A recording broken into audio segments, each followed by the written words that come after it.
The Chestermarke Instinct by J. S. Fletcher. Chapter 1. The Missing Bank Manager.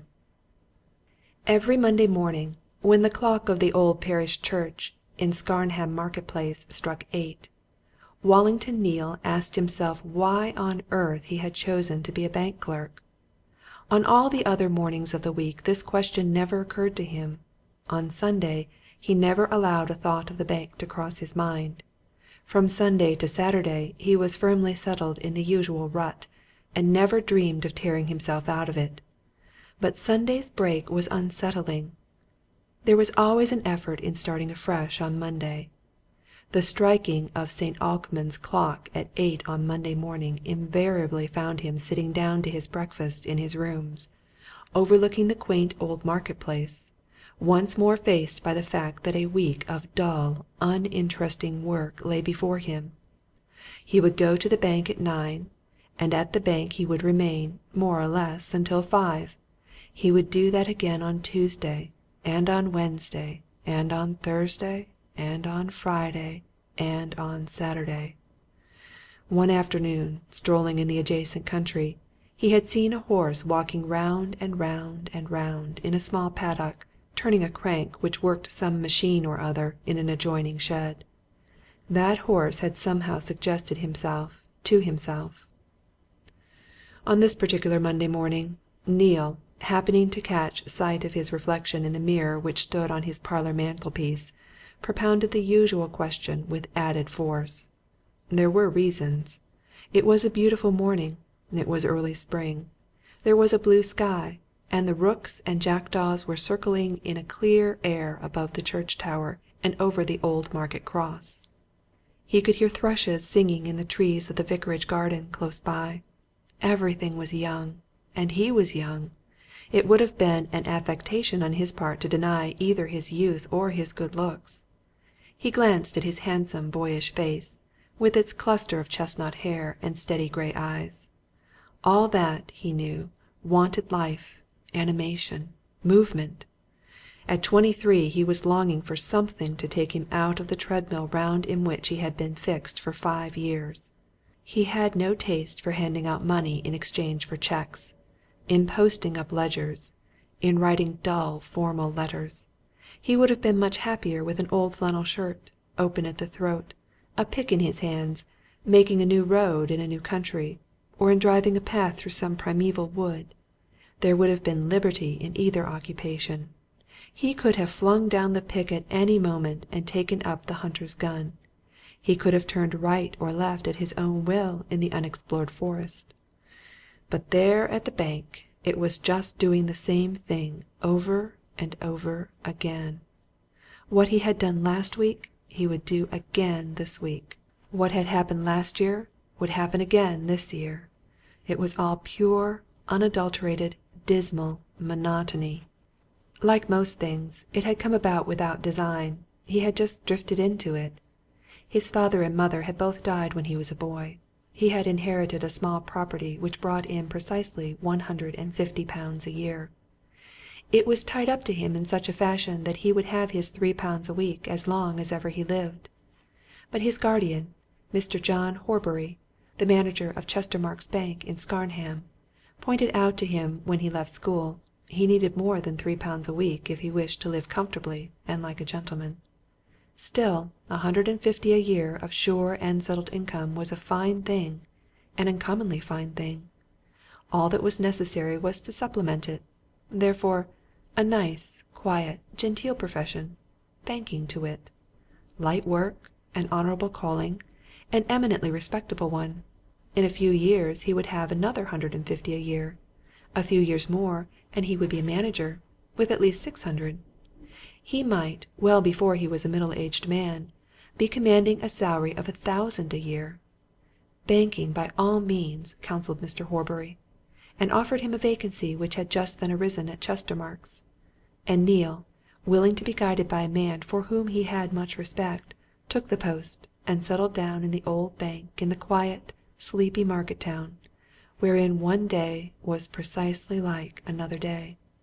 And every year his dislike for his work increased, and sometimes grew unbearably keen, especially when spring skies and spring air set up a sudden stirring in his blood. On this Monday morning that stirring amounted to something very like a physical ache. "Hang the old bank!" he muttered. "I'd rather be a ploughman." Nevertheless, the bank must be attended, and, at 9:10 to 9, Neale lighted a cigarette, put on his hat, and strolled slowly across the market-place. Although he knew every single one of its cobblestones, every shop window, every landmark in it, that queer old square always fascinated him. It was a bit of old England. The ancient church and equally ancient Moot Hall spread along one side of it. The other three sides were filled with gabled and half-timbered houses. The market cross, which stood in the middle of the open space, had been erected there in Henry VII's time. Amidst all the change and development of the 19th century, Scarnham had been left untouched.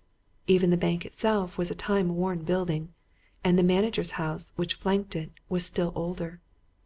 Underneath all these ancient structures were queer nooks and corners, secret passages and stairs, hiding places, cellarings going far beneath the gardens at the back of the houses.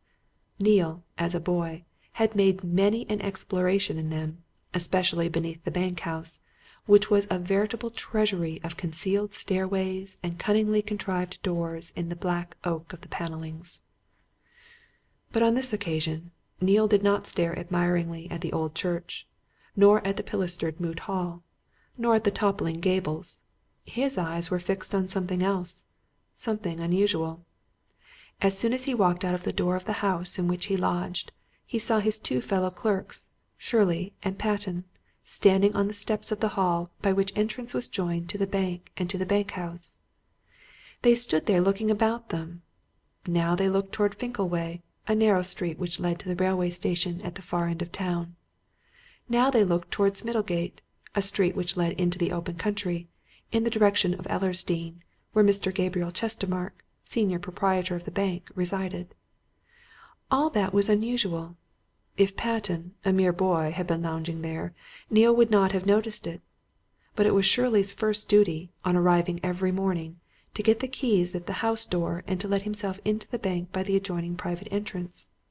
It was Patten's duty, on arrival, to take the letter bag to the post office and bring the bank's correspondence back in it.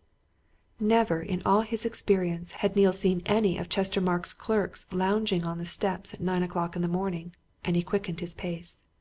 Shirley, turning from a prolonged stare towards Finkleway, caught sight of him. "Can't get in," he observed laconically, in answer to Neale's inquiring look. "Mr. Horbury isn't there, and he's got the keys." "What do you mean, isn't there?" asked Neale, mounting the steps. "Not in the house?" "Mean just what I say," replied Shirley. "Mrs. Carswell says she hasn't seen him since Saturday. She thinks he's been week-ending. I've been looking out for him coming along from the station, but if he came in by the 8:30, he's a long time getting up here. And if he hasn't come in by that, there's no other train till the 10:45. Neale made no answer. He, too, glanced towards Finkleway, and then at the church clock. It was just going to strike 9, and the station was only 8 minutes away at the most. He passed the two junior clerks, went down the hall to the open door of the bank-house, and entered. And just within he came face to face with the housekeeper, Mrs. Carswell. Mrs. Carswell had kept house for Mr. John Horbury for some years. Neale remembered her from boyhood. He had always puzzled about her age. Of late, since he knew more of grown-up folk, he had been still more puzzled. Sometimes he thought she was 40. Sometimes he was sure she could not be more than 32 or 3. Anyway, she was a fine, handsome woman, tall, perfectly shaped, with glossy black hair and dark eyes, and a firm, resolute mouth. It was rarely that Mrs. Carswell went out. When she did, she was easily the best-looking woman in Scarnham. Few Scarnham people, however, had the chance of cultivating her acquaintance. Mrs. Carswell kept herself to herself, and seemed content to keep up her reputation as a model housekeeper. She ordered Mr. Horbury's domestic affairs in perfect fashion, and it had come upon Neale as a surprise to hear Shirley say that Mrs. Carswell did not know where the manager was. "What's all this?" he demanded, as he met her within the hall. Shirley says Mr. Horbury isn't at home. Where is he, then?" "But I don't know, Mr. Neale," replied the housekeeper. "I know no more than you do. I've been expecting him to come in by that 8:30 train, but he can't have done that, or he'd have been up here by now." "Perhaps it's late," suggested Neale. "No, it's in," she said. "I saw it come in from my window at the back. It was on time, so I don't know what's become of him." "But what about Saturday?" asked Neale. "Shirley says you said Mr. Horbury went off on Saturday. Didn't he leave any word? Didn't he say where he was going?" "Mr. Horbury went out on Saturday evening," answered Mrs. Carswell. "He didn't say a word about where he was going. He went out just before dusk, as if for a walk. I'd no idea he wasn't at home until Sunday morning. You see, the servants and I went to bed at our usual time on Saturday night, and though he wasn't in then, I thought nothing of it because, of course, he'd his latchkey. He was often out late at night, as you know, Mr. Neale. And when I found that he hadn't come back, as I did find out before breakfast yesterday, I thought nothing of that either. I thought he'd gone to see some friend or other, and had been persuaded to stop the night. Then, when he didn't come home yesterday at all, I thought he was staying the week end somewhere. So I wasn't anxious nor surprised. But I am surprised he's not back here first thing this morning." "So am I," agreed Neale. "And more than surprised." He stood for a moment running over the list of the manager's friends and acquaintances in the neighbourhood, and he shook his head as he came to the end of his mental reckoning of it. "It's very odd," he remarked. "Very surprising, Mrs. Carswell." "It's all the more surprising," remarked the housekeeper, "because of his going off for his holiday tomorrow, and Miss Fosdyke's coming down from London today to go with him." Neale pricked his ears.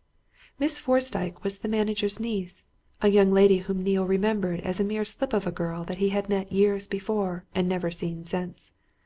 "I didn't know that," he remarked. "Neither did Mr. Horbury until Saturday afternoon, that is, for certain," said Mrs. Carswell. "He'd asked her to go with him to Scotland on this holiday, but it wasn't settled. However, he got a wire from her about tea time on Saturday to say she'd go, and would be down here today. They're to start tomorrow morning." Neale turned to the door. He was distinctly puzzled and uneasy. He had known John Horbury since his own childhood, and had always regarded him as the personification of everything that was precise, systematic, and regular. All things considered, it was most remarkable that he should not be at the bank at opening hours. And already a vague suspicion that something had happened began to steal into his mind. "Did you happen to notice which way he went, Mrs. Carswell?" he asked. "Was it towards the station?" "He went out down the garden and through the orchard," replied the housekeeper. "He could have got to the station that way, of course. But I do know that he never said a word about going anywhere by train.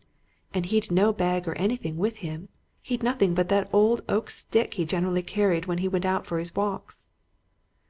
Neale pushed open the house door and went into the outer hall to the junior clerks. Little as he cared about banking as a calling, he was punctilious about rules and observances, and it seemed to him somewhat indecorous that the staff of a bank should hang about its front door, as if they were workshop assistants waiting the arrival of a belated foreman. "Better come inside the house, Shirley," he said. "Patten, you go off to the post office and get the letters." "No good without the bag," answered Patten, a calm youth of 17. "Tried that once before, don't you know? They've one key, we've another." "Well, come inside, then," commanded Neale. "It doesn't look well to hang about those steps." "Might as well just go away," muttered Shirley, stepping into the hall. "If Horbury's got to come back by train from wherever he's gone to, he can't get here till 10:45, and then he's got to walk up. Might as well go home for an hour." "The partners'll be here before an hour's over," said Neale. "One of them's always here by 10." Shirley, a somewhat grumpily countenanced young man, made no answer. He began to pace the hall with looks of eminent dissatisfaction. But he had only taken a turn or two when a quietly appointed one-horse coupe brougham came up to the open door, and a well-known face was seen at its window. Mr. Gabriel Chestermarke, senior proprietor, had come an hour before his time. End of chapter 1.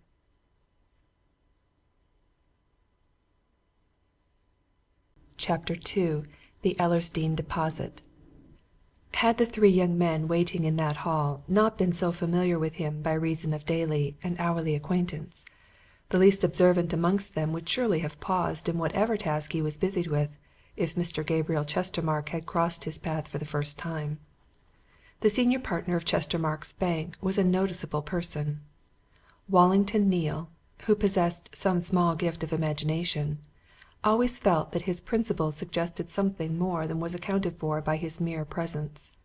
He was a little, broadly built man, somewhat inclined to stoutness, who carried himself in very upright fashion, and habitually wore the look of a man engaged in operations of serious and far-reaching importance, further heightened by an air of reserve and a trick of sparingness in speech. But more noticeable than anything else in Mr. Gabriel Chestermarke was his head, a member of his body which was much out of proportion to the rest of it. It was a very big, well-shaped head, on which, out of doors, invariably rested the latest styled and glossiest of silk hats. No man had ever seen Gabriel Chestermarke in any other form of headgear, unless it was in a railway carriage. There he condescended to assume a checked cap. Underneath the brim of the silk hat looked out a countenance as remarkable as the head of which it was a part. A broad, smooth forehead, a pair of large, deep-set eyes, the pupils of which were black as sloes, a prominent, slightly hooked nose, a firm, thin-lipped mouth, a square, resolute jaw.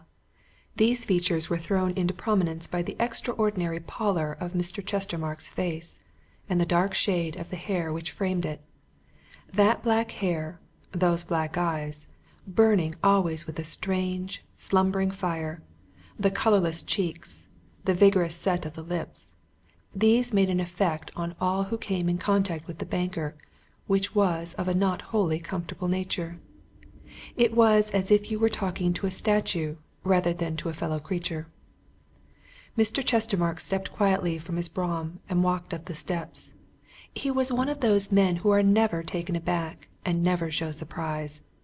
As his eyes ran over the three young men, there was no sign from him that he saw anything out of the common. But he turned to Neale, as senior clerk, with one word. "Well?" Neale glanced uncomfortably at the house door. "Mr. Hornbury is not at home," he answered. "He has the keys." Mr. Chestermarke made no reply. His hand went to his waistcoat pocket. His feet moved lower down the hall to a side door sacred to the partners. He produced a key, opened the door, and motioned the clerks to enter. Once within, he turned into the partners' room. 5 minutes passed before his voice was heard. "Neale!" Neale hurried in and found the banker standing on the hearthrug, beneath the portrait of a former Chestermarke, founder of the bank in a bygone age. He was suddenly struck by the curious resemblance between that dead Chestermarke and the living one, and he wondered that he had never seen it before. But Mr. Chestermarke gave him no time for speculation. "Where is Mr. Hornbury?" he asked. Neale told him all he knew. The banker listened in his usual fashion, keeping his eyes steadily fixed on his informant. When Neale had finished, Mr. Chestermarke shook his head.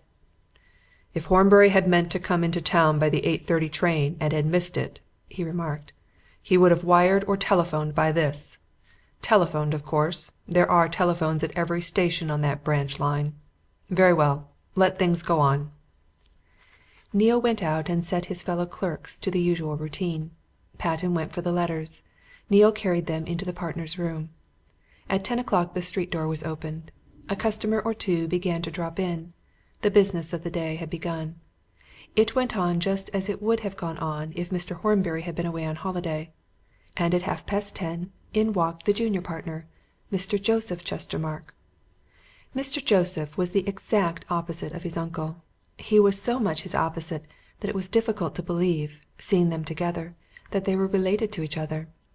Mr. Joseph Chestermarke, a man of apparently 30 years of age, was tall and loose of figure, easy of demeanour, and a little untidy in his dress.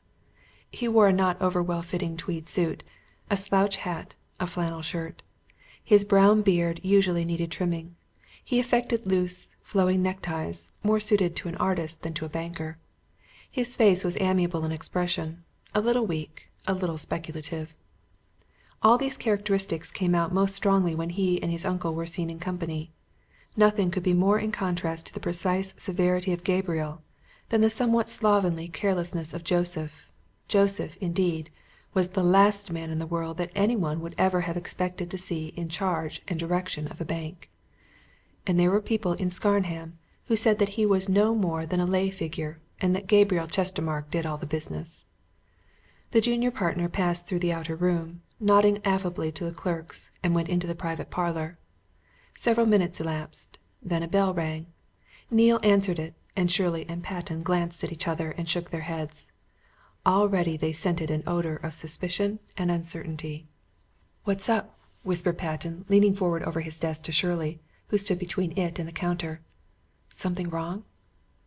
"Something that Gabriel doesn't like, anyhow," muttered Shirley. "Did you see his eyes when Neale said that Horbury wasn't here? If Horbury doesn't turn up by this next train Ah!" "Think he's sloped?" asked Patten, already seething with a boyish desire of excitement. "Done a bunk with the money?" But Shirley shook his head at the closed door through which Neale had vanished. "They're carpeting Neale about it, anyway," he answered. "Gabriel'll want to know the whys and wherefores, you bet. But Neale won't tell us anything. He's too thick with Horbury." Neale, entering the partners' room, found them in characteristic attitudes. The senior partner sat at his desk, stern, upright, his eyes burning a little more fiercely than usual. The junior, his slouch hat still on his head, his hands thrust in his pockets, lounged against the mantelpiece, staring at his uncle. "Now, Neale," said Gabriel Chestermarke, "what do you know about this? Have you any idea where Mr. Horbury is?" "None," replied Neale. "None whatever." "When did you see him last?" demanded Gabriel. "You often see him out of bank hours, I know." "I saw him last here at 2 o'clock on Saturday," replied Neale. "I have not seen him since." "And you never heard him mention that he was thinking of going away for the week end?" asked Gabriel. "No," replied Neale.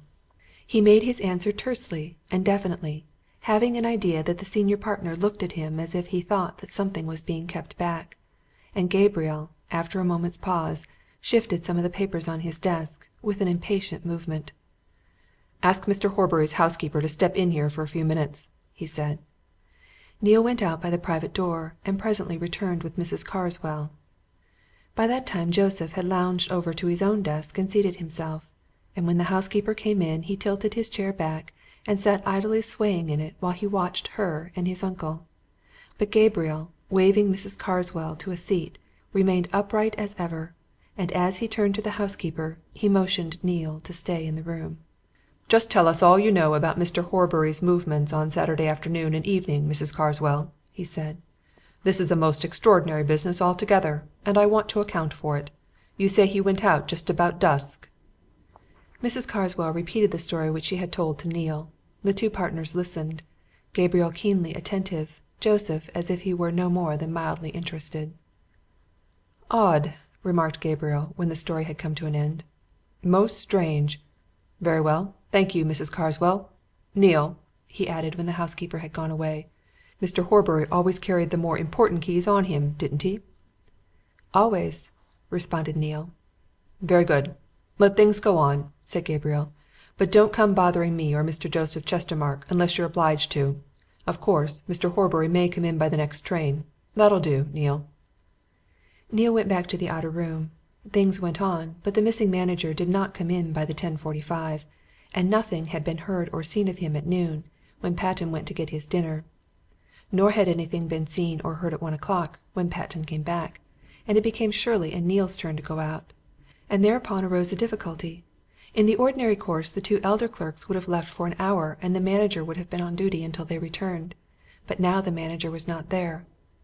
"You go," said Neale to Shirley. "I'll wait. Perhaps Mr. Joseph will come out."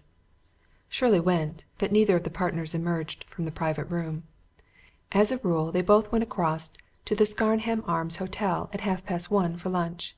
A private room had been kept for them at that old world hostelry from time immemorial, but now they remained within their parlour, apparently interned from their usual business world. And Neale had a very good idea of what they were doing. The bank's strong room was entered from that parlour. Gabriel and Joseph were examining and checking its contents. The knowledge distressed Neale beyond measure, and it was only by a resolute effort that he could give his mind to his duties. 2 o'clock had gone, and Shirley had come back, before the bell rang again.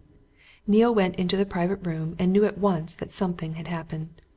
Gabriel stood by his desk, which was loaded with papers and documents. Joseph leaned against a sideboard, whereupon was a decanter of sherry and a box of biscuits.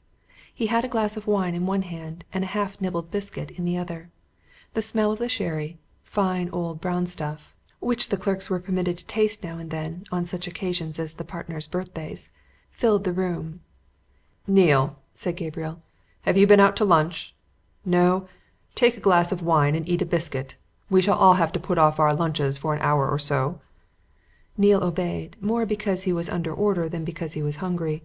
He was too much bothered, too full of vague fears, to think of his midday dinner.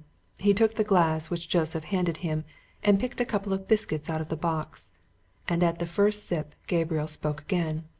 "Neale," he said, "you've been here 5 years, so one can speak confidentially. There's something wrong, seriously wrong. Securities are missing. Securities representing a lot." Neale's face flushed as if he himself had been charged with abstracting those securities.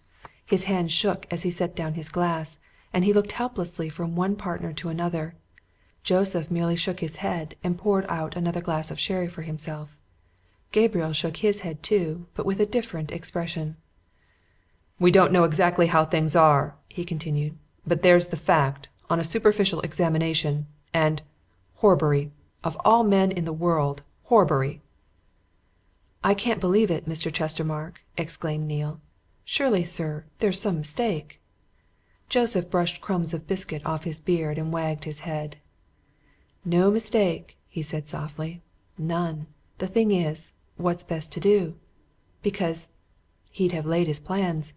It'll all have been thought out carefully." "I'm afraid so," assented Gabriel.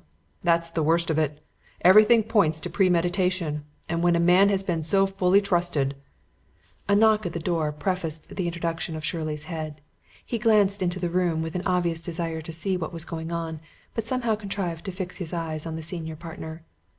"Lord Ellersdeane, sir," he announced. "Can he see you?" The two partners looked at each other in evident surprise. Then Gabriel moved to the door and bowed solemnly to some person outside. "Will your lordship come in?" he said politely. Lord Ellersdeane, a big, bustling country squire type of man, came into the room, nodding cheerfully to its occupants. "Sorry to disturb you, Mr. Chestermarke," he said. "I understand Horbury isn't at home, but of course you'll do just as well. The Countess and I only got back from abroad night before last. She wants her jewels, so I'll take 'em with me, if you please." Gabriel Chestermarke, who was drawing forward a chair, took his hat off it and stared at his visitor. "The Countess's jewels?" he said. "Does your lordship mean—" "Deposited them with Hornbury, you know, some weeks ago, when we went abroad," replied Lord Ellersdeane. "Safe keeping, you know. Said he'd lock 'em up." Gabriel turned slowly to Joseph, but Joseph shook his head, and Neale, glancing from one partner to the other, felt himself turning sick with apprehension. End of chapter 2.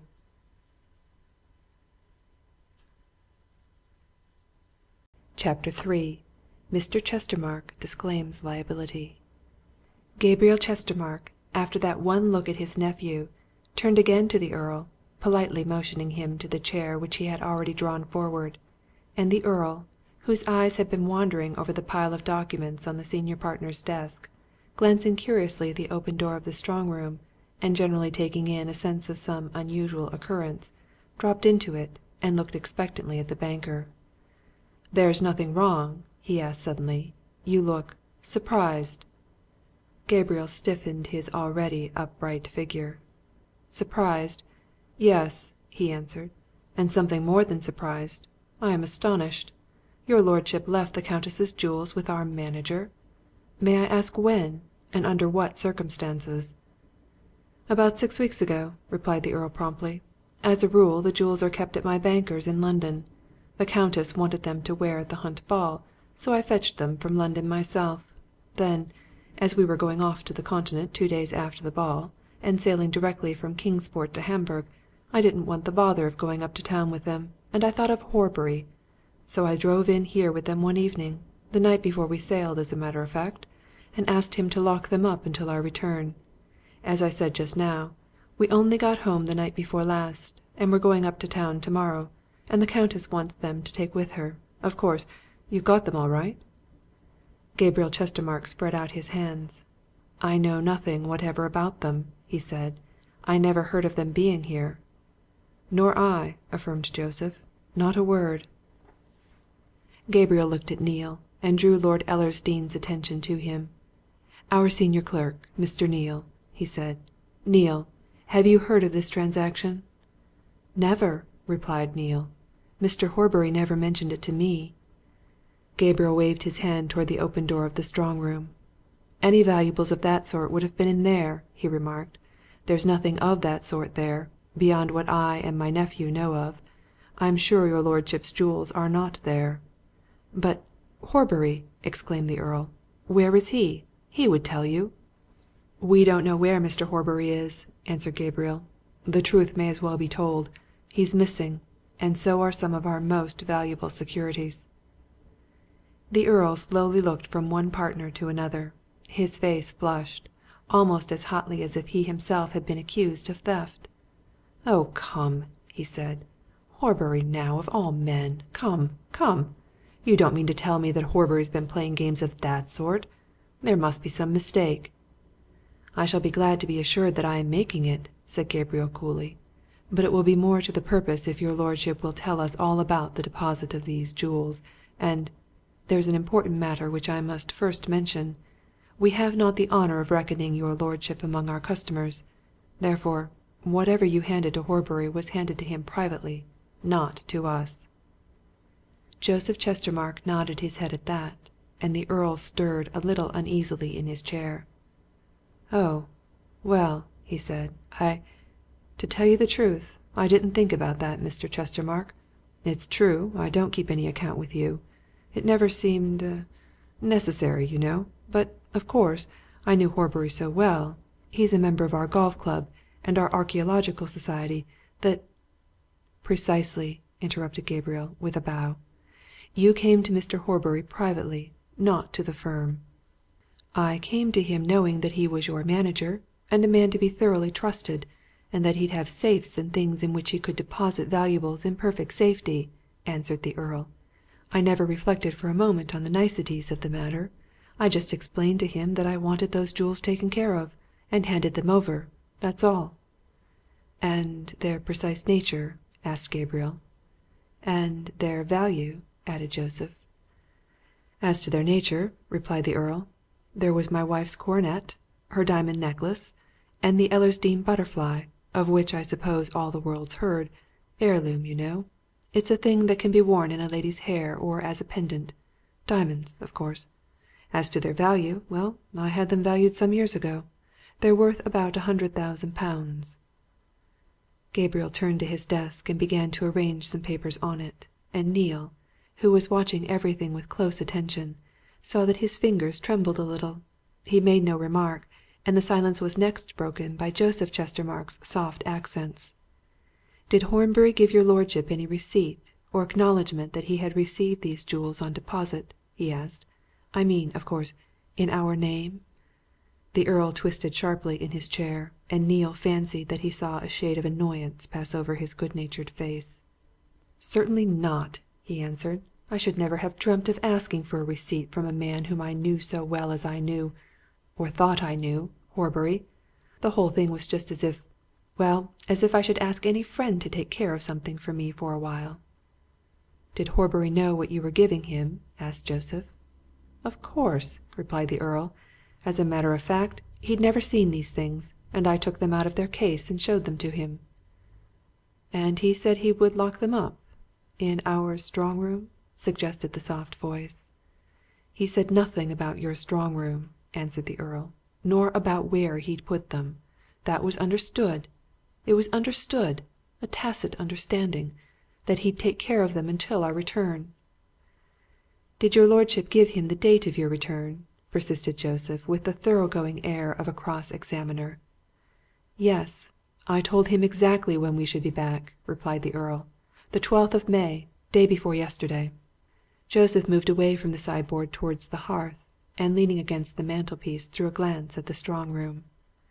"The jewels are not in our possession," he said, half indolently. "There is nothing of that sort in there. There are two safes in the outer room of the bank. I should say that Mr. Neale here knows everything that is in them. Do you know anything of these jewels, Neale?" "Nothing," said Neale. "I never heard of them." Gabriel looked up from his papers. "None of us have heard of them," he remarked. "Horbury could not have put them in this strong room without my knowledge. They are certainly not there. The safes my nephew mentioned just now are used only for books and papers. Your lordship's casket is not in either." The Earl rose slowly from his chair. It was evident to Neale that he was more surprised than angry. He looked around him as a man looks whose understanding is suddenly brought up against something unexplainable. "All I know is that I handed that casket to Mr. Horbury in his own dining room one evening some weeks ago," he said. "That's certain. So I naturally expect to find it here."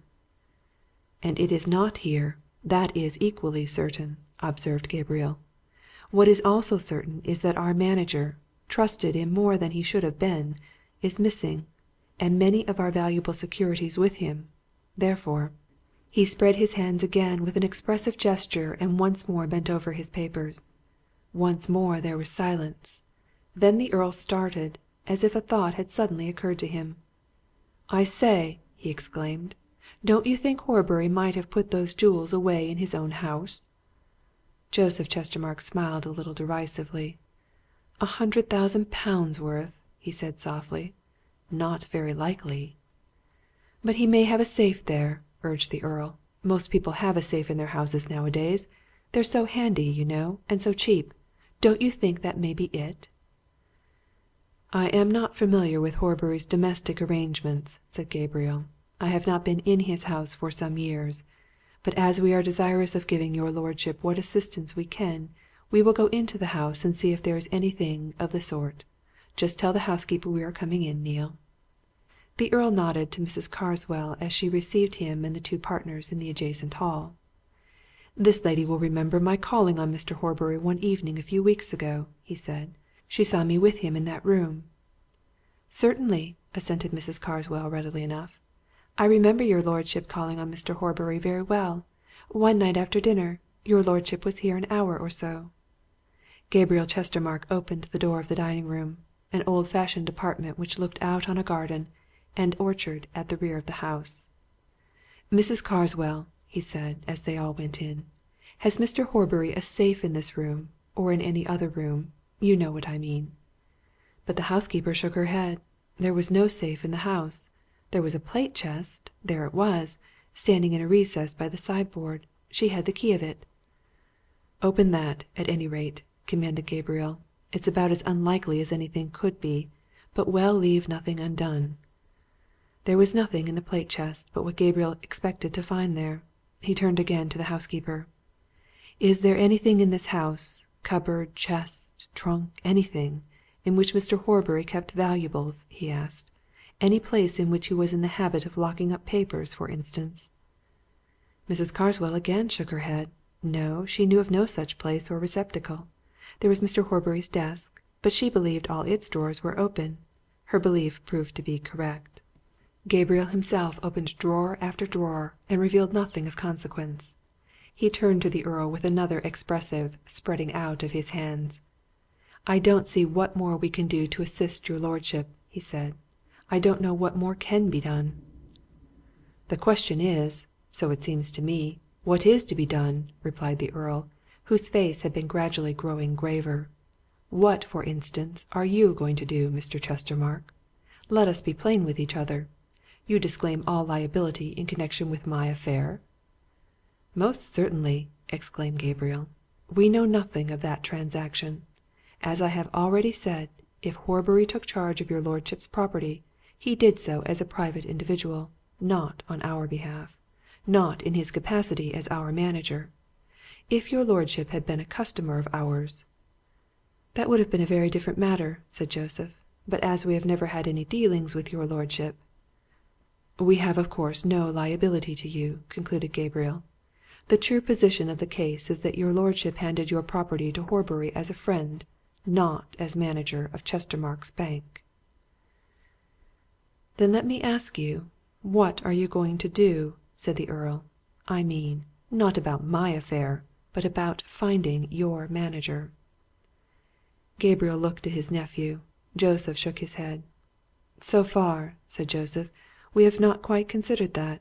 We are not yet fully aware of how things stand. We have a pretty good idea, but it will take another day." "You don't mean to tell me that you're going to let another day elapse before doing something?" exclaimed the Earl. "Bless my soul! I'd have had the hue and cry out before noon today, if I'd been you." "If you'd been Chestermarke's Bank, my lord," remarked Joseph, in his softest manner, "that's precisely what you would not have done. We don't want it noised all over the town and neighbourhood that our trusted manager has suddenly run away with our money and your jewels in his pocket." There was a curious note, half sneering, half sinister, in the junior partner's quiet voice, which made the Earl turn and look at him with a sudden new interest. Before either could speak, Neale ventured to say what he had been wanting to say for half an hour. "May I suggest something, sir?" he said, turning to Gabriel. "Speak! Speak!" assented Gabriel hastily. "Anything you like." "Mr. Horbury may have met with an accident," said Neale. "He was fond of taking his walks in lonely places.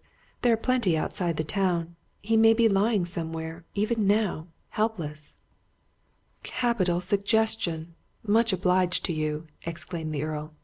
"Gad, I wonder we never thought of that before! Much the most likely thing.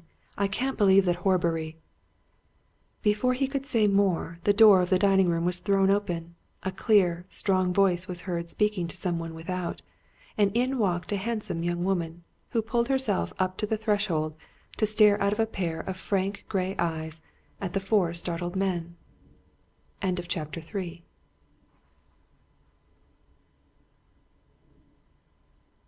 Chapter 4. The Modern Young Woman. Mrs. Carswell, who had left the gentlemen to themselves after opening the plate chest, followed the newcomer into the room and looked appealingly at the senior partner. "This is Miss Fosdyke, sir," she said, as if accounting for the unceremonious entrance.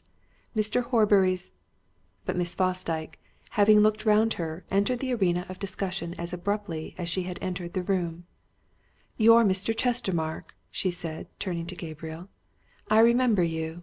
What's all this, Mr. Chestermarke? I come down from London to meet my uncle and to go on with him to Scotland for a holiday, and I learn that he's disappeared.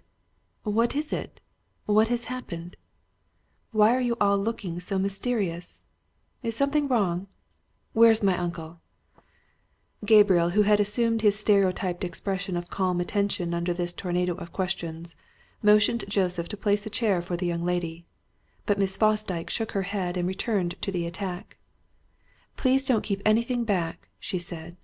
"I am not of the fainting to order type of young woman. Just say what is the matter, if you please. Mrs. Carswell knows no more—" "Than we do," interrupted Joseph, with one of his peculiar smiles. "Hadn't you better sit down?" "Not until I know what has happened," retorted the visitor. "Because if anything has happened, there will be something for me to do, and it's foolish to sit down when one's got to get up again immediately. Mr. Chestermarke, are you going to answer my questions?" Gabriel bowed stiffly.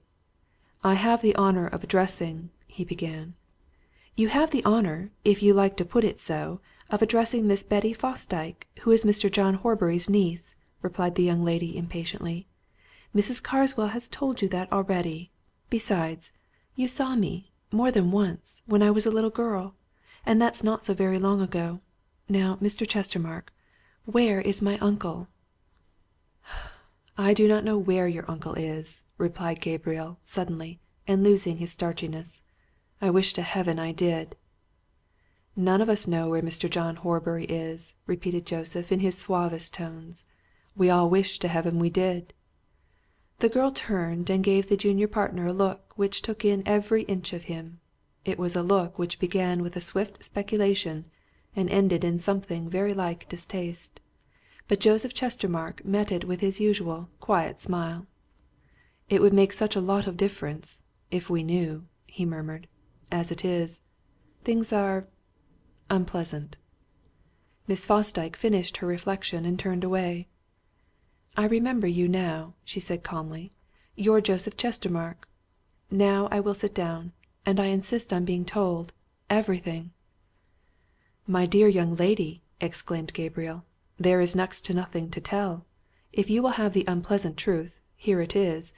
Your uncle, whom we have trusted for more years than I care to mention, disappeared on Saturday evening, and nobody knows where he is, nor whither he went. All we know is that we find some of our property missing, valuable securities. And this gentleman, Lord Ellersdeane, tells us that 6 weeks ago he entrusted jewels worth £100,000 to your uncle's keeping. They, too, are missing. What can we think?" The girl's face had flushed, and her brows had drawn together in an angry frown by the time Gabriel had finished, and Neale, silently watching her from the background, saw her fingers clench themselves. She gave a swift glance at the Earl, and then fixed her eyes steadily on Gabriel. "Are you telling me that my uncle is a thief?" she demanded. "Are you, Mr. Chestermarke?" "I'm not, anyhow!" exclaimed the Earl. I so far as I'm concerned, I say there is some mistake." "Thank you," she answered quietly. "But you, Mr. Chestermarke? Come, I'm entitled to an answer."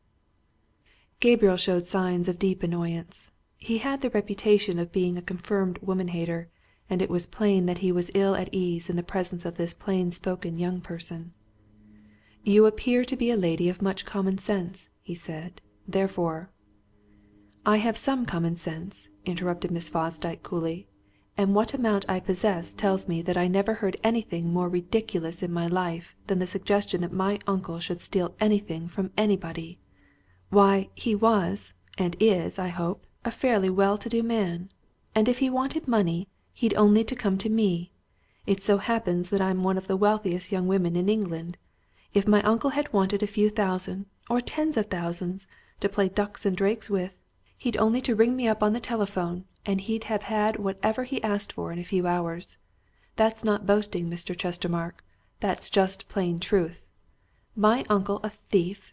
Mr. Chestermarke, there's only one word for your suggestion. Don't think me rude if I tell you what it is. It's bosh." Gabriel's colourless face twitched a little, and he drew himself up. "I have no acquaintance with modern young ladies," he remarked icily. "I daresay they have their own way of looking at things, and of expressing themselves. I, too, have mine. Also, I have my own conclusions, and—" "I say, Mr. Chestermarke," said the Earl, hastening to intervene in what seemed likely to develop into a passage at arms. "We're forgetting the suggestion made just before this lady Miss Fosdyke, I think entered. Don't let's forget it. It's a good one." Miss Fosdyke turned eagerly to the Earl. "What suggestion was it?" she asked. "Do tell me. I'm sure you agree with me. I can see you do. Thank you again." "This gentleman," said the Earl, pointing to Neale, who had retreated into a corner and was staring out of the window, "suggests that Horbury may have met with an accident, you know, and may be lying helpless somewhere. I sincerely hope he isn't, but—" Miss Fosdyke jumped from her chair. She turned an indignant look on Gabriel, and let it go on to Joseph. "You don't mean to tell me that you have not done anything to find my uncle?" she exclaimed with fiery emphasis. "You've surely had some search made? Surely!" "We knew nothing of his disappearance until 10 o'clock this morning," replied Gabriel, half angrily. "But since then? Why, you've had 5 hours!" she said. "Has nothing been done? Haven't you even told the police?" "Certainly not," answered Gabriel. "It is not our policy." Miss Fosdyke made one step to the door and flung it open. "Then I shall!" she exclaimed. "Policy, indeed! High time I came down here, I think. Thank you, Lord Ellersdeane, and the other gentleman, for the suggestion. Now I'll go and act on it, and when I act, Mr. Chestermarke, I do it thoroughly." The next moment she had slammed the door, and Gabriel Chestermarke glanced at his partner. "Annoying!" he said. "A most unpleasant young woman. I should have preferred not to tell the police until well, at any rate, tomorrow. We really do not know to what extent we are but then, what's the use of talking of that now? We can't prevent her going to the police station." "Why, really, Mr. Chestermarke," observed the Earl, "don't you think it's the best thing to do? To tell you the truth, considering that I'm concerned, I was going to do the very same thing myself." Gabriel bowed stiffly. "We could not have prevented your lordship either," he said with another wave of the white hands which seemed to go so well with the habitual pallor of his face. "All that is within your lordship's jurisdiction, not in ours. But, especially since this young lady seems determined to do things in her way, I will tell your lordship why we are slow to move. It's a purely business reason. It was, as I said, 10 o'clock when we heard that Horbury was missing. That in itself is such a very strange and unusual thing that my partner and I at once began to examine the contents of our strong room. We had been so occupied 5 hours when your lordship called. Do you think we could examine everything in 5 hours? No, nor in 10, nor in 20. Our task is not 1/4 complete. And why we don't wish publicity at once in here, we hold a vast number of securities and valuables belonging to customers. Title deeds, mortgages, all sorts of things. We have valuables deposited with us. Up till now we don't know what is safe and what isn't. We do know this. Certain securities of our own, easily convertible on the market, are gone. Now if we had allowed it to be known before, say, noon today, that our manager had disappeared and these securities with him, what would have been the result? The bank would have been besieged. Before we let the public know, we ourselves want to know exactly where we are. We want to be in a position to say to Smith, your property is safe. To Jones, your deeds are here. Does your lordship see that? But now, of course, concluded Gabriel, as this Miss Fosdyke can and will spread the news all over the town, why, we must face things." The Earl, who had listened to all this with an evident desire to comprehend and to sympathize, nodded his head. I see, Mr. Chestermarke," he said. "But I say, I've got another notion. I'm not a very quick thinker, and I dare say my idea came out of Mr. Neale's suggestion. Anyway, it's this. For whatever it's worth, I told you that we only got home night before last, early on Saturday evening, as a matter of fact. Now, it was known in the town here that we'd returned. We drove through the market-place.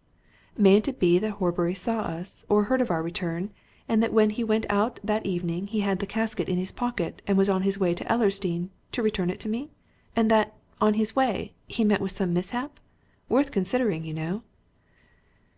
"I dare say a great many theories might, and will, be raised, my lord," replied Gabriel. "But does your lordship also think, or suggest, that Horbury also carried our missing securities in his pocket?" asked Joseph quietly.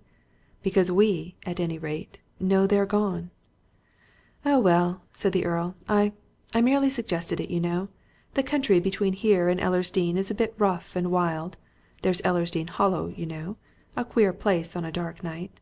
And if a man took a short cut, as many people do, through the Hollow, there are places he could fall into. But, as I say, I merely suggest that as a reasonable theory."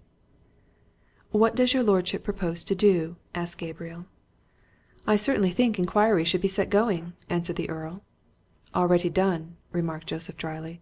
"Miss Fosdyke has been with the police 5 minutes."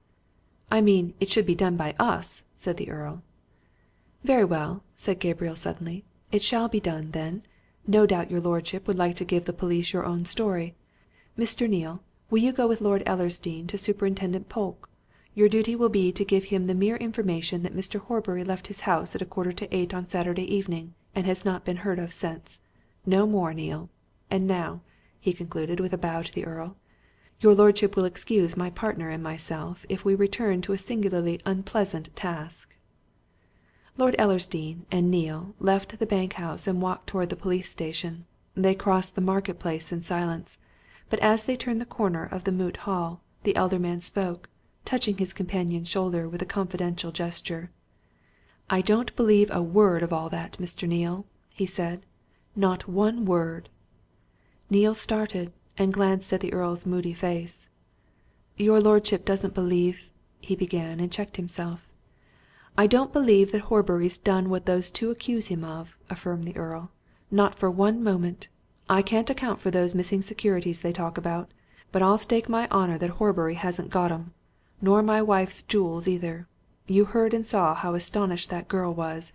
By the by, who is she?" "Mr. Horbury's niece, Miss Fosdyke, from London," replied Neale. "She spoke of her wealth," remarked the Earl. "Yes," said Neale. "She must be wealthy, too. She's the sole proprietor of Fosdyke's brewery." "Ho, ho!" laughed the Earl. "That's it, eh? Fosdyke's Entire. Of course, I've seen the name on no end of public houses in London. Sole proprietor! Dear me! Why, I have some recollection that Fosdyke, of that brewery, was at one time a Member of Parliament." "Yes," assented Neale. "He married Mr. Horbury's sister. Miss Fosdyke is their only child. Mr. Fosdyke died a few years ago, and she came into the property last year when she was 21. "Lucky young woman!" muttered the Earl. "Fine thing to own a big brewery. A very modern and up-to-date young lady, too. I liked the way she stood up to your principals. Of course, she'll have told Polke all the story by this time. As for ourselves, what had we better do?" Neale had considered that question as he came along. "There's only one thing to do, my lord," he announced. "We want the solution of a problem. What became of Mr. Horbury last Saturday night?"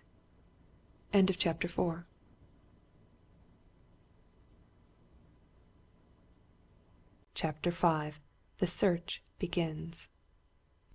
Polke, superintendent of the Scarnham police force, a little, round, cheery-faced man, whose mutton-chop whiskers suggested much business-like capacity and an equal amount of common sense, rose from his desk and bowed as the Earl of Ellersdeane entered his office. "I know what your lordship's come for," he said, with a twinkle in the eye which betokened infinite comprehension. "The young lady's been here." "And has no doubt told you everything?" remarked the Earl, as he dropped into the chair which the superintendent drew forth. "Has she?" "Pretty well, my lord," replied Polke, with a chuckle. "She's not one to let much grass grow under her feet, I think." "Given you the facts, I suppose?" asked the Earl. Polke motioned to Neale to seat himself, and resumed his own seat. He put his fingers together over his desk, and looked from one to the other of his visitors. "I'll give the young lady this much credit," he said. "She can tell one what she wants in about as few words as could possibly be used. Yes, my lord, she told me the facts in a couple of sentences. Her uncle disappeared. Nobody knows where he is. Suspected already of running away with your lordship's jewels and Chestermarke's securities.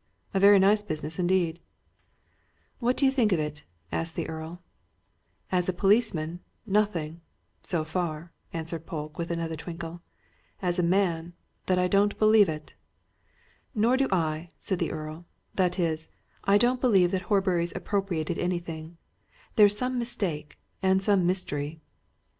"We can't get away from the fact that Mr. Horbury has disappeared," remarked Neale, looking at the superintendent. "That's all I'm sent here to tell you, Mr. Polke."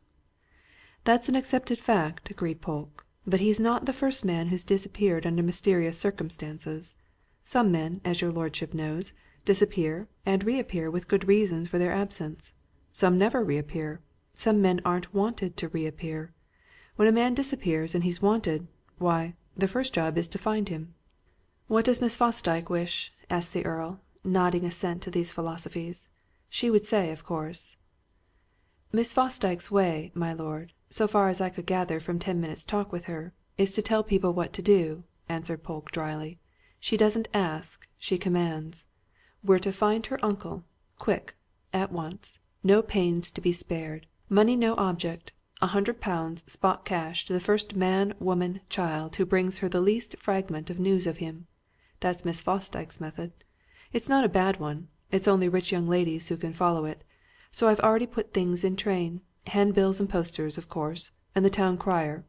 I suggested to her that by tonight, or tomorrow morning, there might be news of Mr. Horbury without doing all that. No good! Miss Fosdyke, she can tell you a lot inside a minute, informed me that since she was 17 she had had only one motto in life. It's do it now." "Good!" laughed the Earl. "But where are you to begin?" "That's the difficulty," agreed Polke. "A gentleman walks out of his back garden into the dusk, and he's never seen again. I don't know. We must wait and see if anybody comes forward to say that he, she, or it saw Mr. Horbury after he left his house on Saturday night. That's all." "Somebody must have seen him," said the Earl. "Well, you'd think so, my lord," replied Polke. "But he could get away from the back of his orchard into the open country without being seen. The geographical position of our town's a bit curious, so your lordship knows. Here we are on a ridge. Horbury's garden and orchard run down to the foot of that ridge. At that foot is the river. There's a footbridge over the river, immediately opposite his orchard gate. He could cross that footbridge and be in the wood on the other side in 2 minutes from leaving his house. That wood extends for a good mile into the country. Oh, yes, he could get away without being seen, and once in that country, why, he could make his own way to one or other of half a dozen small railway stations. We shall telephone to all of them. That's all in the routine. But then, that's all supposing that he left the town. Perhaps he didn't leave the town." The Earl started, and Neale looked quickly up from a brown study.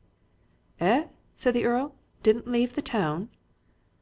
"Speaking as a policeman," answered Polke, with a knowing smile, "I don't know that he even left his house.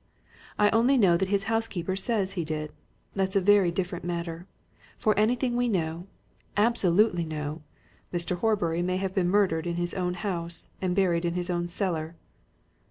"You're not joking?" said Neale. "Or you are?" "Far from it, Mr. Neale," answered Polke. "That may seem a very, very outrageous thing to say, but, I assure you, one never knows what may have happened in these cases. However, Mrs. Carswell says he did leave the house, so we must take her word to begin with, and see if we can find out where he went. As your lordship is here, there's just a question or two I should like to have answered. How many people know that your lordship handed over those valuables to Mr. Horbury?" "So far as I know, no one but the Countess and myself," replied the Earl. "I never mentioned the matter to any one, and I don't think my wife would either. There was no need to mention it." "Well, I don't know," remarked Polke. "One's got to consider all sorts of little things in these affairs, or else I wouldn't ask another question. Does your lordship think it possible that the Countess mentioned it to her maid?" The Earl started in his chair. "Ah!" he said. "That may be. She may have done that, of course. I hadn't thought of it." "Is the maid a trustworthy woman?" inquired Polke. "She's been in our service 12 or 14 years," replied the Earl. "We've always found her quite trustworthy, so much so that I've more than once sent her to my bankers with those very jewels." "You took her with you to the Continent, of course, my lord?" asked Polke. "No, we didn't," replied the Earl. "The fact is, we wanted to have, for once in our lives, a thoroughly unconventional holiday. You know that the Countess and I are both very fond of walking. Well, we had always had a great desire to have a walking tour, alone, in the Ardennes district, in early spring. We decided some time ago to have it this year. So when we set off, 6 weeks ago, we took no servants, and precious little luggage, and we enjoyed it all the more. Therefore, of course, my wife's maid was not with us. She remained at Ellersdeane, with the rest of the servants." Polke seemed to ponder over this last statement. Then he rose from his chair. He said. "Well, I'm doing what I can. There's something your lordship might do." "Yes?" asked the Earl. "What, now?" "It shall be done." "Let some of your men take a look round your neighbourhood," answered the superintendent. "Gamekeepers, now, they're the fellows. Just now we're having some grand moonlight nights. If your men would look around the country between here and Ellersdeane, now, and tell the farmers and the cottagers and so forth, and take a particular look round Ellersdeane Hollow, it would be a help." "Excellent idea, Polke," said the Earl. "I'll ride home and set things going at once, and you'll let me know if anything turns up here during the evening or night." He strode off to the door and Neale followed. But on the threshold Neale was pulled up by the superintendent. "Mr. Neale," said Polke. Neale turned to see his questioner looking at him with a rather quizzical expression. "What precise message had you for me?" asked Polke. "Just what I said," replied Neale. "I was merely to tell you that Mr. Horbury disappeared from his house on Saturday evening, and has not been seen since." "No further message from your principals?" suggested Polke. "Nothing," said Neale. Polke nodded, and with a bow to the Earl sat down again to his desk. He took up a pen when the door had closed on his visitors, and for a while busied himself in writing. He was thus occupied when the telephone bell rang in the farthest corner of his room. He crossed over and laid hold of the receiver. "Yes?" he said quietly. "Yes, this is Polke, Superintendent, Scarnham. I rang you up 20 minutes since. I want you to send me, at once, the smartest man you have available. Case's disappearance, under mysterious circumstances, of a bank manager. Securities to a large amount are missing, valuables also. No expense will be spared here, money no object. You understand? A first-class man. Tonight? Yes. Good train from town 5:20. Gets here 9:15. He will catch that? Good. Tell him report here on arrival. All right. Good-bye." Polke rang off and went back to his desk. "What New Scotland Yard calls a first class is often what I should call a third class," he muttered as he picked up his pen. "However, we'll live in hope that something out of the usual will arrive. Now what are those two Chestermarkes after? Why didn't one of them come here? What are they doing? And what's the mystery? James Polke, my boy, here's a handful for you." If Polke had been able to look into Chestermarke's Bank just then, he would have failed to notice any particular evidences of mystery. It was nearly the usual hour for closing when Wallington Neale went back, and Gabriel Chestermarke immediately told him to follow out of the ordinary routine. The clerks were to finish their work and go their ways, as if nothing had happened, and, as far as they could, they were to keep their tongues quiet. As for the partners, food was being sent over for them from the hotel. They would be obliged to remain at the bank for some time yet, but there was no need for Neale to stay. He could go when the day's balancing was done.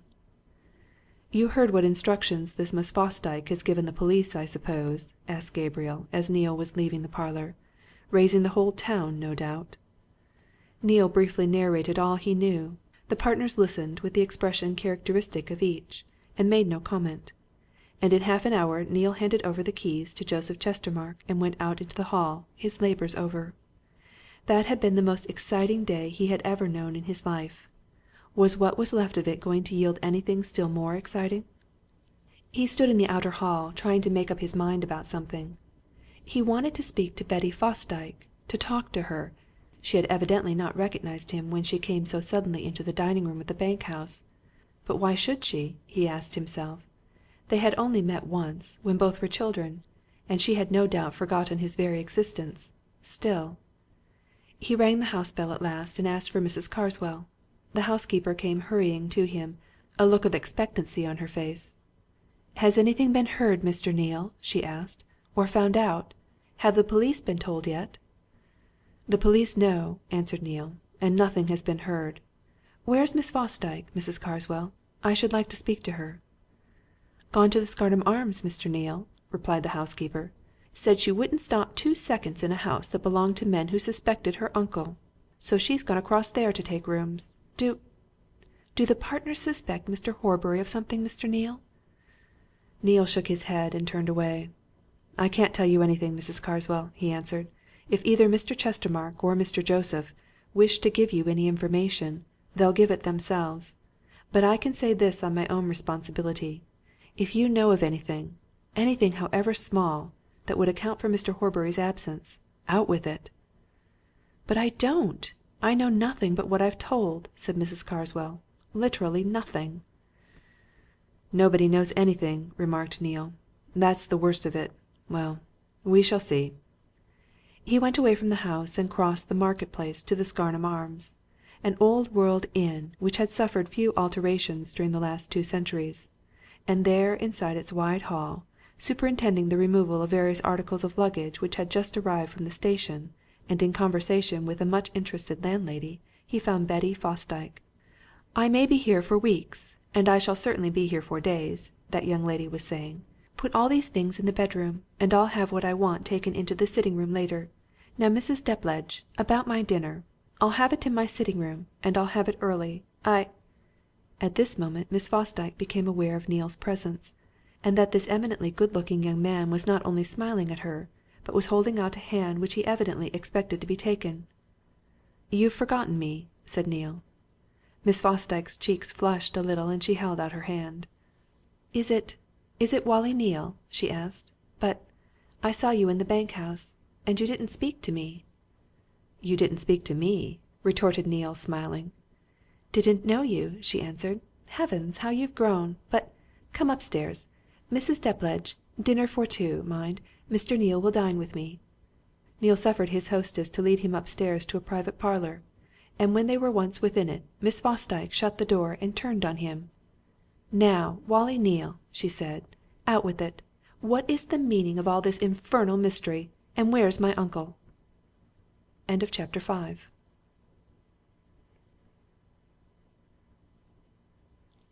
Chapter 6. Ellersdeane Hollow. Neale dropped into a chair and lifted a despairing countenance to his downright questioner. "I don't know," he said. "I know nothing." "That is, beyond what I've already been told?" suggested the girl. "Beyond what you've been told, exactly," replied Neale. "I'm literally bewildered. I've been going about all day as if I were dreaming, or having a nightmare, or something. I don't understand it at all. I saw Mr. Horbury, of course, on Saturday. He was all right when I left him at the bank. He said nothing that suggested anything unusual. The whole thing is a real facer, to me anyhow." Betty Fosdyke devoted a whole minute to taking a good look at her companion. Neale, on his part, made a somewhat shyer examination of her. He remembered her as a long-legged little girl who had no great promise of good looks. He was not quite sure that she had grown into good looks now, but she was an eminently bright and vivacious young woman, strong, healthy, vigorous, with fine eyes and teeth and hair, and a colour that betokened an intimate acquaintance with outdoor life. And already, in the conversation at the bank, and in Polke's report of his interview with him, he had learnt that she had developed certain characteristics which he faintly remembered in her as a child, when she had insisted on having her own way amongst other children. "You've grown into quite a handsome young man, Wallie," she observed suddenly, with a frank laugh. "I shouldn't have thought you would, somehow. Am I changed?" "I should say, not in character," answered Neale shyly. "I remember you always wanted to be top dog." "It's my fate," she said with a sigh. "I've such a lot of people and things to look after. One has to be top dog whether one wants to or not. But this affair what's to be done?" "I understand from Polke that you've already done everything," replied Neale. "I've given him orders to spare neither trouble nor expense," she asserted. "He's to send for the very best detective they can give him from headquarters in London, and search is to be made, because now, Wallie, tell me truthfully, you don't believe for one moment that my uncle has run away with things?" "Not for a second!" asserted Neale stoutly. "Never did!" "Then there's foul play!" exclaimed Betty. "And I'll spend my last penny to get to the bottom of it. Here I am, and here I stick until I've found my uncle, or discovered what's happened to him. And listen do you think those two men across there are to be trusted?" Neale shook his head as if in appeal to her. "I'm their clerk, you know," he replied. "I hate being there at all, but I am there. I believe they're men of absolute probity as regards business matters. Personally, I'm not very fond of either." "Fond!" she exclaimed. "My dear boy! Joseph is a slimy sneak, and Gabriel is a bloodless sphinx. I hate both of them." Neale laughed and gave her a look of comprehension. "You haven't changed, Betty," he said. "I'm to call you Betty, though you're grown up?" "Since it's the only name I possess, I suppose you are," she answered. "But now, what can we do, you and I? After all, we're the nearest people my uncle has in this town. Do let's do something! I'm not the sort to sit talking. I want action. Can you suggest something we can do?" "There's one thing," replied Neale, after a moment's thought. "Lord Ellersdeane suggested that possibly Mr. Horbury, hearing that Ellersdeane had gone home on Saturday, put the jewels in his pocket and started out to Ellersdeane with them. I know the exact path he'd have taken in that case, and I thought of following it this evening. One might come across something, or hear something, you know." "Take me with you, as soon as we've had dinner," she said. "It'll be a beginning. I mean to turn this neighbourhood upside down for news, you'll see. Some person or persons must have seen my uncle on Saturday night. A man can't disappear like that. It's impossible." "But men do disappear," remarked Neale. "What I'm hoping for is that they'll eventually, and quickly, be some explanation of this disappearance, and that Mr. Horbury hasn't met with shall I put it plainly?" "You'd better put anything plainly to me," she answered. "I don't understand other methods." "It's possible he may have been murdered, you know," said Neale quietly. Betty got up from her chair and went over to the window to look out on the market-place. She stood there for some time in silence. "It shall be a bad job for any man who murdered him if that is so," she said at last. "I was very fond of my uncle." "So was I," said Neale. "But, I say, no past tenses yet. Aren't we a bit previous? He may be all right." "Ring the bell and let's hurry up that dinner," she commanded. "I didn't make it clear that we wanted it as early as possible. I want to get out and to see where he went. I want to do something active." But Miss Betty Fosdyke was obliged to adapt herself to the somewhat leisurely procedure of highly respectable country town hotels, whose cooks will not be hurried, and it was already dusk, and the moonlight was beginning to throw shadows of gable and spire over the old market-place, when she and Neale set out on their walk. "All the better," said Neale. "This is just about the time that he went out on Saturday night, and under very similar conditions. Now we'll take the precise path that he'd have taken if he was on his way to Ellersdeane." He led his companion to a corner of the market-place and down a narrow alley which terminated on an expanse of open ground at the side of the river. There he made her pause and look round. "Now if we're going to do this thing properly," he said, "just attend and take notice of what I point out. The town, as you see, stands on this ridge above us. Here we are at the foot of the gardens and orchards which slope down from the banks of the houses on this side of the market-place. There is the gate of the bank-house orchard. According to Mrs. Carswell, Mr. Horbury came out of that gate on Saturday night. What did he do then? He could have turned to the left, along this river-bank, or to the right, also along the river-bank. But, if he meant to walk out to Ellersdeane, which he would reach in well under an hour, he would cross this foot-bridge and enter those woods. That's what we've got to do." He led his companion across a narrow bridge, over a strip of sward at the other side of the river, and into a grove of fir, which presently deepened and thickened as it spread up a gently shelving hillside.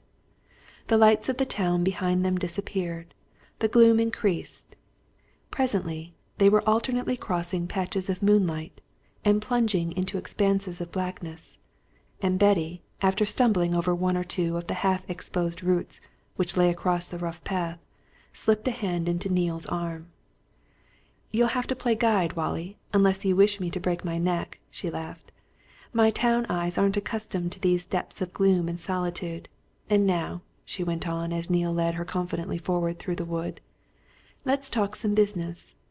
I want to know about those two, the Chestermarkes, for I've an uneasy feeling that there's more in this affair than's on the surface, and I want to know all about the people I'm dealing with. Just remember, beyond the mere fact of their existence and having seen them once or twice years ago, I don't know anything about them. What sort of men are they, as individuals?" "Queer," replied Neale. "They're both queer. I don't know much about them. Nobody does. They're all right as business men, much respected and all that, you know. But as private individuals they're decidedly odd. They're both old bachelors, at least Gabriel's an old one, and Joseph is a youngish one. They live sort of hermit lives as far as one can make out. Gabriel lives at the old house which I'll show you when we get out of this wood. You'll see the roofs, anyhow, in this moonlight. Joseph lives in another old house, but in the town, at the end of Cornmarket. What they do with themselves at home, heaven knows. They don't go into such society as there is. They take no part in the town's affairs. There's a very good club here for men of their class, but they don't belong to it. You can't get either of them to attend a meeting. They keep aloof from everything. But they both go up to London a great deal. They're always going, but they never go together. When Gabriel's away, Joseph's at home. When Joseph's off, Gabriel's on show. There's always one Mr. Chestermarke to be found at the bank. All the same, Mr. Horbury was the man who did all the business with customers in the ordinary way. So far as I know banking," concluded Neale, "I should say he was trusted and confided in more than most bank managers are." "Did they seem very much astonished when they found he'd gone?" asked Betty. "Did it seem a great shock? A real surprise?" "The cleverest man living couldn't tell what either Gabriel or Joseph Chestermarke thinks about anything," answered Neale. You know what Gabriel's face is like, a stone image. And Joseph always looks as if he was sneering at you, a sort of soft, smiling sneer. No, I couldn't say they showed surprise, and I don't know what they've found out. They're the closest, most reserved men about their own affairs that you could imagine." "But they say some of their securities are missing," remarked Betty. "They'll have to let the exact details be known, won't they?" "Depends on them," replied Neale. "They'll only do what they like, and they don't love you for coming on the scene, I assure you." "But I'm here, nevertheless," answered Betty, "and here I stop. Wallie, haven't you got even a bit of a theory about all this?" "Can't say that I have," confessed Neale woefully. "I'm not a very brilliant hand at thinking. The only thing I can think of is that Mr. Horbury, knowing Lord Ellersdeane had got home on Saturday, thought he'd hand back those jewels as soon as possible, and set off in the evening with that intention, possibly to be robbed and murdered on the way. Sounds horrible, but honestly I can't think of any other theory." Betty involuntarily shivered and glanced about her at the dark, cavernous spaces of the wood, which had now thickened into dense masses of oak and beech. She took a firmer grip of Neale's arm. "And he'd come through here!" she exclaimed. "How dangerous, with all those things in his pocket!" "Oh, but he'd think nothing of it," answered Neale. "He was used to walking at night. He knew every yard of this neighbourhood. Besides, he'd know very well that nobody would know what he had on him. What I'd like to know is, supposing my theory's right, and that he was taking those jewels to Ellersdeane, how did anybody get to know that he had them? For the Chestermarkes didn't know they'd been given to him, and I didn't. Nobody at the bank knew." A sudden turn in the path brought them to the edge of the wood, and they emerged on a broad plateau of rough grass, from beneath which a wide expanse of landscape stretched away, bathed just then in floods of moonlight. Neale paused and waved his stick towards the shadowy distances and over the low levels which lay between. "Ellersdeane Hollow," he said. Betty paused too, looking silently around. She saw an undulated, broken stretch of country, half heath, half covered, covering a square mile or so of land, houseless, solitary. In its midst rose a curiously shaped eminence or promontory, at the highest point of which some ruin or other lifted gaunt, shapeless walls against the moonlit sky. Far down beneath it, in a depression amongst the heath-clad undulations, a fire glowed red in the gloom, and on the further side of this solitude, amidst groves and plantations, the moonlight shone on the roofs and gables of half-hidden houses. Over everything hung a deep silence. "A wild and lonely scene," she said. Neale raised his stick again and began to point. "All this in front of us is called Ellersdeane Hollow," he remarked. "It's not just one depression, you see, it's a tract of unenclosed land. It's dangerous to cross, except by the paths. It's honeycombed all over with disused mines. Some of the old shafts are a tremendous depth. All the same, you see, there's some tinker chap or some gipsies camped out down there and got a fire. That old ruin, up on the crag there, is called Ellersdeane Tower. One of Lord Ellersdeane's ancestors built it for an observatory. This path will lead us right beneath it." "Is this the path he would have taken if he'd gone to Ellersdeane on Saturday night?" asked Betty. "Precisely. Straight ahead, past the tower," answered Neale. "And there's Ellersdeane itself, right away in the distance, amongst the trees. There, where the moonlight catches it. Now let your eye follow that far line of wood, over the tops of the trees about Ellersdeane village. Do you see where the moonlight shines on another high roof? That's Gabriel Chestermarke's place, the Warren." "So he and Lord Ellersdeane are neighbours," remarked Betty. "Neighbours at a distance of a mile, and who do no more than nod to each other," answered Neale. "Lord Ellersdeane and Mr. Horbury were what you might call friends, but I don't believe his lordship ever spoke 10 words with either of the Chestermarkes until this morning. I tell you the Chestermarkes are regular hermits, when they're at home or about Scarnham anyhow. Now let's go as far as the tower. You can see all over the country from that point." Betty followed her guide down a narrow path which led in and out through the undulations of the hollow until it reached the foot of the promontory on which stood the old ruin that made such a prominent landmark. Seen at close quarters, Ellersdeane Tower was a place of much greater size and proportion than it had appeared from the edge of the wood, and the path to its base was steep and rocky. And here the loneliness in which she and Neale had so far walked came to an end. On the edge of the promontory, outlined against the moonlit sky, two men stood, talking in low tones. End of chapter 6.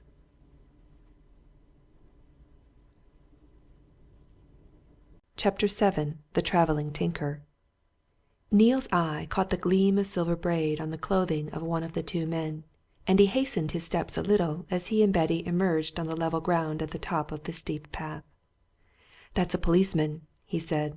"It'll be the constable from Ellersdeane. The other man looks like a gamekeeper. Let's see if they've heard anything." The two figures turned at the sound of footsteps, and came slowly in Neale's direction. Both recognized him and touched their hats. "I suppose you're looking round in search of anything about Mr. Horbury," suggested Neale. "Heard any news, or found any trace?" "Well, we're what you might call taking preliminary observation, Mr. Neale," answered the policeman. "His lordship's sent men out all over the neighbourhood. No, we've heard nothing, nor seen anything either, but then there's not much chance of hearing anything hereabouts. The others have gone round asking at houses and such like, to find out if he was seen to pass anywhere. Of course, his lordship was figuring on the chance that Mr. Horbury might have had a fit or something of that sort, and fallen somewhere along this path, between the town and Ellersdeane House. It's not much followed, this path. But we've seen nothing, up to now." Neale turned to the gamekeeper. "Were none of your people about here on Saturday night?" he asked. "You've a good many watchers on the estate, haven't you?" "Yes, sir, a dozen or more," answered the keeper. "But we don't come this way. This isn't our land. Our beat lies the other way, t'other side of the village. We never come on to this part at all." "This, you know, Mr. Neale," remarked the policeman, jerking his thumb over the Hollow. "This, in a manner of speaking, belongs to nobody. Some say it belongs to the Crown. I don't know. All I know is that nobody has any rights over it. It's been what you might term common land ever since anybody can remember. This here Mr. Horbury that's missing, your governor, sir. I once met him out here, and had a bit of a talk with him, and he told me that it isn't even known who worked them old lead mines down there, nor who has any rights over all this waste. That, of course," concluded the policeman, pointing to the glowing fire which Neale and Betty had seen from the edge of the wood. "That's why chaps like yonder man come and camp here just as they like. There's nobody to stop 'em." "Who is the man?" asked Neale, glancing at the fire, whose flames made a red spot amongst the bushes. "Most likely a travelling tinker chap, sir, that comes this way now and again," answered the policeman. "Name of Creasy. Tinner Creasy, the folks call him. He's come here for many a year at odd times. Camps out with his pony and cart and goes round the villages and farmsteads, seeing if there's aught to mend, and selling 'em pots and pans and such like. Stops a week or two, sometimes longer." "And poaches all he can lay hands on," added the gamekeeper. "Only he takes good care never to go off this Hollow to do it." "Have you made any inquiry of him?" asked Neale. "We were just thinking of doing that, sir," replied the policeman. "He roams up and down about here at nights, when he is here. But I don't know how long he's been camping this time. It's very seldom I ever come round this way myself. There's naught to come for." "Let's go across there and speak to him," said Neale. He and Betty followed the two men down the side of the promontory and across the ups and downs of the Hollow until they came to a deeper depression fringed about by a natural palisading of hawthorn. And as they drew near and could see into the dingle-like recess which the tinker had selected for his camping ground, they became aware of a savoury and appetizing odour, and the gamekeeper laughed. "Cooking his supper, is Tinner Creasy," he remarked. "And good stuff he has in his pot, too." The tinker, now in full view, sat on a log near a tripod, beneath which crackled a bright fire, burning under a black pot. The leaping flames revealed a shrewd, weather-beaten face which turned sharply towards the bushes as the visitors appeared. They also lighted upon the tinker's cart in the background, the browsing pony close by, the implements of the tinner's trade strewn around on the grass. It was an alluring picture of vagabond life, and Neale suddenly compared it with the dull existence of folk who, like himself, were chained to a desk. He would have liked to sit down by Tinner Creasy and ask him about his doings, But the policeman had less poetical ideas. "Hello, Tinner," he said with easy familiarity. "Here again, what? I thought we should be seeing your fire some night this spring. Been here long?" The tinker, who had remained seated on his log until he saw that a lady was of the party, rose and touched the edge of his fur cap to Betty in a way which indicated that his politeness was entirely for her. "Since yesterday," he answered laconically. "Only since yesterday?" exclaimed the policeman. "Ah, that's a pity now. You wasn't here Saturday night, then?" The tinker turned a quizzical eye on the four inquiring faces. "How would I be here Saturday night, when I only came yesterday?" he retorted. "You're the sort of chap that wants two answers to one question. What about Saturday night?" The policeman took off his helmet and rubbed the top of his head as if to encourage his faculties. "Nay," he said, "there's a gentleman missing from Scarnham yonder, and it's thought he came out this way after dark, Saturday night, and something happened. But, of course, if you wasn't in these parts then—" "I wasn't, nor within 10 miles of 'em," said Creasy. "Who is the gentleman?" "Mr. Horbury, the bank manager," answered the policeman. "I know Mr. Horbury," remarked Creasy with a glance at Neale and Betty. "I've talked to him 101 times on this waste. So it's him, is it? Well, there's one thing you can be certain about." "What?" asked Betty eagerly. "Mr. Horbury wouldn't happen aught by accident hereabouts," answered the tinker significantly. "He knew every inch of this Hollow. Some folks, now, might take a header into one of them old lead mines. He wouldn't. He could ha' gone blindfold over this spot." "Well, he's disappeared," observed the policeman. "There's a search being made, all round. You heard naught last night, I suppose?" Creasy gave Neale and Betty a look. "Heard plenty of owls and night-jars and such like," he answered. "And foxes and weasels and stoats and beetles creeping in the grass. Not human." The policeman resumed his helmet and sniffed audibly. He and the keeper moved away and talked together. Then the policeman turned to Neale. "Well, we'll be going back to the village, sir," he said. "If so be as you see our super, Mr. Neale, you might mention that we're out and about." He and his companion went off by a different path. At the top of the rise in the ground the policeman turned again. "Tinner!" he called. "Hullo?" answered Creasy. "If you should hear or find aught," said the policeman, "come to me, you know." "All right," assented Creasy. He picked up some wood and replenished his fire, and glancing at Neale and Betty, who still lingered, he let fall a muttered whisper under his breath. "Bide a bit, till those chaps have gone," he said. "I've a word or two."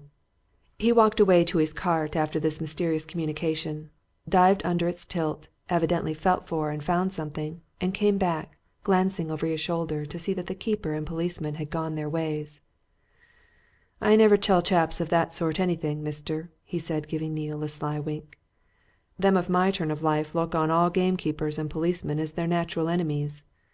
They'd both of 'em turn me out of this if they could, only they know they can't. For some reason or other, Ellersdeane Hollow is no man's land, and therefore mine. And so, I wasn't going to say anything to them. Not me." "Then there is something you can say?" said Neale. "You were here on Saturday!" exclaimed Betty. "You know something!" "No, miss, I wasn't here Saturday," answered the tinker. "And I don't know anything about what yon man asked, anyway. I told him the truth about all that. But you say Mr. Horbury's missing, and that he's considered to have come this way on Saturday night. So do either of you know that?" He drew his right hand from behind him, and in the glare of the firelight showed them, lying across its palm, a briar tobacco pipe, silver mounted. "I found that, last night, gathering dry sticks," he said.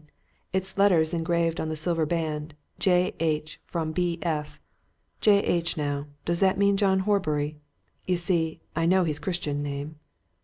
Betty uttered a sharp exclamation and took the pipe in her hand. She turned to Neale with a look of sudden fear. "It's the pipe I gave my uncle last Christmas," she said. "Of course I know it. Where did you find it?" she went on, turning to Creasy.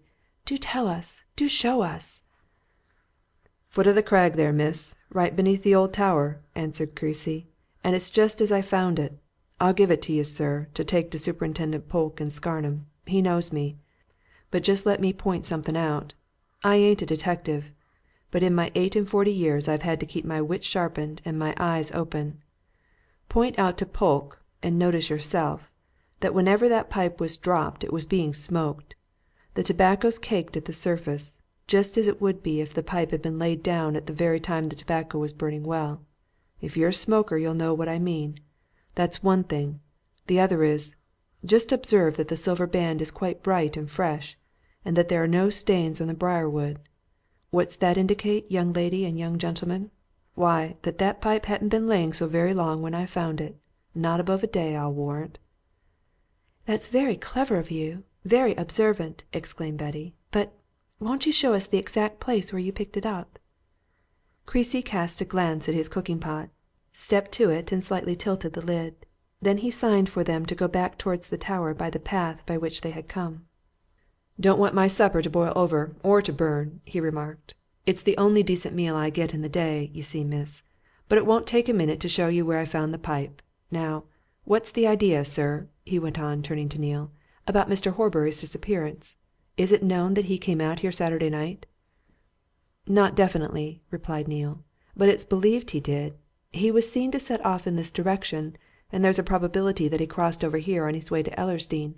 But he's never been seen since he left Scarnham." "Well," observed Creasy, "as I said just now, he wouldn't happen anything by accident in an ordinary way. Was there any reason why anybody should set on him?" "There may have been," replied Neale. "He wouldn't be likely to have aught valuable on him, surely, that time o' night," said the tinker. "He may have had," admitted Neale. "I can't tell you more." Creasy asked no farther question. He led the way to the foot of the promontory, at a point where a mass of rock rose sheer out of the hollow to the plateau crowned by the ruinous tower. "Here is where I picked up the pipe," he said, "lying amongst this rubbish, stones and dry wood. You see? I just caught the gleam of the silver band. Now what should Mr. Horbury be doing here? The path, you see, is a good 30 yards off, but he may have fallen over, or been thrown over, and it's a 60-foot drop from top to bottom." Neale and Betty looked up at the face of the rocks and said nothing. And Creasy presently went on, speaking in a low voice. "If he met with foul play, if, for instance, he was thrown over here in a struggle, or if, taking a look from the top there, he got too near the edge and something gave way," he said, "there's about as good means of getting rid of a dead man in this Ellersdeane Hollow as in any place in England. That's a fact." "You mean the lead mines?" murmured Neale. "Right, sir. Do you know how many of these old workings there is?" asked Creasy. "There's between 50 and 60 within a square mile of this tower. Some's fenced in, most isn't. Some of their mouths are grown over with bramble and bracken, and all of 'em are of tremendous depth. A man could be thrown down one of those mines, sir, and it'd be a long job finding his body. But all that's very frightening to the lady, and we'll hope nothing of it happen. Still " "It has to be faced," said Betty. "Listen! I'm Mr. Horbury's niece, and I'm offering a reward for news of him. Will you keep your eyes and ears open while you're in this neighbourhood?" The tinker promised that he would do his best, and presently he went back to his fire, while Neale and Betty turned away towards the town. Neither spoke until they were half-way through the wood. Then Betty uttered her fears in a question.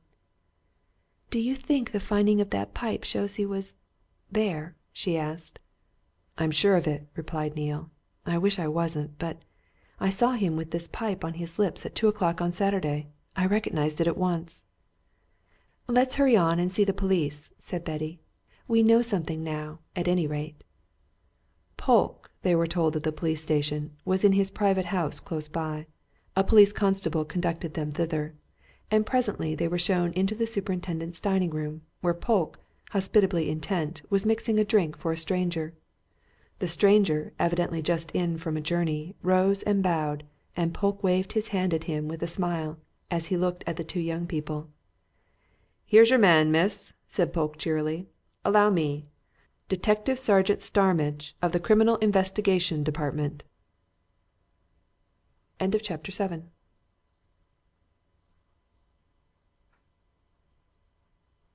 Chapter 8. The Saturday Night Stranger. Neale, who had never seen a real live detective in the flesh, but who cherished something of a passion for reading sensational fiction and the reports of criminal cases in the weekly newspapers, looked at the man from New Scotland Yard with a feeling of surprise. He knew Detective Sergeant Starmidge well enough by name and reputation. He was the man who had unravelled the mysteries of the Primrose Hill murder, a particularly exciting and underground affair. It was he who had been intimately associated with the bringing to justice of the Camden Town Gang, a group of daring and successful criminals which had baffled the London police for 2 years. Neale had read all about Starmidge's activities in both cases, and of the hair-breadth escape he had gone through in connection with the second, and he had formed an idea of him, which he now saw to be a totally erroneous one. For Starmidge did not look at all like a detective, in Neale's opinion. Instead of being elderly and sinister and close of eye and mouth, he was a somewhat shy-looking, open-faced, fresh-coloured young man, still under 30, modest of demeanour, given to smiling, who might from his general appearance have been, say, a professional cricketer, or a young commercial traveller, or anything but an expert criminal catcher. "Only just got here, and a bit tired, miss," continued Polke, waving his hand again at the detective. "So I'm just giving him a refresher to liven his brains up. He'll want 'em before we're done." Betty took the chair which Polke offered her, and looked at the stranger with interest. She knew nothing about Starmidge, and she thought him quite different to any preconceived notion which she had ever had of men of his calling. "I hope you will be able to help us," she said politely, as Starmidge, murmuring something about his best respects to his host, took a whisky and soda from Polke's hand. "Do you think you will? And has Mr. Polke told you all about it?" "Given him a mere outline, miss," remarked Polke. "I'll prime him before he goes to bed. Yes, he knows the main facts." "And what do you propose to do, first?" demanded Betty. Starmidge smiled and set down his glass. "Why, first," he answered, "first, I think I should like to see a photograph of Mr. Horbury." Polke moved to a bureau in the corner of his dining room. "I can fit you up," he said. "I have a portrait here that Mr. Horbury gave me not so long ago. There you are." He produced a cabinet photograph and handed it to Starmidge, who looked at it and laid it down on the table without comment. "I suppose it conveys nothing to you?" asked Betty. "Well," replied Starmidge, with another smile, "if a man's missing, one naturally wants to know what he's like. And if there's any advertising of him to be done by poster, I mean it ought to have a recent portrait of him." "To be sure," agreed Polke. "So far as I understand matters," continued Starmidge, "this gentleman left his house on Saturday evening, hasn't been seen since, and there's an idea that he probably walked across country to a place called Ellersdeane. But up to now there's no proof that he did. I think that's all, Mr. Polke?" "All," assented Polke. "No," said Neale. "Miss Fosdyke and I have brought you some news. Mr. Horbury must have crossed Ellersdeane Hollow on Saturday night. Look at this, and I'll tell you all about it." The superintendent and the detective listened silently to Neale's account of the meeting with Creasy, and Betty, watching Starmidge's face, saw that he was quietly taking in all the points of importance. "Is this tin man to be depended upon?" he asked, when Neale had finished. "Is he known?" "I know him," answered Polke. "He's come to this neighbourhood for many years. Yes, an honest chap enough. Bit given to poaching, no doubt, but straight enough in all other ways. No complaint of him that I ever heard of. I should believe all that he says about this." "Then, as that's undoubtedly Mr. Horbury's pipe, and as this gentleman saw him smoking it at 2 o'clock on Saturday, and as Creasy picked it up underneath Ellersdeane Tower on Sunday evening," said Starmidge, "there seems to be no doubt that Mr. Horbury went that way and dropped it where it was found. But I can't think he was carrying Lord Ellersdeane's jewels home." "Why?" asked Neale. "Is it likely?" suggested Starmidge. "One's got, always, to consider probability. Is it probable that a bank manager would put £100,000 worth of jewels in his pocket and walk across a lonely stretch of land at that time of night, just to hand them over to their owner? I think not, especially as he hadn't been asked to do it. I think that if Mr. Horbury had been in a hurry to deliver up those jewels, he'd have driven out to Lord Ellersdeane's place." "Good!" muttered Polke. "That's the more probable thing." "Where are the jewels, then?" asked Neale. Starmidge glanced at Polke with one expression, and Betty and Neale with another. "They haven't been searched for yet, have they?" he asked quietly. "They may be somewhere about, you know." "You mean to search for them?" exclaimed Betty. "I don't know what I intend to do," replied Starmidge, smiling. "I haven't even thought. I shall have thought a lot by morning. But the country's being searched, isn't it, for news of Mr. Horbury? Perhaps we'll hear something. It's a difficult thing for a well-known man to get clear away from a little place like this. No, what I'd like to know, what I want to satisfy myself about is, did Mr. Horbury go away at all? Is there really anything missing from the bank? Are those jewels really missing? You see," concluded Starmidge, looking round his circle of listeners, "there's an awful lot to take into account." At that moment Polke's domestic servant tapped at the door and put her head inside the room. "If you please, Mr. Polke, there's Mrs. Pratt, from the Station Hotel, would like a word with you," she said. The superintendent hurried from the room, to return at once with a stout, middle-aged woman, who, as she entered, raised her veil and glanced, half suspiciously, at Polke's other visitors. "All friends here, Mrs. Pratt," said the superintendent reassuringly. "You know young Mr. Neale well enough. This lady is Mr. Horbury's niece, anxious to find him.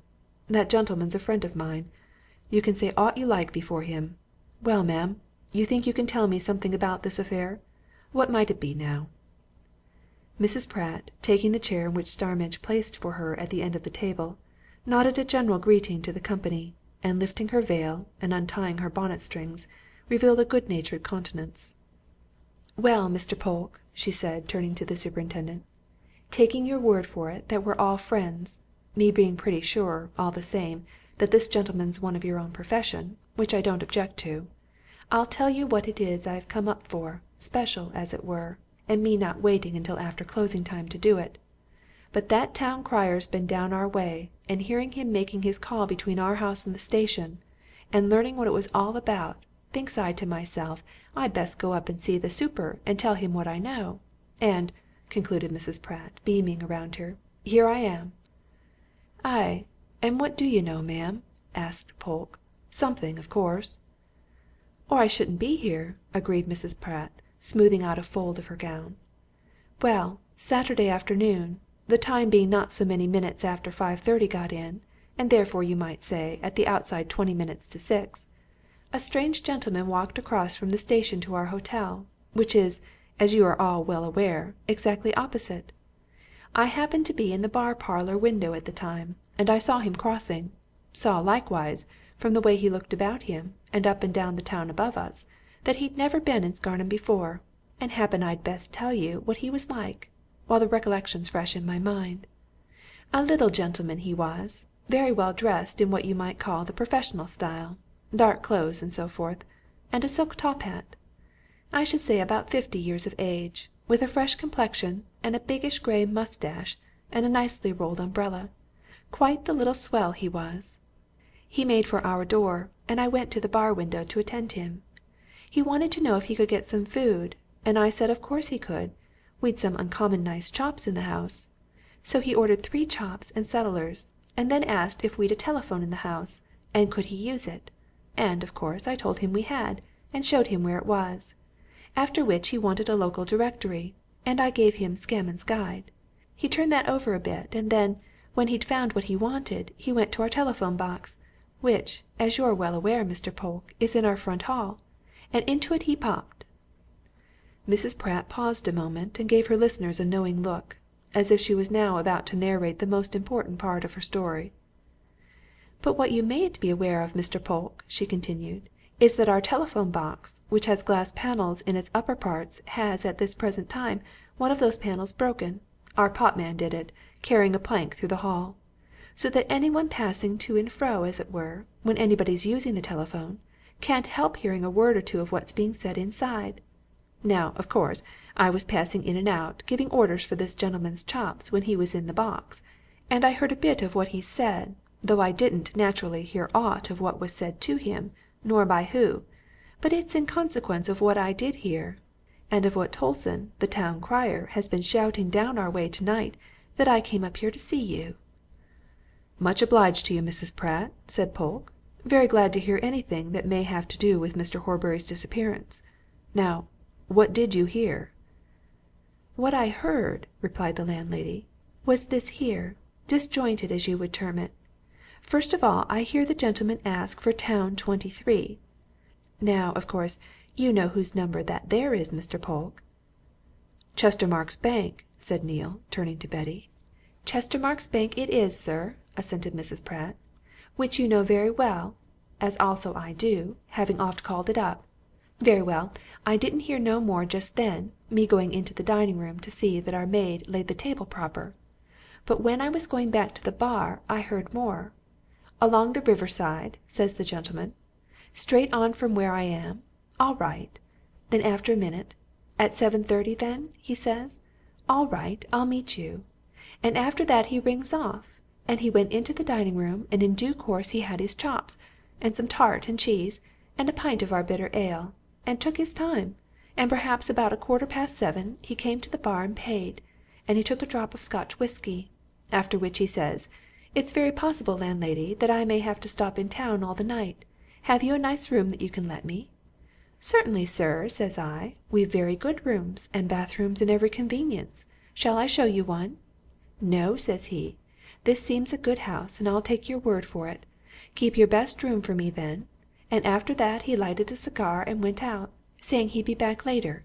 And he crossed the road and went down on the river bank, and walked slowly along towards the bottom of the town. And Mr. Polke and company," concluded Mrs. Pratt, solemnly turning from one listener to another, "that was the last I saw of him, for he never came back." "Never came back?" echoed Polke. "Not even the ghost of him!" said Mrs. Pratt. "I waited up myself till 12, and then I decided that he'd changed his mind and was stopping with somebody he knew, which person, Mr. Polke, I took to be Mr. Horbury. Why? 'Cause he'd rung up Chestermarke's Bank.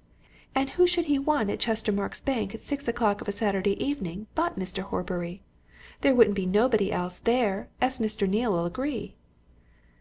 "You never heard of this gentleman being in the town on Sunday, or today?" asked Polke. "Not a word!" replied Mrs. Pratt. "And never saw him go to the station, neither, to leave the town. Now, as you know, Mr. Polke, we've only 2 trains go away from here on Sundays, and there's only 4 on any week day, us being naught but a branch line. And as our bar parlour window is exactly opposite the station, I see everybody that goes and comes. I always was one for looking out of the window. And I'm sure that little gentleman didn't go away neither yesterday nor today. And that's all I know," concluded Mrs. Pratt, rising. "And if it's any use to you, you're welcome, and hopeful I am that your poor uncle'll be found, miss, for a nicer gentleman I could never wish to meet." Mrs. Pratt departed amidst expressions of gratitude and police admonitions to keep her news to herself for a while, and Betty and Neale turned eagerly to the famous detective.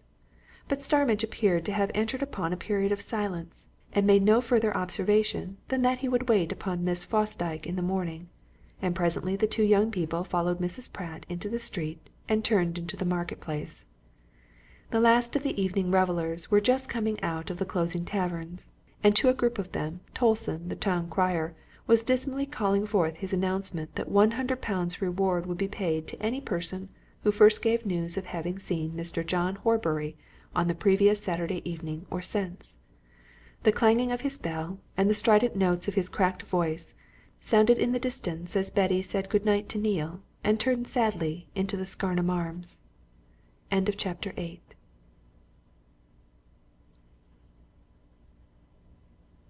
Chapter 9. No further information. Chestermarke's clerks found no difficulty in obtaining access to the bank when they presented themselves at its doors at 9 o'clock the next morning. Both partners were already there, and appeared to have been there for some time, and Joseph at once called Neale into the private parlour and drew his attention to a large poster which lay on a side table, its ink still wet from the printing press. "Let Patten put that up in one of the front windows, Neale," he said. "It's just come in. I gave the copy for it last night. Read it over. I think it's satisfactory, eh?" Neale bent over the big, bold letters and silently read the announcement. Messrs. Chestermarke, in view of certain unauthorized rumours now circulating in the town and neighbourhood, respecting the disappearance of their late manager, Mr. John Hornbury, take the earliest opportunity of announcing that all customers' securities and deposits in their hands are safe, and that business will be conducted in the usual way." "That make things clear?" asked Joseph, closely watching his clerk. "To our clients, I mean." "Quite clear, I should say," replied Neale. "Then get it up at once, before opening hours, and save all the bother of questions," commanded Joseph. "And if people do come asking questions, as some of them will, tell them not to bother themselves, nor us. We don't want to waste our time interviewing fools all the morning." Neale took the poster and went out, with no further remark, and presently the junior clerk, with the aid of a few wafers, fixed the announcement in the window which looked out on the market-place, and people began to gather round it and to read it, and, after the usual fashion of country-born folk, they went away to talk about it. In half an hour it was known in every shop and tavern parlour in Scarnham market-place that despite the town crier's announcement and the wild rumours of the night before, Chestermarke's Bank was all right, and the Chestermarkes were already speaking of Horbury in the past tense. He was, wherever he might be, no longer the manager of that ancient concern. He was the late manager. At 10 o'clock Superintendent Polke, bluff and cheery as usual, and Detective Sergeant Starmidge, eyeing his new surroundings with appreciative curiosity, strolled round the corner from the police station and approached the bank. Half a dozen loungers were gathered before the window, reading the poster. The two police officials joined them and also read, in silence. Then, with a look at each other, they turned into the door which Patten had just opened. Neale hurried to the counter to meet them. "Well, Mr. Neale," said Polke, as if he had called on the most ordinary business, "we'll just have a word with your principals, if they please. A mere interchange of views, you know. We shan't keep 'em." "They don't want bothering," whispered Neale, bending over the counter. "Shan't I do instead?" "No, sir!" answered Polke. "Nothing but principals will do. Here, Starmidge, give Mr. Neale one of your official cards." Neale took the card and disappeared into the parlour, where he laid it before Gabriel. "Mr. Polke is with him, sir," he said. "They say they won't detain you." Gabriel tossed the card over to his nephew, with a look of inquiry. Joseph sneered at it, and threw it into a waste-paper basket. "Tell them we don't wish to see them," he answered. "We—" "Stop a bit," interrupted Gabriel. "I think perhaps we'd better see them. We may as well see them, and have done with it. Bring them in, Neale." Polke and Starmidge, presently entering, found themselves coldly greeted. Gabriel made the slightest inclination of his head in response to Polke's salutation and the detective's bow. Joseph pointedly gave no heed to either. "Well?" demanded the senior partner. "We've just called, Mr. Chestermarke, to hear if you've anything to say to us about this matter of Mr. Horbury's," said Polke. "Of course, you know it's been put in our hands." "Not by us!" snapped Gabriel. "Quite so, sir. By Lord Ellersdeane, and by Mr. Horbury's niece, Miss Fosdyke," assented Polke. "The young lady, of course, is naturally anxious about her uncle's safety, and Lord Ellersdeane is anxious about the Countess's jewels. And we hear that securities of yours are missing." "We haven't told you so," retorted Gabriel. "We haven't even approached you," remarked Joseph. "Just so," agreed Polke. "But under the circumstances—" "We have nothing to say to you, Superintendent," interrupted Gabriel. "We can't help anything that Lord Ellersdeane has done, nor anything that Miss Fosdyke likes to do. Lord Ellersdeane is not, and never has been, a customer of ours. Miss Fosdyke acts independently. If they call you in, as they seem to have done very thoroughly, it's their look-out. We haven't. When we want your assistance we will let you know. At present, we don't." He waved one of the white hands towards the door as he spoke, as if to command withdrawal, but Polke lingered. "You don't propose to give the police any information, then, Mr. Chestermarke?" he asked quietly.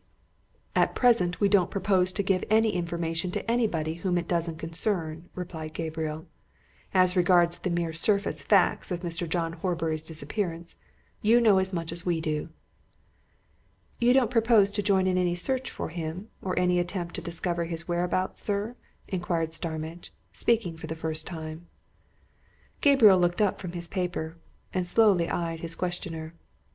"What we propose to do is a matter for ourselves," he answered coldly. "For no one else." Starmidge bowed and turned away, and Polke, after hesitating a moment, said good morning and followed him from the room. The two men nodded to Neale and went out into the Market-Place. "Well?" said Polke. "Queer couple," remarked Starmidge. Polke jerked his thumb at the poster in the bank window.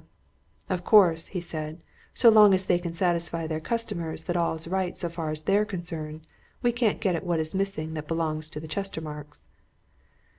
"There are ways of finding that out," replied Starmidge quietly. "What ways, now?" asked Polke. "We can't make 'em tell us their private affairs. Supposing Horbury has robbed them? They aren't forced to tell us how much or how little he's robbed 'em of." "All in good time," remarked the detective. "We're only beginning. Let's go and talk to this Miss Fosdyke a bit. She doesn't mind what money she spends on this business, you say?" "Not if it costs her her last penny," answered Polke. "All right," said Starmidge. "Fosdyke's entire represents a lot of pennies. We'll just have a word or two with her." Betty, looking out of her window on the Market-Place, had seen the two men leave Chestermarke's Bank and was waiting eagerly for their coming. She listened intently to Polke's account of the interview with the partners, and her cheeks glowed indignantly as he brought it to an end. "Shameful!" she exclaimed. "To make accusations against my uncle, and then to refuse to say what they are! But can't you make them say?" "We'll try, in good time," answered Starmidge. "Slow and steady's the game here, for, whatever it is, it's a deep game." "Nothing has been heard since I saw you last night?" asked Betty anxiously. "No one has brought you any news?" "No news of any sort, miss," replied Polke. "What's to be done, then, next?" she inquired, looking from one to the other. "Do let us do something." "Oh, we'll do a lot, Miss Fosdyke, before the day's out," said Starmidge reassuringly. "I'm going to work just now. Now, the first thing is publicity. We must have all this in the newspapers at once." He turned to the superintendent. "I suppose there's some journalist here in the town who sends news to the London press, isn't there?" he asked. "Parkinson, editor of the Scarnham Advertiser, he does," replied Polke, with promptitude. "He's a sort of reporter-editor, you understand, and jolly glad of a bit of extra stuff." "That's the first thing," said Starmidge. "The next we must have a reward bill printed immediately and circulated broadcast. It must have a portrait on it I'll take that photograph you showed me last night. And we'll have to offer a specific reward in each. How much is it to be, Miss Fosdyke? For you'll have to pay, you know." "Anything you like," said Betty eagerly. £1,000? Would that do, to begin with?" "We'll say half of it," answered Starmidge. "Very good. Now, Mr. Polke, if you'll tell me where this Mr. Parkinson's to be found, and where the best printing office in the place is, I'll go to work." "Scarmans are the best printers, and they're quick," said Polke. "But I'll come with you." "Is there anything I can do?" asked Betty. "If I could only be doing something." Starmidge nodded his comprehension and mused a while. "Just so," he said. "You don't want to sit and wait. Well, there is something you might do, Miss Fosdyke, as you're Mr. Horbury's niece. Mr. Polke's been telling me about Mr. Horbury's household arrangements. Now, as you are a relation, suppose you call on his housekeeper, who was the last person to see him, and get all the information you can out of her. Draw her on to talk you never know what interesting point you mayn't get in that way. And are you Mr. Horbury's nearest relation?" "Yes, the very nearest next of kin," answered Betty. "Then ask to see his papers, his desk, his private belongings," said Starmidge. "Demand to see them you've the legal right. And let us know you'll always find me somewhere about Mr. Polke's how you get on. Now, superintendent, we'll get to work." Outside the Scarnham Arms, Starmidge looked at his companion with a sly smile. "Are you anything of a betting man?" he asked. "Not much odd half-crown now and then," replied Polke. "Why?" "Lay you a fiver to a shilling Miss Fosdyke won't see anything of Horbury's, nor get any information," answered Starmidge, more slyly than ever. "She won't be allowed." Polke gave the detective a shrewd look. "I dare say!" he said. "Whew! It's a queer game, this, Starmidge. First moves of it, anyway." "Let's get on to the next," counselled Starmidge. "Where's this journalist?" Mr. Parkinson, a high-browed, shock-headed young man who combined the duties of editor and reporter with those of advertisement canvasser and business manager of the one 4-page sheet which Scarnham boasted, received the two police officials in a small office in which there was just room for himself and his visitors to squeeze themselves. "I was about coming round to you, Mr. Polke," he said. "Can you let me have the facts of this Horbury affair?" "We've come to save you the trouble," answered Polke. "This gentleman, Detective Sergeant Starnham, of the C.I.D., Mr. Parkinson, wants to have a bit of a transaction with you." Parkinson eyed the famous detective with as much wonder as Neale had felt on the previous evening. "Oh!" he exclaimed. "Pleased to meet you, sir. I've heard of you. What can I do for you, Mr. Starmidge?" "Can you wire, at our expense, a full account of all that I shall tell you, to a London press agency that'll distribute it amongst all the London papers at once?"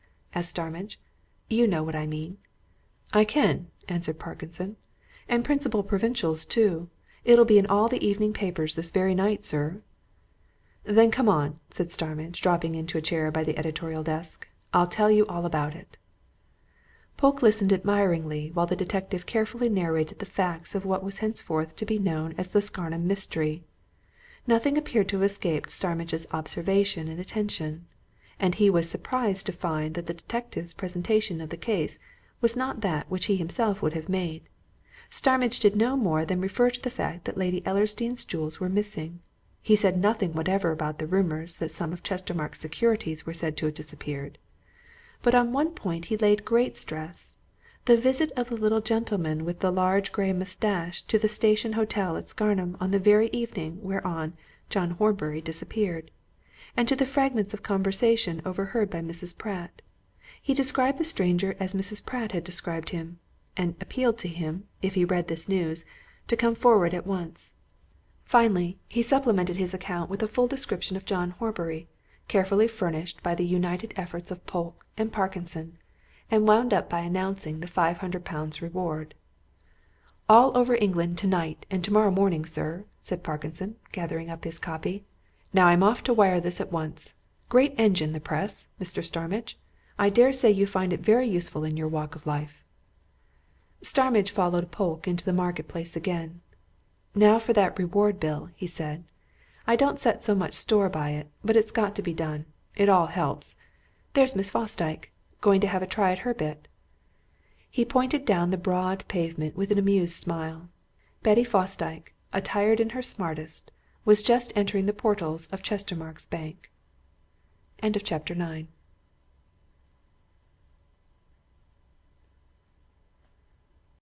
Chapter 10. The Chestermarke Way. Mrs. Carswell herself opened the door of the bank-house in response to Miss Fosdyke's ring. She started a little at the sight of the visitor, and her eyes glanced involuntarily and, as it seemed to Betty, with something of uneasiness at the side door which led to the Chestermarkes' private parlour. And Betty immediately interpreted the meaning of that glance.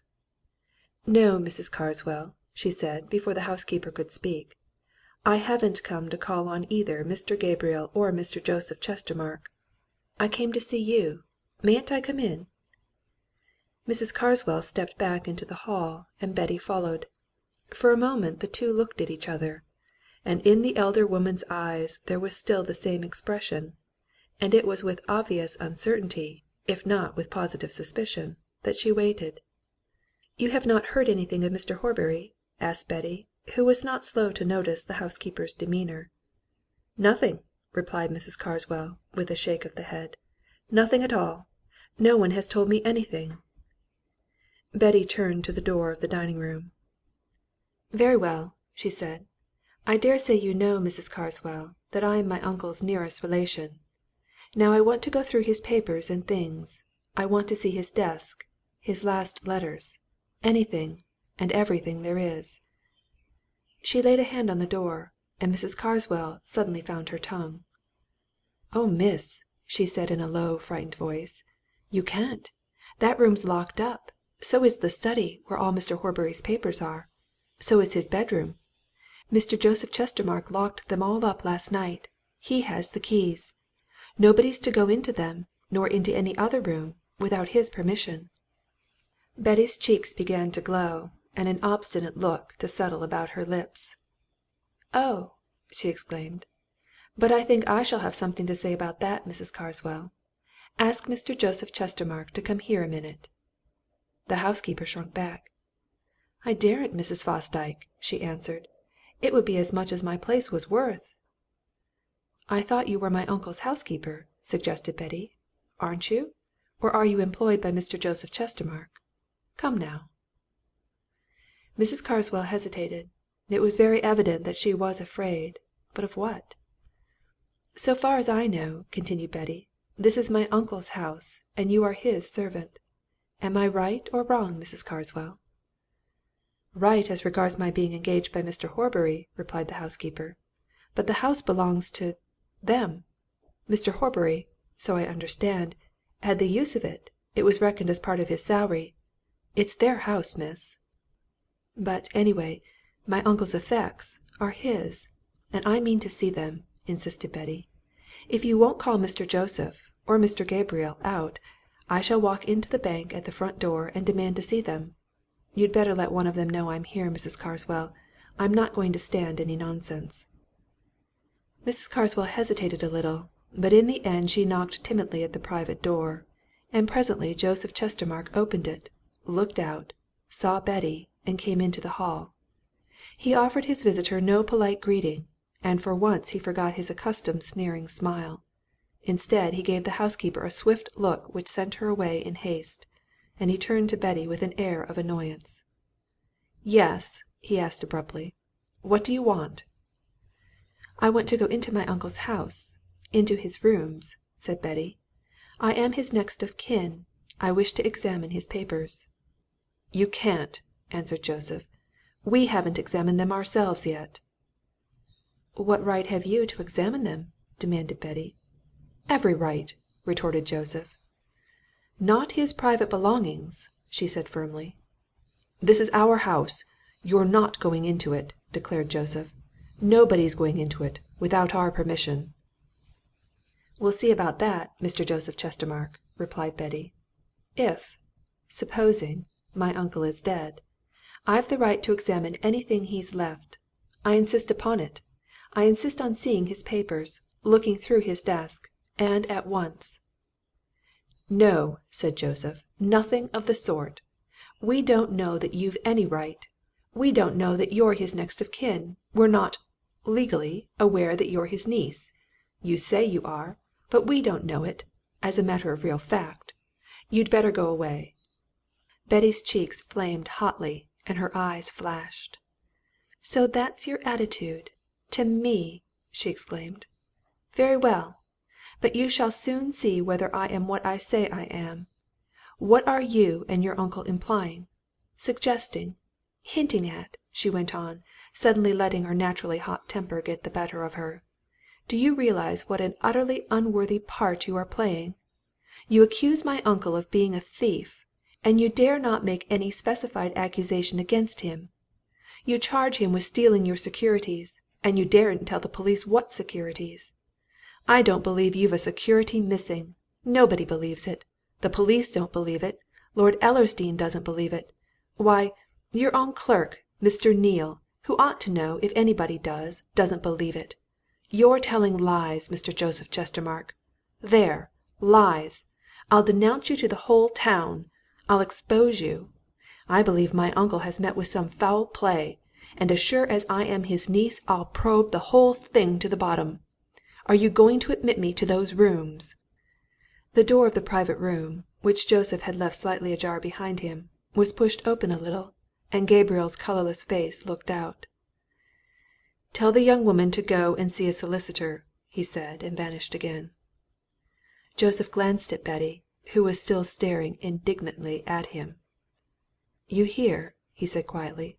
"Now you'd better go away. You are not going in there." Betty suddenly turned and walked out. She was across the Market-Place and at the door of the Scarnham Arms before her self-possession had come back to her, and she was aware that a gentleman, who had just alighted from a horse which a groom was leading away to the stable-yard, was looking and smiling at her. "Oh!" she exclaimed. "Is that you, Lord Ellersdeane? I beg your pardon I was preoccupied." "So I saw," said the Earl. "I'd watched you come across from the bank. Is there any news this morning?" "Come up to my sitting room and let us talk," said Betty. She led the way upstairs and closed her door on herself and her visitor. "No news of my uncle," she continued, turning to the Earl. "Have you any?" The Earl shook his head disappointedly. "No," he replied. "I wish I had. I myself and a lot of my men have been searching all round Ellersdeane, practically all night. We've made inquiries at each of the neighbouring villages, without result. Have the police heard anything? I've only just come into town." "You haven't seen Polke, then?" said Betty. "Oh, well, he heard something last night." She went on to tell the Earl of the meeting with the tinker, and of Mrs. Pratt's account of the mysterious stranger, and of what Starmidge was now doing. "It all seems such slow work," she concluded, "but I suppose the police can't move any faster." "You heard nothing at the bank itself from the Chestermarkes?" asked the Earl. "I heard sufficient to make me as absent-minded as I was when you met me just now. I went there, as my uncle's nearest relation, with a simple request to see his papers and things a very natural desire, surely. The Chestermarkes have locked up his rooms, and they ordered me out showed me the door." "How very extraordinary!" exclaimed the Earl. "Really? In so many words?" "I think Joseph had the grace to say I had better go away," said Betty. "And Gabriel, who called me a young woman, told me to go and see a solicitor, which, of course," she added reflectively, "is precisely what I shall do, as they will very soon find." The Earl stepped over to one of the windows and stood for a moment or two, silently looking out on the Market-Place. "I don't understand this at all," he said at last. "What is the meaning of all this reserve on the Chestermarkes' part? Why didn't they tell the police what securities are missing? Why don't they let you, his niece, examine Horbury's effects? What right have they to fasten up his house?" "Their house, so Mrs. Carswell says," remarked Betty. "Oh, well, it may be their house, strictly speaking," agreed the Earl. "But Horbury was its tenant, anyway, and the furniture and things in it are his I'm sure of that, for he and I shared a similar taste in collecting old oak, and I know where he bought most of his possessions. I can't make the behaviour of these people out at all, and I'm getting more and more uneasy about the whole thing, Miss Fosdyke, as I'm sure you are.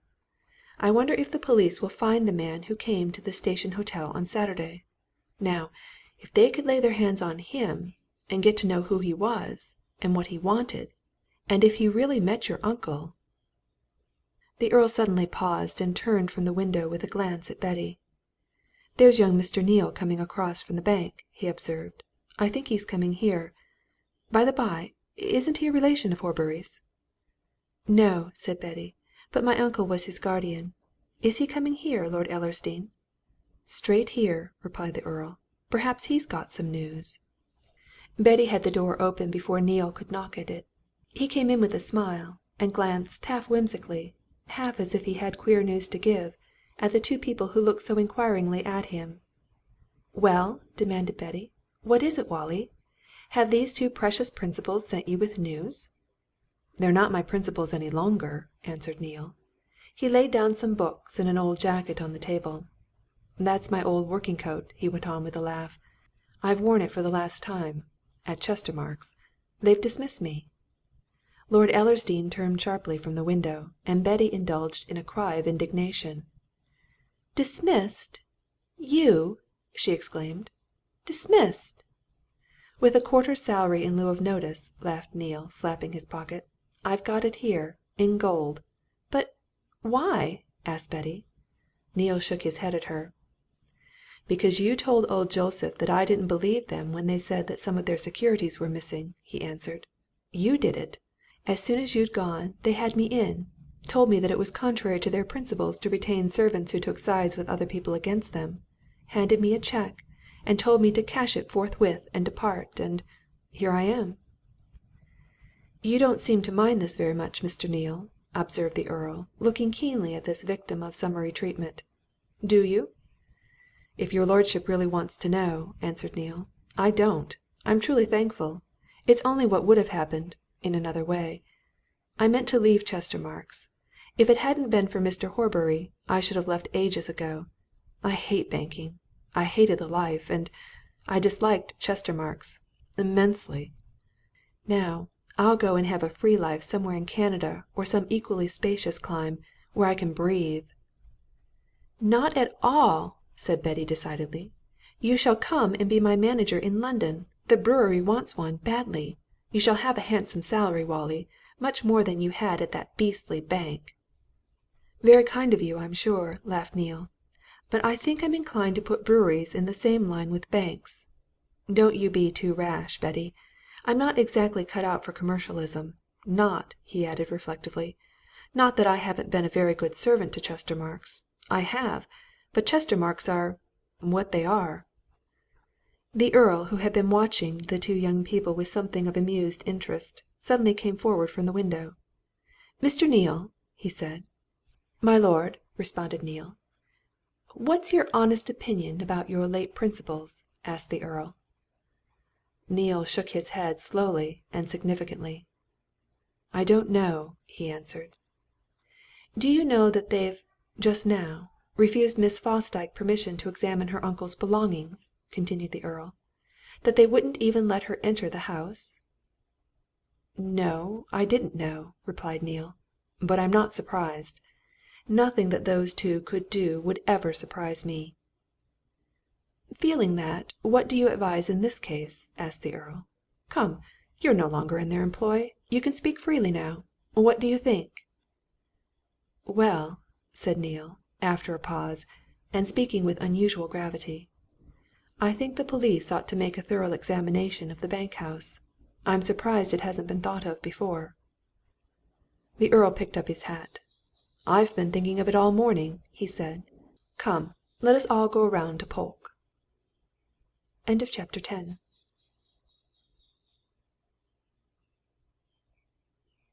Chapter 11. The Search-Warrant.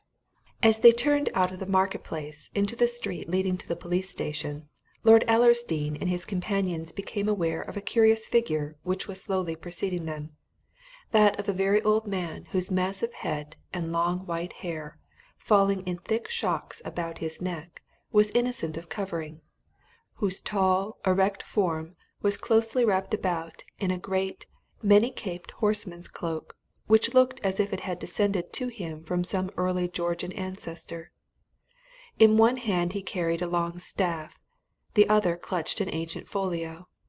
Altogether he was something very much out of the common, and Neale, catching sight of him, nudged Betty Fosdyke's elbow and pointed ahead. "One of the sights of Scarnham," he whispered. "Old Batterley, the antiquary. Never seen with a hat, and never without that cloak, his staff, and a book under his arm. You needn't be astonished if he suddenly stops and begins reading his book in the open street. It's a habit of his." But the antiquary apparently had other business. He turned into the police station, and when the three visitors followed him a moment later, he was already in Polke's private office, and Polke and Starmidge were gazing speculatively at him. Polke turned to the newcomers, as the old man, having fitted on a pair of large spectacles, recognized the Earl and executed a deep bow. "Mr. Batterley's just called with a suggestion, my lord," observed Polke good-humouredly. "He's heard of Mr. Horbury's disappearance, and of the loss of your lordship's jewels, and he says that an explanation of the whole thing may be got if we search the bank house." "Thoroughly!" said Batterley, with a warning shake of his big head. "Thoroughly! Thoroughly, Mr. Polke! No use just walking through the rooms and seeing what any housemaid would see. The thing must be done properly. Your lordship," he continued, turning to the Earl, "knows that many houses in our market-place possess secret passages, double staircases, and the like. Horbury's house is certainly one of those that do. It has, of course, been modernized. My memory is not quite as good as it was, but I have a recollection that when I was a boy, well over 70 years ago I am, as your lordship is aware, nearer 90 than 80 there were hiding-places discovered in the bank-house at the time Matthew Chestermarke, grandfather of the present Gabriel, had it altered. In fact, I am quite sure I was taken by my father to see them. Now, of course, many of these places were bricked up and so on, but I think it is my impression that a double staircase was left untouched, and some recesses in the panelling of the garden-room. That garden-room, Mr. Polke, if you know what I mean?" Mr. Batterley, remarked the Earl, means the panelled room which looks out on the garden. Mr. Horbury has used it as a study. The garden room, continued the old antiquary, should be particularly examined. It is into that room that the double staircase opens, by a door concealed in the recess at the side of the fireplace. There were, I am sure, recesses behind the panelling in that room. Now, Horbury may have known of them. He had tastes of an antiquarian disposition, in an amateur way, you know. At any rate, Mr. Polke, you should examine the house, and especially that room, for Horbury may have hidden Lord Ellersdeane's property there. A deeply interesting room, that, added the old man musingly. I haven't been in it for some 60 years or so, but I remember it quite well. It was in that room that Jasper Chestermarke murdered Sir Gervase Rudd. Starmidge, who, like the rest of them, had been listening eagerly to Batterley's talk, turned sharply to him. "Did you say murdered, sir?" he said. "A well-known story," answered the old man half impatiently, as he rose from his chair. "An ancestor of these Chestermarkes. He killed a man in that very room. Well, that's what I suggest, Mr. Polke, and for another reason. As Lord Ellersdeane there knows, being, as his lordship is, a member of our society, the bank-house is so old that underneath it there may be such matters as old wells, old drains. Now supposing Horbury had discovered some way under the present house, some secret passage or something, and that he went down into it on Sunday, eh? He may have fallen into one of these places, and be lying there dead, or helpless. It's possible, Mr. Polke, it's quite possible. I make the suggestion to you for what it's worth, you know." The old man bowed himself out and went away, and Polke turned towards Lord Ellersdeane and Betty. "I'm glad your lordship's come in," he said. "Quite apart from what Mr. Batterley suggests, we'll have to examine that bank-house. It's all nonsense, allowing the Chestermarkes to have their own way about everything. It's time we examined Horbury's effects." Starmidge turned to Betty. "Did you succeed in getting in there, Miss Fosdyke?" he asked. "No," replied Betty. "Mr. Joseph Chestermarke absolutely refused me admittance, and his uncle told me to go to a solicitor." "Good advice, certainly," remarked Polke drily. "You'd better take it, miss. But what's Mr. Neale doing here?" "Mr. Neale," said the Earl, "has just been summarily dismissed for, to put it plainly, taking sides with Miss Fosdyke and myself." "Ho, ho!" exclaimed Polke. "Ah, well, my lord, there's only one thing to be done, and as your lordship's in town, let's do it at once." "What?" asked the Earl. "You must come with me before the borough magistrates they're sitting now," said Polke, "and make application for a search-warrant. Your lordship will have to swear that you have lost your jewels, and that you have good cause to believe that they may be on the premises occupied lately by Mr. Horbury, in whose care you entrusted them. It's a mere matter of form we shall get the warrant at once. Then Starmidge and I will go and execute it. Miss Fosdyke, just do what I suggest, if you please. Mr. Neale will take you to Mr. Pellworthy, the solicitor. He was your uncle's solicitor, and a friend of his. Tell him all about your visit to the bank this morning. Say that you insist, as next of kin, on having access to your uncle's belongings. Get Mr. Pellworthy to go with you to the bank. Meet Detective Sergeant Starmidge and me outside there in, say, half an hour. Then we'll see what happens. Now, my lord, if you'll come with me, we'll apply for that search-warrant." As the Starmidge clocks were striking 12 that morning, Gabriel and Joseph Chestermarke looked up from their desks to see Shirley's eyes, large with excitement, gazing at them from the threshold of their private parlour. "Well?" demanded the senior partner. The clerk moved nearer to his principal's desk. "Mr. Polke's outside, sir, with the gentleman who came in with him before," announced Shirley. "He says he must see you at once. And there's Mr. Pellworthy, sir, with Miss Fosdyke. Mr. Pellworthy says, sir, that he must see you at once, too." Gabriel glanced at his nephew, and Joseph spoke without looking up from his writing-pad, as if he knew that his partner was regarding him. "Bring them all in," he said. He himself criticized his writing as the 4 callers were ushered in. He did not even look round at them. Gabriel, more sphinx-like than ever, regarded each in order with an air of distinct disapproval. and he took care to speak first. "Now, Mr. Pellworthy," he said sharply, "what do you want?" Pellworthy, an elderly man, looked at Gabriel with as much disapproval as Gabriel had bestowed on him. "Mr. Chestermarke," he said quietly, "Miss Fosdyke, as next of kin to Mr. John Horbury, my client, desires to see and examine her uncle's effects. As you know very well, she is quite within her rights. I must ask you to give her access to Mr. Horbury's belongings." "And what do you want, Mr. Polke?" demanded Gabriel. Polke produced a formal-looking document and held it before the banker's eyes. "Merely to show you that, Mr. Chestermarke," he answered. "That's a search-warrant, sir. It empowers me and Mr. Starmidge here to search but I needn't read it to you, Mr. Chestermarke, I think. I suppose we can go into the house now?" Faint spots of colour showed themselves on Gabriel's cheeks, and again he turned to his nephew. Joseph, however, did not speak.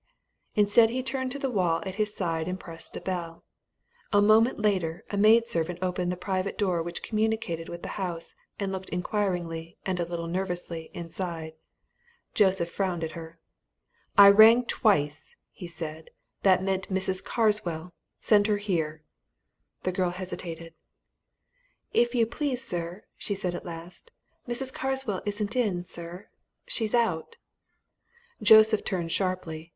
Up to this he had remained staring at the papers on his desk. Now he twisted completely round in his chair. "Where is she?" he demanded. "Fetch her!" "If you please, sir, Mrs. Carswell hasn't been in for quite an hour, sir," said the girl. "She put on her things and went out, sir, just after that young lady called this morning. She's never come back, sir." Polke, who was standing close to Starmidge, quietly nudged the detective's elbow. Both men watched the junior partner, and both saw the first signs of something that was very like doubt and anxiety show in his face. "That'll do," he said to the servant. He rose slowly from his desk, put a hand in his pocket and drew out some keys. Without a word, he slightly motioned the visitors to follow him. Out in the hall stood two men who, in spite of their plain clothes, were obviously policemen. Joseph started and turned to Polke. "Damn you!" he snarled under his breath. "Are you going to pester us with your whole crew? Send those fellows off at once." "Nothing of the sort, Mr. Chestermarke," replied Polke in a similar whisper. "I shall bring as many of my men here as I please. It's your own fault you should have been reasonable this morning. Now, sir, you'll open any door in this house that's locked." Joseph suddenly paused and handed over the keys he was dangling. "Open them yourself," he said. He turned on his heel and without another word or look went back into the private parlour, and Polke, opening the door of the dining room, ushered his party inside, and then stepped back to the two men who were waiting in the hall. "Smithson," he said to one of them, "you'll stop at the house door here inside, mind, so as not to attract attention from any customers coming up this hall to the bank. Jones, come out here with me a minute," he continued, taking the second man outside. "Look here I've got a quiet job for you. You know the housekeeper here, Mrs. Carswell? She's disappeared. May be all right, and it mayn't.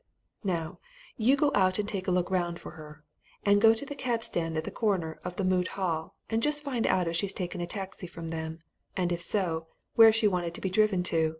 And then come back and tell me. And when you come back, stay inside the house with Smithson."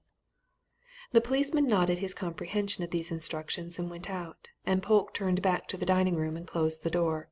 He looked at Starmidge. "Now I'm in your hands," he said quietly. "You take charge of this. What do you wish to do?" "One thing particularly at first," answered Starmidge, "and we can all work at it. Never mind these secret passages and dark corners and holes in the panels at present. We may have a look at these later on. What I do want to find out is, if there is any letter amongst Mr. Horbury's papers making an appointment with him last Saturday evening. To put matters briefly, I want some light on that man who came to the Station Hotel on Saturday, and who presumably came to meet Mr. Horbury." "I see," said Polke. "Good. Then, first?" "Here's his desk, "And its drawers," suggested Starmidge. "Now, let's all four take a drawer each and see if we can find any such letter. I'm going on the presumption that this stranger came to town to see Mr. Horbury, and that on his arrival he telephoned up to let him know he'd got here. If that presumption is correct, then, in all probability, there had been previous correspondence between them as to the man's visit." "If that man came to see Mr. Horbury," remarked the solicitor, "why didn't he come straight here, to the bank house?" "That's just where the mystery lies, sir," replied Starmidge. "All the mystery of the affair lies in that man coming at all. Let me find out who that man was, and what he came for, and if he and Mr. Horbury met, and where they went when they did meet, and I'll soon tell you what would probably make your hair stand on end," he muttered to himself as he pulled a drawer out of the desk and placed it on a centre table before Betty. "Now, Miss Fosdyke, you get to work on that." For over an hour the four curiously assorted searchers examined the contents of the missing man's desk, of another desk in the study, of certain letter racks which hung above the mantelpieces in both rooms, of drawers in these rooms, of drawers and small cabinets in his bedroom. Starmidge turned out the pockets of all the clothing he could find, opened suit cases, trunks, dressing cases.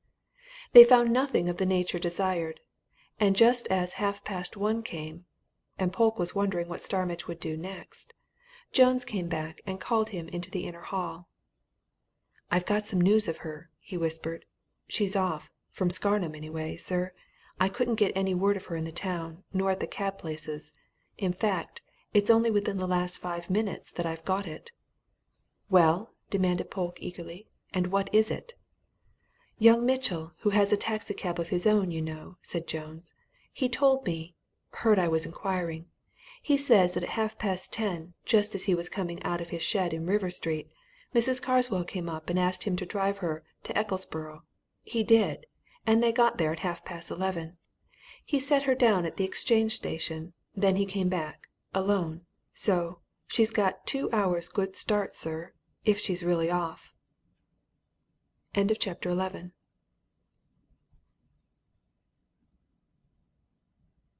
Chapter 12. The First Find. Polke took a step or two on the pavement outside the bank, meditating on this latest development of a matter that was hourly growing in mystery. Why had this woman suddenly disappeared? Had she merely gone to Ecclesborough for the day, or had she made it her first stage in a further journey? Why had she taken a taxi cab for an 18 miles ride, at considerable expense, when, at 12 o'clock, she could have got a train which would have carried her to Ecclesborough for 15 pence? It seemed as if she had fled. And if she had fled, she had got, as the constable said, 2 hours' good start.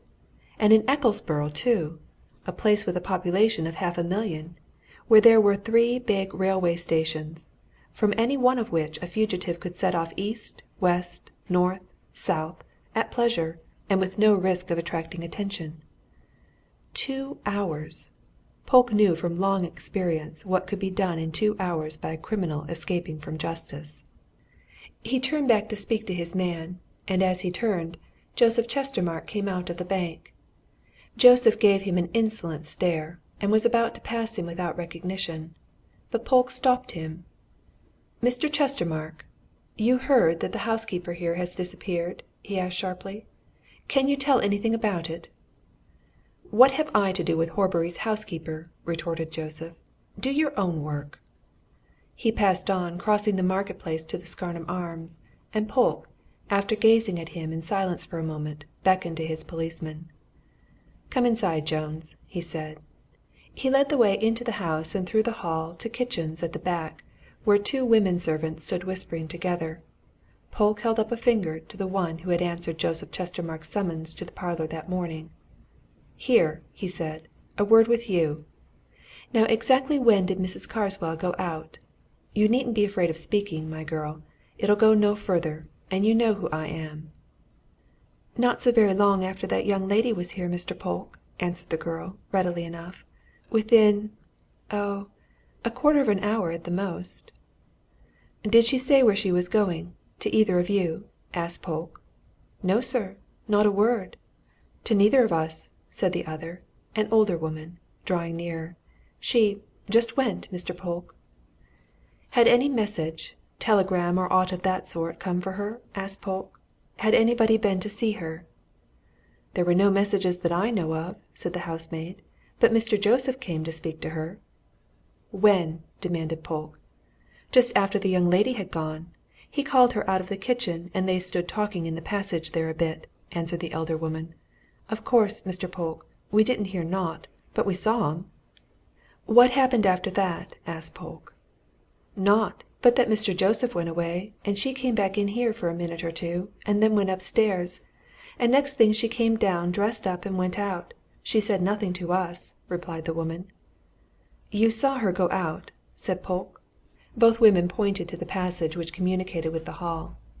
"When this door's open, as it was," said one, "you can see right through. Yes, we saw her go through the hall door. Of course we thought she'd just slipped out into the town for something." Polke hesitated and meditated. What use was it, at that juncture, to ask for more particular details of this evident flight? Mrs. Carswell was probably well away from Ecclesborough by this time. He turned back to the hall, and then looked at the women again. "I suppose neither of you ever saw or heard aught of Mr. Horbury on Saturday night, after he'd gone out?" he inquired. The two women glanced at each other in silence. "Did you?" repeated Polke. "Come, now." "Well, Mr. Polke," said the elder woman, "we didn't. But, of course, we know what's going on. Couldn't very well not know, now could we, Mr. Polke? And we can tell you something that may have to do with things." "Out with it, then!" commanded Polke. "Keep nothing back." "Well," said the woman, "there was somebody stirring about this house in the middle of Saturday night, between, say, 1 and 2 o'clock in the morning. Sunday morning, of course. Both me and Jane here heard 'em, quite plain. And we thought naught of it then. Leastways, what we did think was that it was Mr. Horbury. He often came in very late. But when we found out next morning that he'd never come home, why, then we did think it was queer that we'd heard noises." "Did you mention that to Mrs. Carswell?" asked Polke. "Of course! But she said she'd heard nothing, and it must have been rats," replied the elder woman. "But I've been here 3 years, and I've never seen a rat in the place." "Nor me," agreed the housemaid. "And it wasn't rats. I heard a door shut, twice. Plain as I'm speaking to you, Mr. Polke." Polke reflected a minute, and then turned away. "All right, my lasses," he said. "Well, keep all this to yourselves. Here, I'll tell you what you can do. Send Miss Fosdyke a nice cup of tea into the study. Send us all one. We can't leave what we're doing just yet. And a mouthful of bread and butter with it. Come along, Jones," he continued, leading the constable away. "Here, you step round to old Mr. Batterley's you know where he lives near the Castle. Mr. Polke's compliments, and would he be so good as to come to the bank house and help us a bit? He'll know what I mean. Bring him back with you." The constable went away, and Polke, after rubbing one of his mutton chop whiskers for a while with an air of great abstraction, returned to the study. There Mr. Pellworthy and Betty Fosdyke were talking earnestly in one of the window recesses. Starmidge, at the furthest end of the room, was examining the old oak panelling. "I've sent for Mr. Batterley to give us a hand," said Polke. "I suppose we'd best examine this room in the way he suggested?" Starmidge betrayed no enthusiasm. "If he can do any good," he answered. "But I don't attach much importance to that. However, if there are any secret places around—" "There's a nice cup of tea coming in for you and Mr. Pellworthy in a minute, Miss Fosdyke," said Polke. "We'll all have to put our dinner off a bit, I reckon." He motioned to the detective to follow him out of the room. "Here's a nice go," he whispered. "The housekeeper's off bolted, without a doubt, and she's got a clear start, too." Starmidge turned sharply on the superintendent. "Got any clue to where she's gone?" he demanded. "She's gone amongst 500,000 other men and women," replied Polke ruefully. "I've found out that much. Drove off in a taxi cab to Ecclesborough as soon as Miss Fosdyke had been here this morning, and, mark you, after a few minutes' conversation with Joseph Chestermarke. Ecclesborough, indeed! Might as well look for a drop of water in the ocean as for one woman in Ecclesborough. She was set down at the Exchange Station. Why, she may be half-way to London or Liverpool or Hull by now." Starmidge was listening intently, and passing over the superintendent's opinions and regrets, he fastened on his facts. "After a few minutes' conversation with Joseph Chestermarke, you say?" he observed. "How do you know that?" "The servants told me just now," replied Polke. Starmidge glanced at the door of the private parlour. "He's gone out," said Polke. Just then the door opened and Gabriel emerged, closing and locking it after him. He paid no attention to the two men, and was passing on towards the outer hall when Polke hailed him. "Mr. Chestermarke," he said, "sorry to trouble you. Do you know that the housekeeper, Mrs. Carswell, has disappeared? You heard what that girl said this morning? Well, she hasn't come back, and—" "No concern of mine, Mr. Police Superintendent," interrupted Gabriel. "Nothing of this is any concern of mine. I shall be obliged to you if you'll confine your very unnecessary operations to the interior of the house and not stand about this outer hall, or keep this door open between outer and inner halls. I don't want my customers interfered with as they come and go." With that the senior partner passed on, and Starmidge smiled at his companion. "I'm glad he interrupted you, all the same, Mr. Polke," he said. "I was afraid you were going to say that you knew this woman had gone, in a hurry, to Ecclesborough." "No, I wasn't," replied Polke. "I told him what I did, because I wanted to know what he'd say." "Well, you heard," said Starmidge. "And what's to be done now? That woman's conduct is very suspicious. I think, if I were you, Mr. Polke, I should get in touch with the Ecclesborough police. Why not? No harm done. Why not call them up, give them a description of her, and ask them to keep their eyes open? She mayn't have left Ecclesborough, mayn't intend leaving, for, look here!" He drew Polke further away from the two doors between which they were standing, and lowered his voice to a whisper. "Supposing," he went on, "supposing there is any secret understanding between this Mrs. Carswell and Joseph Chestermarke and it looks like it, if she went off immediately after a conversation with him. She may have gone to Ecclesborough simply so that they could meet there, safely, later on, eh?" "Good notion," agreed Polke. "Well, we can watch him." "I'm beginning to think we must watch him. Thought so for the last 2 hours," said Starmidge. "But in the meantime, why not put the Ecclesborough police on to keeping their eyes open for her? Can you give them a good description?" "Know her as well as I know my own wife by sight," answered Polke. "And her style of dressing, too. All right I'll go down and do it now. Well, there'll be Mr. Batterley coming along in a few minutes. Jones has gone for him. If he can show you any of their secret places he talked about." "He's here," said Starmidge, as the old antiquary and the constable entered the hall. "All right I'll attend to him." But when Polke had gone, and Batterley had been conducted into the study, or garden room as he insisted on calling it, Starmidge left the old man with Mr. Pellworthy and Betty, and made an excuse to go out of the room after the housemaid, who had just brought in the tea for which Polke had asked. He caught her at the foot of the staircase, and treated her to one of his most ingratiating smiles. "I say," he said, "Mr. Polke's just been telling me about what you and the cook told him about Mrs. Carswell, you know. Now, I say, you needn't say anything, except to cook, but I just want to take a look round Mrs. Carswell's room. Which is it?" The cook, who kept the kitchen door open so as not to lose anything of these delightful proceedings, came forward. Both accompanied Starmidge upstairs to show him the room he wanted, and Starmidge thanked them profusely and in his best manner, after which he turned them politely out and locked the door. Meanwhile Polke went to the police station and rang up the Ecclesborough police on the telephone.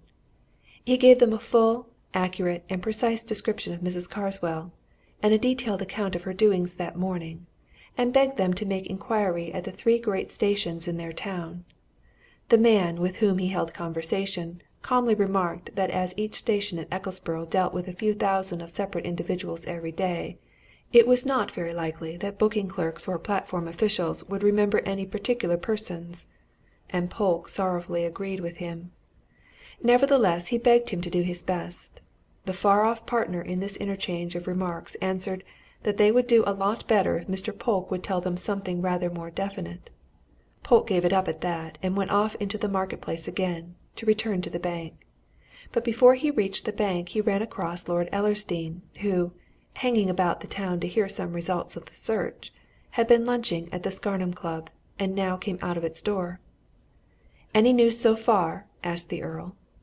Polke glanced round to see that nobody was within hearing. He and Lord Ellersdeane stepped within the doorway of the club-house. Polke narrated the story of the various happenings since the granting of the search-warrant, and the Earl's face grew graver and graver. "Mr. Polke," he said at last, "I do not like what I am hearing about all this.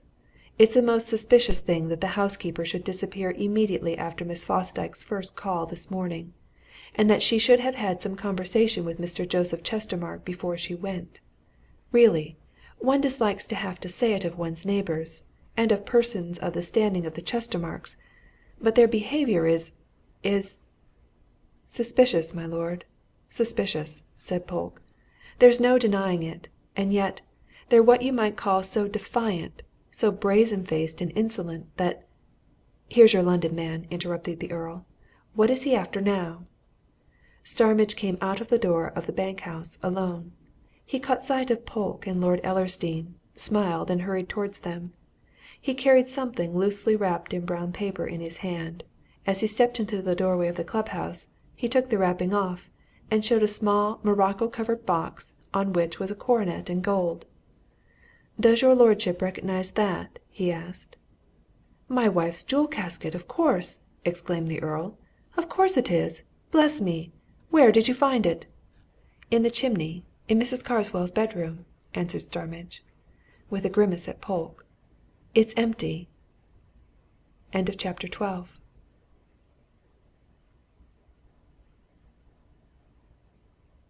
Chapter 13. The Partners Unbend. The Earl took the empty casket from the detective's hand and looked at it, inside and outside, with doubt and wonder. "Now what do you take this to mean?" he asked. "That we've got 3 people to find, instead of 2, my lord," answered Starmidge promptly. "We must be after the housekeeper." "You found this in her room?" asked Polke. "So you went up there?" "As soon as you'd left me," replied the detective, with a shrewd smile. "Of course! I wanted to have a look round. I didn't forget the chimney. She put that behind the back of the grate a favourite hiding place. I say she, but of course some one else may have put it there. Still, we must find her. You telephoned to the police at Ecclesborough, Superintendent?" "Aye, and got small comfort," answered Polke. "It's a stiff job looking for one woman amongst 500,000 people." "She wouldn't stop in Ecclesborough," said Starmidge. "She'll be on her way further afield now. You can get anywhere from Ecclesborough, of course." "Of course," assented Polke. "She would be in any one of half a dozen big towns within a couple of hours in some of 'em within an hour in London itself within 3. This'll be another case of printing a description. I wish we'd thought of keeping an eye on her before."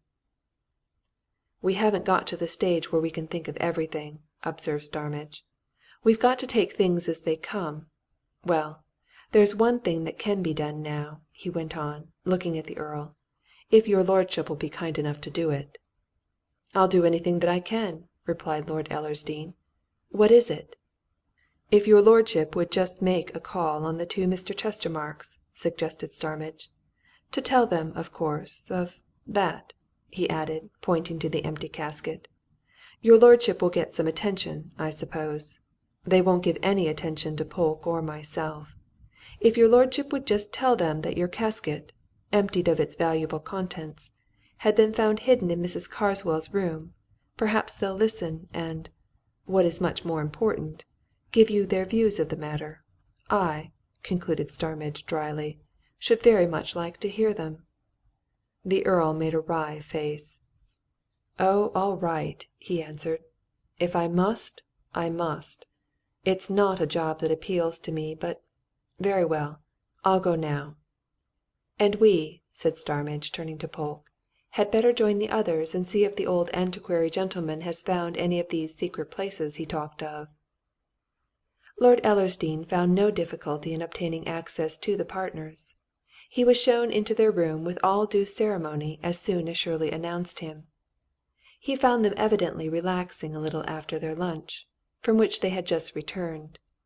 They were standing in characteristic attitudes, Gabriel smoking a cigar, bolt upright on the hearthrug beneath the portrait of his ancestor; Joseph, toying with a scented cigarette, leaning against the window which looked out on the garden. For once in a way both seemed more amenable and cordial. The Earl held out the empty casket. "This," he said, "is the casket in which I handed my wife's jewels to Mr. Horbury. It is, as you see, empty. It has just been found by the Scotland Yard man, Starmidge." Gabriel glanced at the casket with some interest, Joseph with none. Neither spoke. "In the housekeeper's room, hidden in her fireplace," continued the Earl, looking from one partner to the other. "That shows, gentlemen, that the jewels were, after all, in this house, on these premises." "There has never been any question of that," said Gabriel quickly. "We, of course, never doubted what your lordship was good enough to tell us, naturally." "Not for a moment," said Joseph. "We felt at once that you had given the jewels to Horbury." The Earl set the casket down on Gabriel's desk and looked a little uncertain and uncomfortable. Gabriel indicated the chair which he had politely moved forward on his visitor's entrance. "Won't your lordship sit down?" he said. The Earl accepted the invitation and looked from one man to the other. A sudden impression crossed his mind. Never, he thought, were there two men from whom it was so difficult to get a word as these Chestermarkes, who had such a queer habit of staring in silence at one. The housekeeper appears to have run away," he said haltingly. "That's somewhat queer, isn't it?"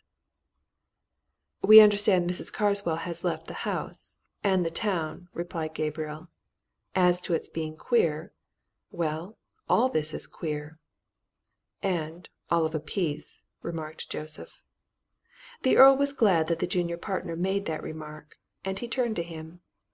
"I understand you saw her and spoke to her just before she left this morning," he said hesitatingly. "Did she give you the impression of being, shall we say, uneasy?" "I certainly saw her and spoke to her," asserted Joseph. "I went to scold her. I had given her orders that no one was to be allowed access to certain rooms in the house, and that we were not to be bothered by callers. She fetched me out to see Miss Fosdyke. I went to scold her for that. We had our reasons for not permitting access to those rooms. They have, of course, been frustrated." "But at any rate some good's come of it," observed the Earl, pointing to his casket. "This has been found and in the housekeeper's bedroom. Hidden and she's gone. What do you think of it, gentlemen?" Gabriel spread his hands and shook his head, but Joseph answered readily. "I should think," he replied, "that she's gone to meet Horbury." The Earl started, glancing keenly from one partner to the other. "Then you still think that Horbury is guilty of dishonesty?" he exclaimed. "Really, dear me, such an absolutely upright, honourable man!" "Surface," said Joseph quietly. "Surface on the surface, my lord." The Earl's face flushed a little with palpable displeasure, and he turned from the junior to the senior partner. "Very good of your lordship," said Gabriel, with the faintest suggestion of a smile. "But a man's honesty is bounded by his necessity. We, of course, are better acquainted with our late manager's qualities now." "You have discovered something?" asked the Earl anxiously. "Up to now," replied Gabriel, "we have kept things to ourselves. But we don't mind giving your lordship a little just a little information. There is no doubt that Horbury had, for some time past, engaged in speculation in stocks and shares. None whatever." "To a considerable extent," added Joseph. "And unsuccessfully?" inquired the Earl. "We are not yet quite sure of the details," answered Gabriel. "The mere fact is enough. Of course, no man in his position has any right to speculate. Had we known that he speculated—" "He would have been discharged from our service," said Joseph. "No banker can retain the services of a manager who gambles." The Earl began to feel almost as uncomfortable as if these two men were charging him with improper transactions. He was a man of simple mind and ideas, and he supposed the Chestermarkes knew what they were talking about. "Then you think that this sudden disappearance—" he said. "In the history of banking, unwritten possibly," remarked Joseph, "there are many similar instances. No end of them, most likely. Bank managers enjoy vast opportunities of stealing, my lord, and the man who is best trusted has more opportunities than the man who's watched. We never suspected, and so we never watched." "You have heard of the stranger who came to the town on Saturday night, and is believed to have telephoned from the Station Hotel to Horbury?" asked the Earl. "What of him?" "We have heard," answered Gabriel. "We don't know any more. We don't know any such person, from the description.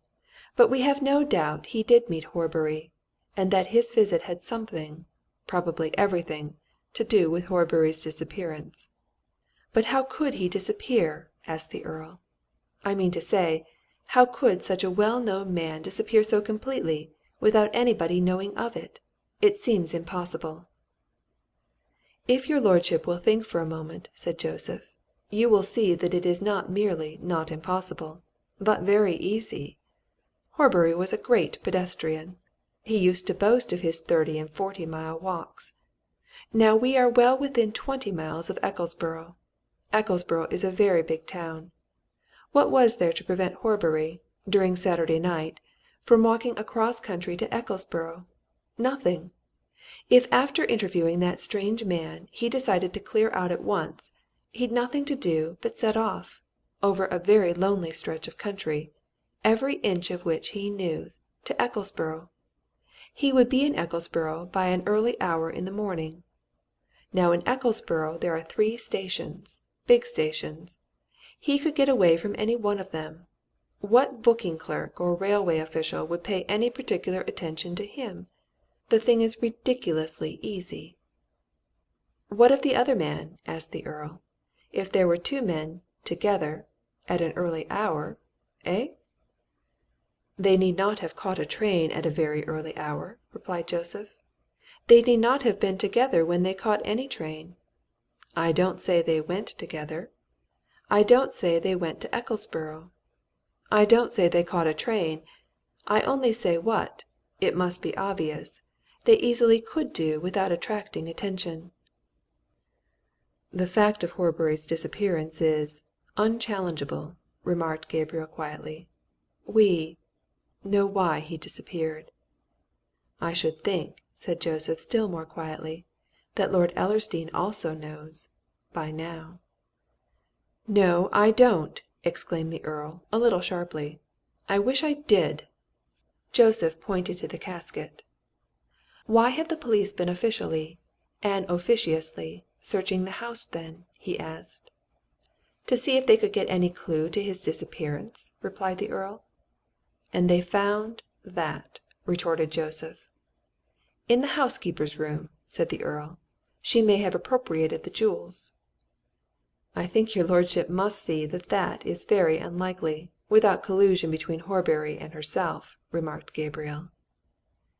"Mrs. Carswell," said Joseph, "has always been more or less of a mysterious person. We know nothing about her. I don't even know where Horbury got her from. But the probability is that they were in collusion, and that when he went, she stayed behind, to ascertain how things turned out on his disappearance, and that she fled when it began to appear that searching inquiries were to be made into which she might be drawn." The Earl made no reply. He recognized that the Chestermarke observations and suggestions were rather more than plausible, and much as he fought against the idea of the missing manager's dishonesty, he could not deny that the circumstances, as set forth by the bankers, were suspicious. "Your lordship will, of course, follow up this woman?" said Gabriel, after a brief silence. "I suppose the police will," replied the Earl. "But Aren't you going to do anything yourselves, Mr. Chestermarke? You told me, you know, that certain securities of yours were missing." Gabriel glanced at his nephew, and Joseph nodded. "Oh, well," answered Gabriel, "we don't mind telling your lordship, and if your lordship pleases, you may tell the police. We are doing something. We have, in fact, been doing something from an early hour. We have a very clever man at work just now. He has been at work since he heard from us 24 hours ago, but our ideas are not those of Polke. Polke begins his inquiries here. Our inquiries, based on our knowledge, begin elsewhere." "You think Horbury will be heard of elsewhere?" suggested the Earl. "Much more likely to be heard of elsewhere than here, my lord," asserted Gabriel. "But, of course, what we do need not interfere with anything that your lordship does, or that Miss Fosdyke does, or that the police do." "All that any of us want, I suppose, is to find Horbury," said the Earl as he rose. "If he's found, then, I conclude, some explanation will result. You don't believe in searching about here, then?" "Let Polke and his men have their way, my lord," replied Gabriel, with a wave of his hand. "My impression of police methods is that those who follow them can only follow that particular path. We are not looking for Horbury here. He's elsewhere." "So by this time are your lordship's jewels," added Joseph significantly. "They, one may be sure, are not going to be found in or about Scarnham." The Earl said good day and went out, troubled and wondering. In the hall he met the search party. Mr. Batterley had failed to find anything in the way of secret stairs or passages or openings beyond those already known to the occupants, and though he was still confident that they existed, the police had wound up their present investigations to turn to more palpable things. Polke and the detective listened to the Earl's account of his interview, and the superintendent sniffed at the mention of the inquiries instituted by the partners. "Ah!" he said incredulously. "Just so! Private inquiry agent, no doubt. All right. Let 'em do what they like. But we're going to do what we like, my lord, and what we do will be on very different lines. First thing, now, we want that woman."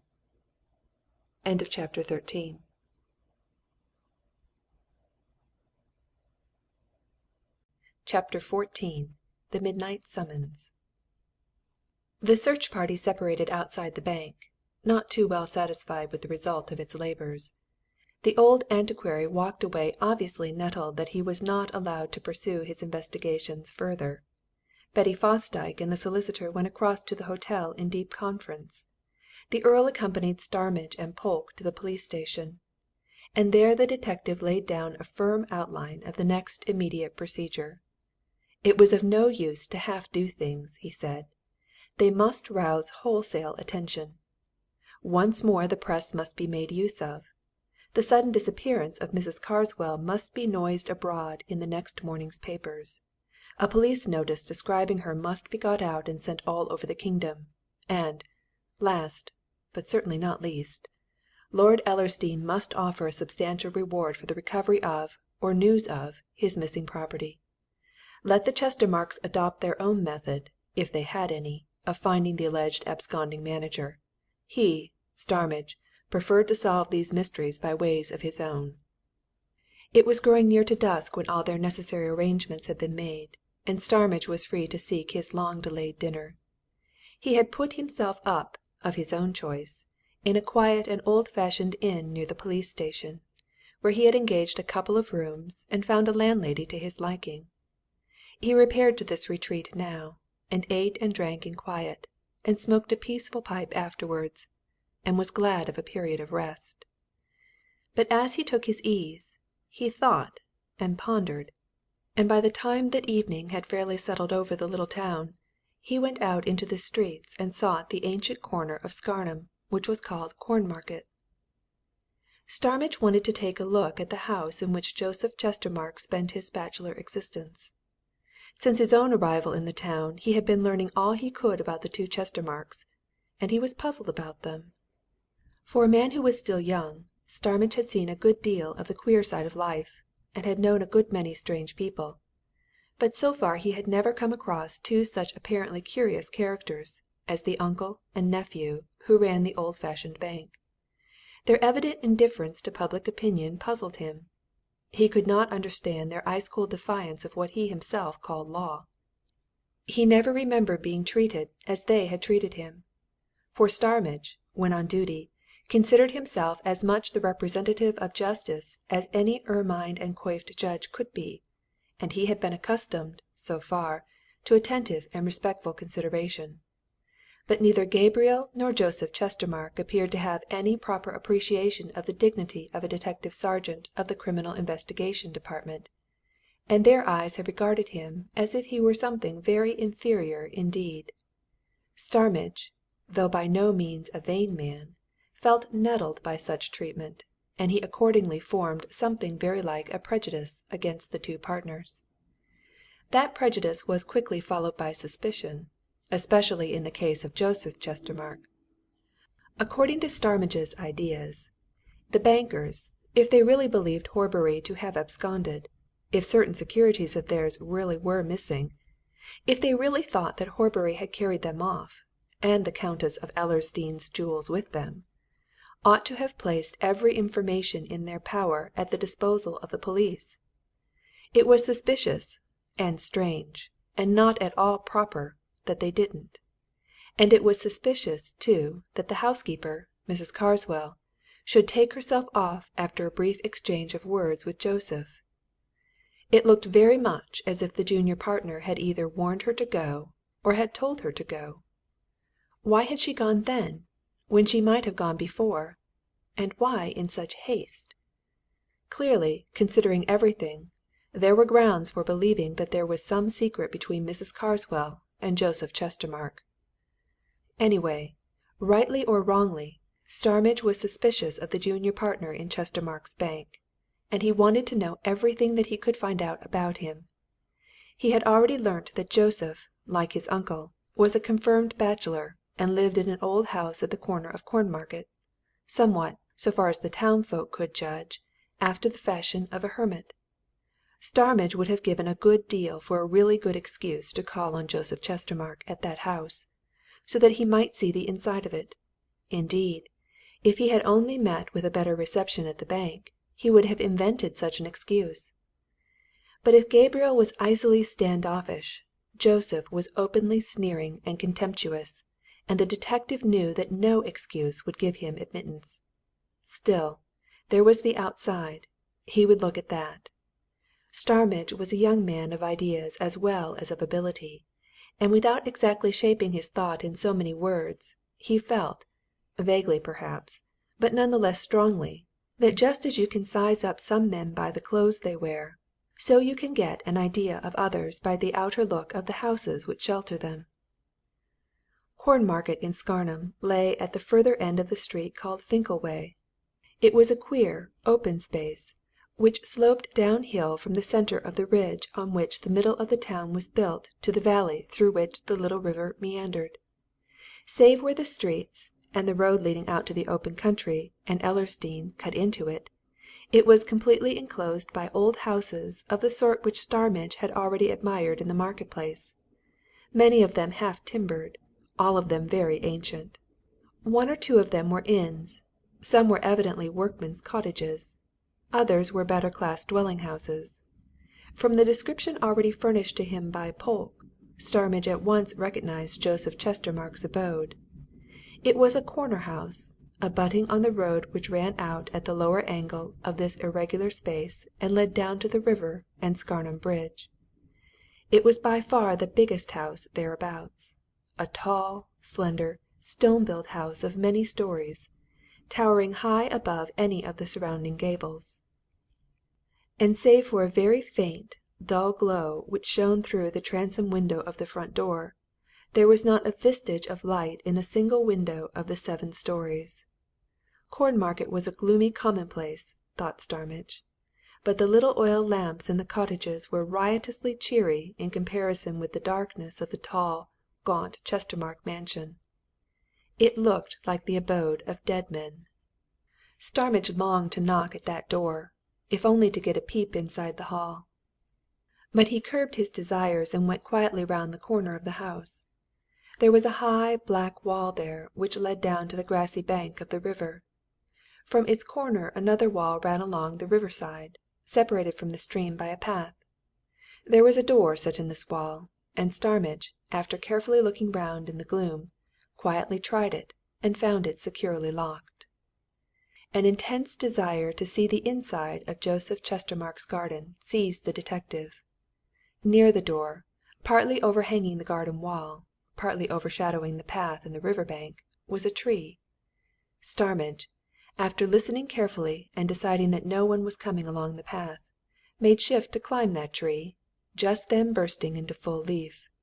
In another minute he was amongst its middle branches, and peering inquisitively into the garden which lay between him and the gaunt outline of the gloom-stricken house. The moon was just then rising above the roofs and gables of the town, and by its rapidly increasing light Starmidge saw that the garden was of considerable size, reining back quite 60 yards from the rear of the house, and having a corresponding breadth. Like all the gardens which stretched from the backs of the market-place houses to the river bank, it was rich in trees. High elms and beeches rose from its lawns, and made deep shadows across them. But Starmidge was not so much interested in those trees, fine as they were, as in a building, obviously modern, which was set in their midst, completely isolated. That it was a comparatively new building he could see. The moonbeams falling full on it showed that the stone of which it was built was fresh and unstained by time or smoke. But what was it? Of what nature? For what purpose? It was neither stable, nor coach-house, nor summer-house, nor a grouping of domestic offices. No drive or path led to it. It was built in the middle of a grass plot. Round it ran a stone-lined trench. Its architecture was plain but handsome. It possessed two distinctive features which the detective was quick to notice. One was that, at any rate on the two sides which he could see, its windows were set at a height of quite 12 feet from the ground. The other, that from its flat parapeted roof rose a conical structure something like the rounded stacks of glass foundries and potteries. This was obviously a chimney, and from its mouth at that moment was emerging a slight column of smoke, which threw back curiously coloured reflections, blue and yellow and red, to the moonlight which fell on its thickening spirals. Starmidge felt just as much desire to get into this queer structure as into the house behind it, and if he could have seen any prospect of taking a peep through its windows, he would have risked detection and dropped from his perch into the garden. But he judged that if the windows were 12 feet from the ground on the two sides of the building which he could see, they would be the same height on the sides which he couldn't see. Moreover, he observed that they were obscured by either dull red glass or red curtains. Clearly no outsider was intended to get a peep into this temple of mystery. What was it? What went on within it? He was about to climb down from the tree when he got some sort of answer to these questions. From within the building, muffled by the evidently thick walls, came the faintest sound of metal beating on metal, a mere rippling, tinkling sound, light and musical, such as might have been made by fairy blacksmiths beating on a fairy anvil. But far away as it sounded, it was clear and unmistakable. Starmidge regained the path between the wall and the river and went slowly forward. The place, he decided, was evidently some sort of a workshop, in which was a forge. Probably Joseph Chestermarke amused himself with a little amateur work in metals. He thought no more of the matter just then. He wanted to explore the river bank along which he now walked. For according to the story of the landlady at the Station Hotel, it was on that river bank that the mysterious stranger was to meet whoever it was that he spoke to over the telephone, and so far Starmidge had not had an opportunity of examining its geography. There was not much to examine. The river, a mere ditch, 8 or 10 yards in breadth, wandered through a level mead at the base of the valley, separated from the gardens by a wide path.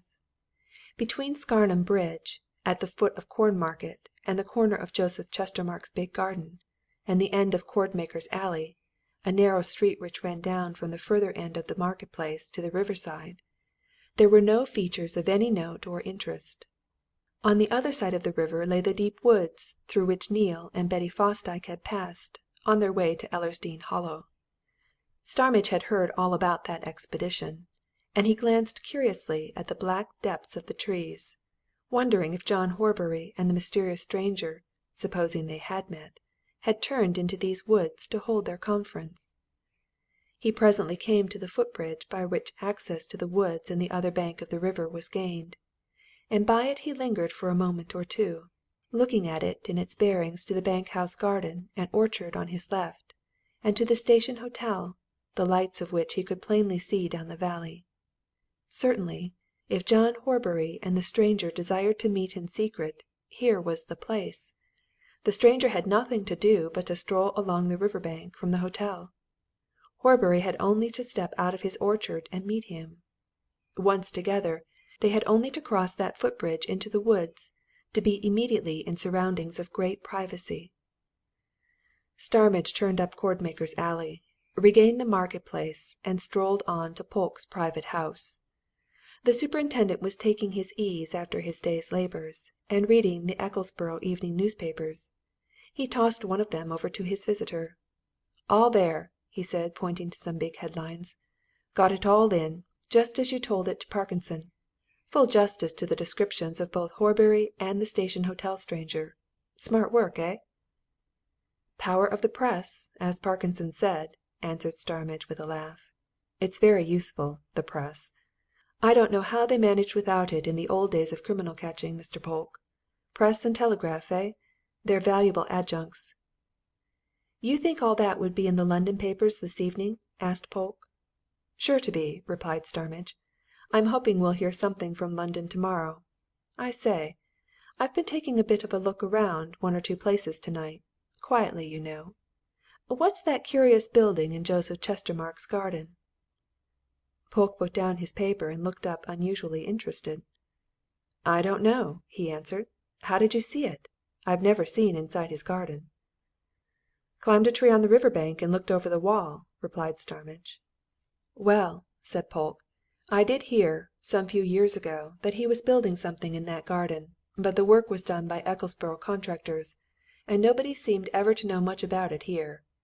I believe Joseph's a bit of an amateur experimenter, but I don't know what he experiments in. Nobody ever goes inside his house he's a hermit."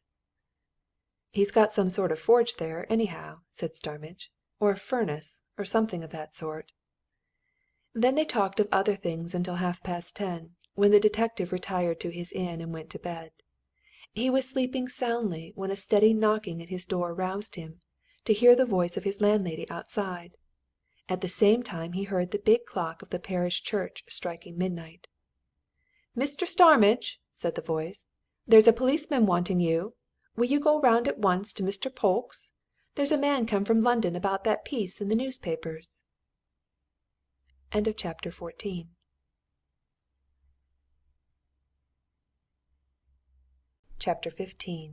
Mr. Frederick Hollis.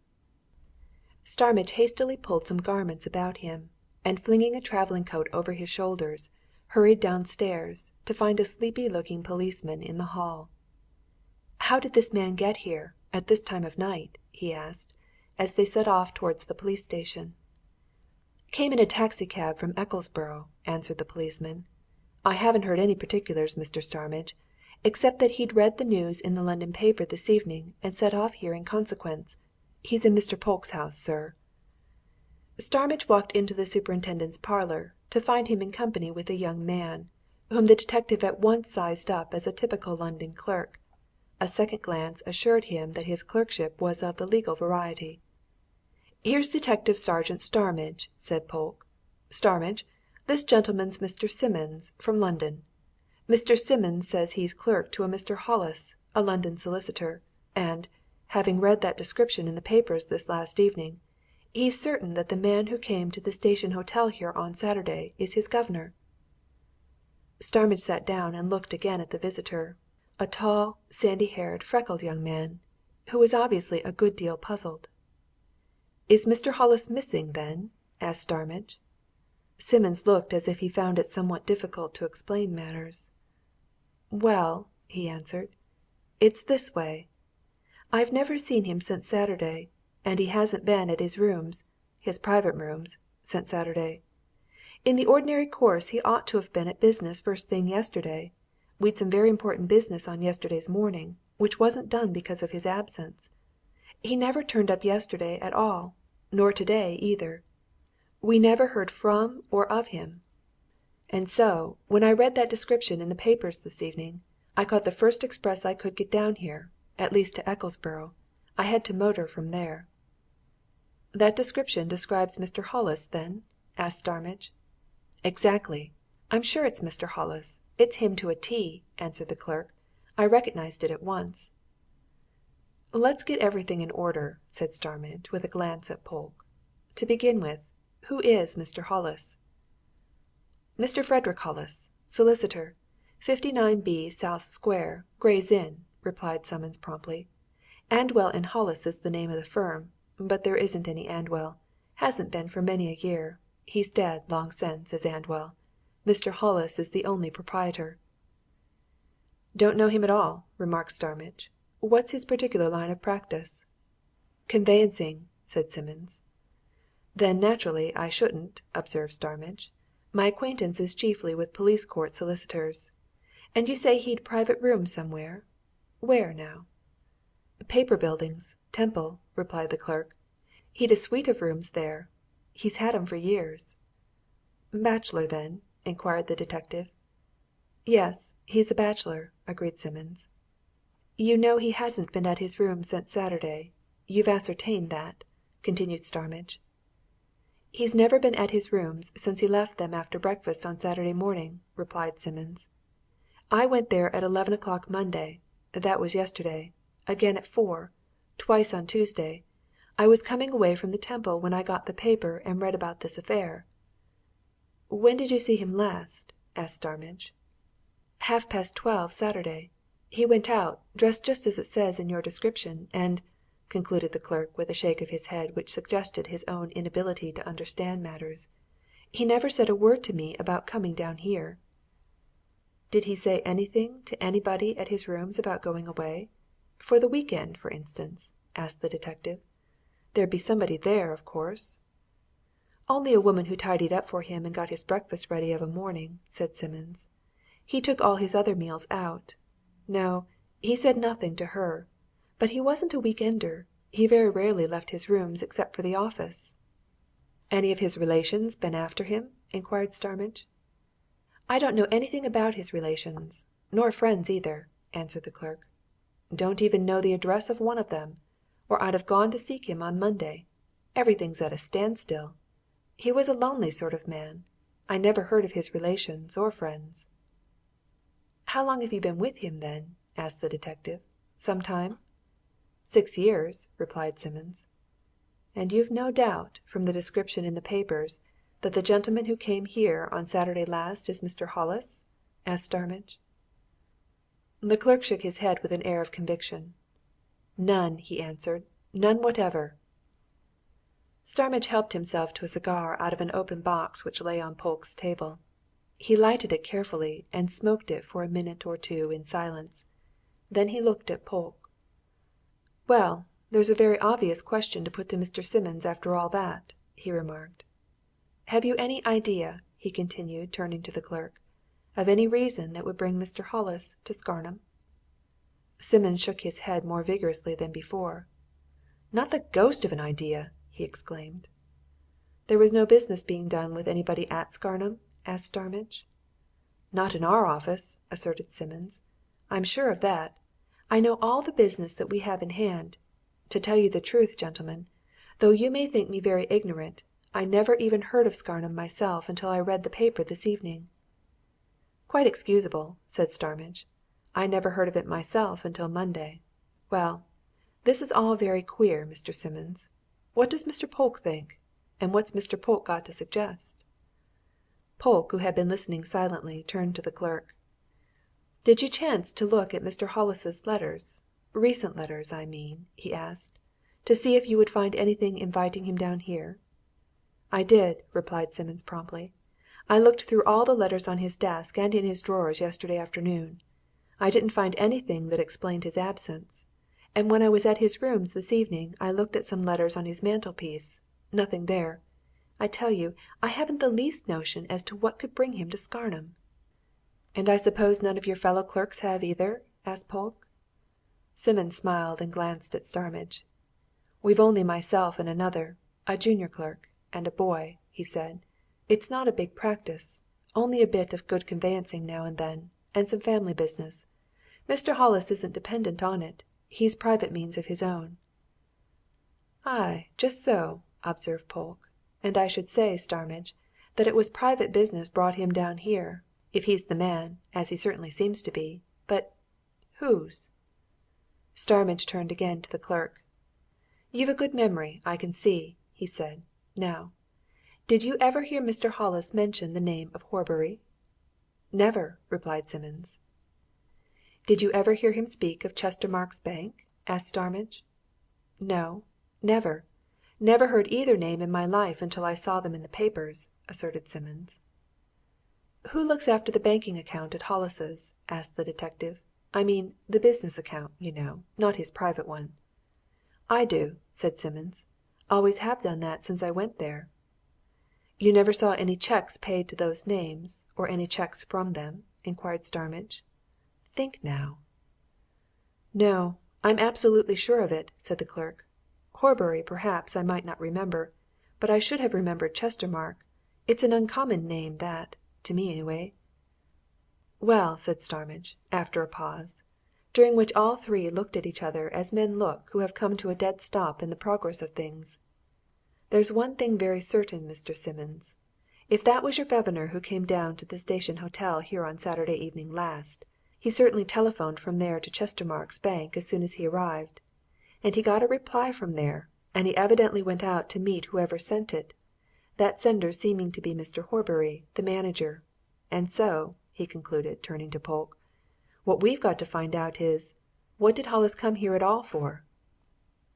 "We shan't find that out tonight," said Polke, with a yawn. "Quite so. So we'll adjourn till morning, when Mr. Simmons shall see Mrs. Pratt, just to establish things," remarked Starmidge. "In the meantime he'd better come round with me to my place, and I'll get him a bed." Neither the police superintendent nor the detective had the slightest doubt after hearing Simmons's story that the man who presented himself at the Station Hotel at Scarnham on the evening of John Horbury's disappearance was Mr. Frederick Hollis, solicitor, of Gray's Inn. If they had still retained any doubt it would have disappeared next morning when they took the clerk down to see Mrs. Pratt. The landlady described her customer even more fully than before. Simmons had no doubt whatever that she described his employer. He wouldn't have been more certain, he said, that Mrs. Pratt was talking about Mr. Hollis if she'd shown him a photograph of that gentleman. "So we can take that for settled," remarked Polke, as the three left the hotel and went back to the town. "The man who came here last Saturday night was Mr. Frederick Hollis, solicitor, of South Square, Gray's Inn, London. That's established, I take it, Starmidge?" "Seems so," agreed the detective. "Then the next question is where's he got to?" said Polke. "I think the next question is has anybody ever heard of him in connection with Mr. Horbury, or the Chestermarkes?" observed Starmidge. "There's no doubt he came down here to see one or the other of them Horbury most likely." "And who's to tell us anything?" asked Polke. "Miss Fosdyke's a relation of Horbury's," replied Starmidge. "She may know Hollis by name. Mr. Neale's always been in touch with Horbury.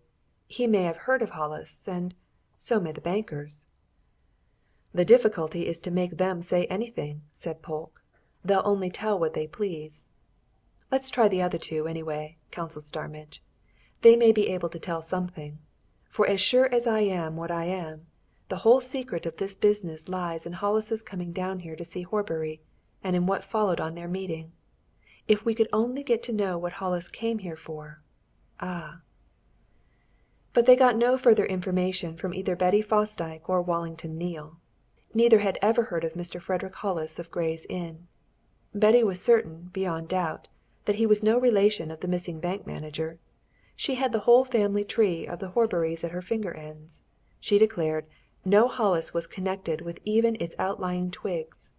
Neale had never heard the name of Hollis mentioned by Horbury, and he added that he was absolutely sure that during the last 5 years no person of that name had ever had dealings with Chestermarke's Bank open dealings, at any rate. Secret dealings with the partners, severally or collectively, or with Horbury, for that matter, Mr. Hollis might have had, but Neale was certain he had had no ordinary business with any of them. Polke took heart of grace and led Simmons across to the bank. To his astonishment, the partners now received him readily and politely. They even listened with apparent interest to the clerk's story, and asked him some questions arising out of it. But each declared that he knew nothing about Mr. Frederick Hollis, and was unaware of any reason that could bring him to Scarnham. It was certainly on no business of theirs, as a firm or as private individuals, that he came. "He came, of course, to see Horbury," said Joseph at last. "That's dead certain. No doubt they met, and after that well, they seem to have vanished together." Gabriel followed Polke into the hall and drew him aside. "Did this clerk tell you whether his master was a man of standing?" he asked. "Man of private means, Mr. Chestermarke, with a small, highly respectable practice a conveyancing solicitor," answered Polke. "Oh!" replied Gabriel. "Just so. Well, we know nothing about him." Polke and his companion returned to Scarnham Arms, where Starmidge was in consultation with Betty and Neale. "They know nothing at all over there," he reported. "Never heard of Hollis. What's to be done now?" "Mr. Simmons must do the next thing," answered the detective. "Get back to town, Mr. Simmons, and put yourself in communication with every single one of Mr. Hollis's clients. You know them all, of course. Find out if any of them gave Mr. Hollis any business that would send him to Scarnham. Don't leave a stone unturned in that way. And the moment you have any information, however slight, wire to me here, on the instant."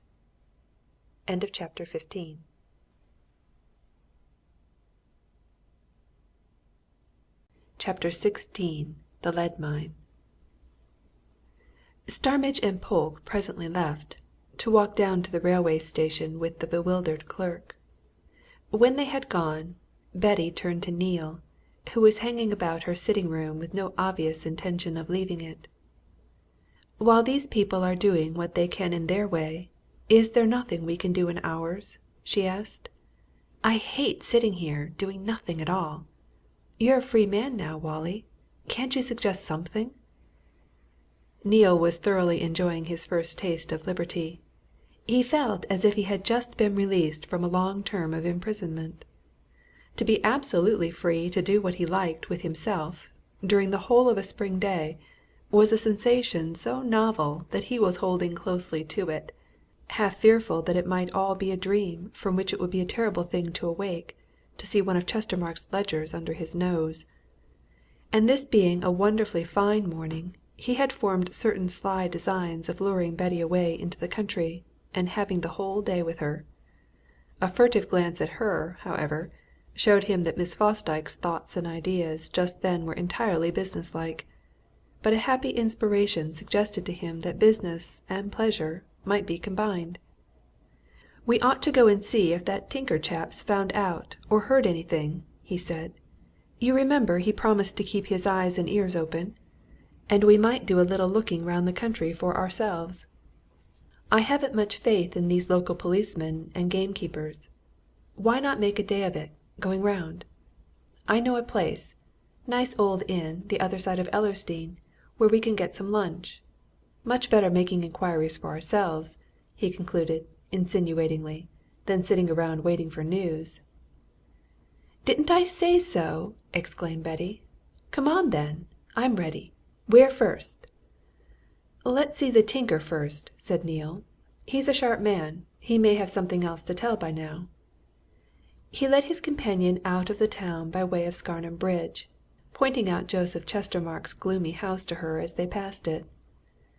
"I'd give a lot," he remarked as they turned on to the open moor which led towards Ellersdeane Hollow, "to know if either of the Chestermarkes really did know anything about that little chap Hollis coming to town on Saturday. I shouldn't be a bit surprised if they did.